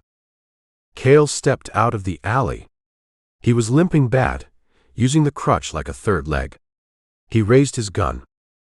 Eldridge didn't wait. He didn't warn. He fired. The bullet hit Cale in the chest. Cale looked surprised. He dropped his gun. He dropped the crutch. He fell forward, hitting the dirt hard. He tried to push himself up, but his arms wouldn't work. He collapsed. King stared at his bodyguard. He looked at the Gantry brothers. Ed and Earl were standing by the trough. They looked at Cale. They looked at the fire. They looked at Eldridge's rifle. They dropped their guns. They put their hands up. We quit, Ed said. We ain't paid enough for this. They turned and ran. They ran toward the creek, tearing the tin stars off their coats as they went. King was alone. He stood on the boardwalk, the heat curling the brim of his hat. He held the lockbox tight. Nita stepped out from the shadows of the store. She held the sack of remaining bombs in one hand. She walked toward King. The map, Nita said. King looked at her. It's gone. The judge has it. Nita looked at Holloway. The judge was cowering near a water barrel. Give it to me, Nita said to the judge. Holloway fumbled with his valise. He opened it. He pulled out the charred, crumpled piece of canvas. He threw it at her feet. Take it. Holloway shrieked. Just let me leave. Nita picked up the map. She put it in her pocket. She looked at King. You killed him, she said. He was in the way, King snarled. Just like you. He reached into his coat. He pulled a small, pearl-handled revolver. A gambler's gun. Eldridge racked the lever. But Nita was closer. She didn't throw a bomb. She dropped the sack. She reached into her boot. She pulled the skinning knife. King raised the pistol. Nita lunged. She moved under his aim. She drove the knife upward. It wasn't a clean thrust. It was a gutting stroke. The blade went into King's stomach, just above the belt buckle. King gasped. The pistol fired into the boardwalk. Nita twisted the knife. She looked him in the eye. For the water, she whispered. She pulled the knife out. She stepped back. King dropped the lockbox. It hit the wood with a heavy clank, spilling gold eagles across the planks. He put his hands to his stomach. Blood pushed through his fingers. He looked at the gold. He looked at the fire. He fell. He landed on his knees, then tipped over sideways. He lay among the coins, watching his hotel burn. Eldridge walked over. He stood next to Nita. The town of Solitude was a wall of flame. The heat was unbearable. The roar of the fire was the only sound left. It is done, Nita said. She wiped the knife on her skirt. The rot is gone, Eldridge said. Burned out. He looked at the judge. Holloway was staring at King's body, shaking. Get a horse, Judge, Eldridge said. Ride. Don't stop until you hit Tucson. And if you ever come back here, bring a fire extinguisher. Holloway didn't argue. He ran for the livery stable, hoping the horses hadn't bolted. Eldridge looked at Nita. She was watching the flames. The map, Eldridge said. She touched her pocket. I have it. Keep it safe, Eldridge said. It's the only thing that's real. He looked at the sorrel horse, tied behind the store. It was pulling at the reins, terrified of the fire. We need to go, Eldridge said. Before the roof falls. They walked to the horses. They mounted up. They rode out of Solitude. They rode past the burning buildings, past the body of Cale, past the gold scattered in the street that nobody was brave enough to pick up. They rode into the cool, dark desert, leaving the town of Ash to settle its own debts.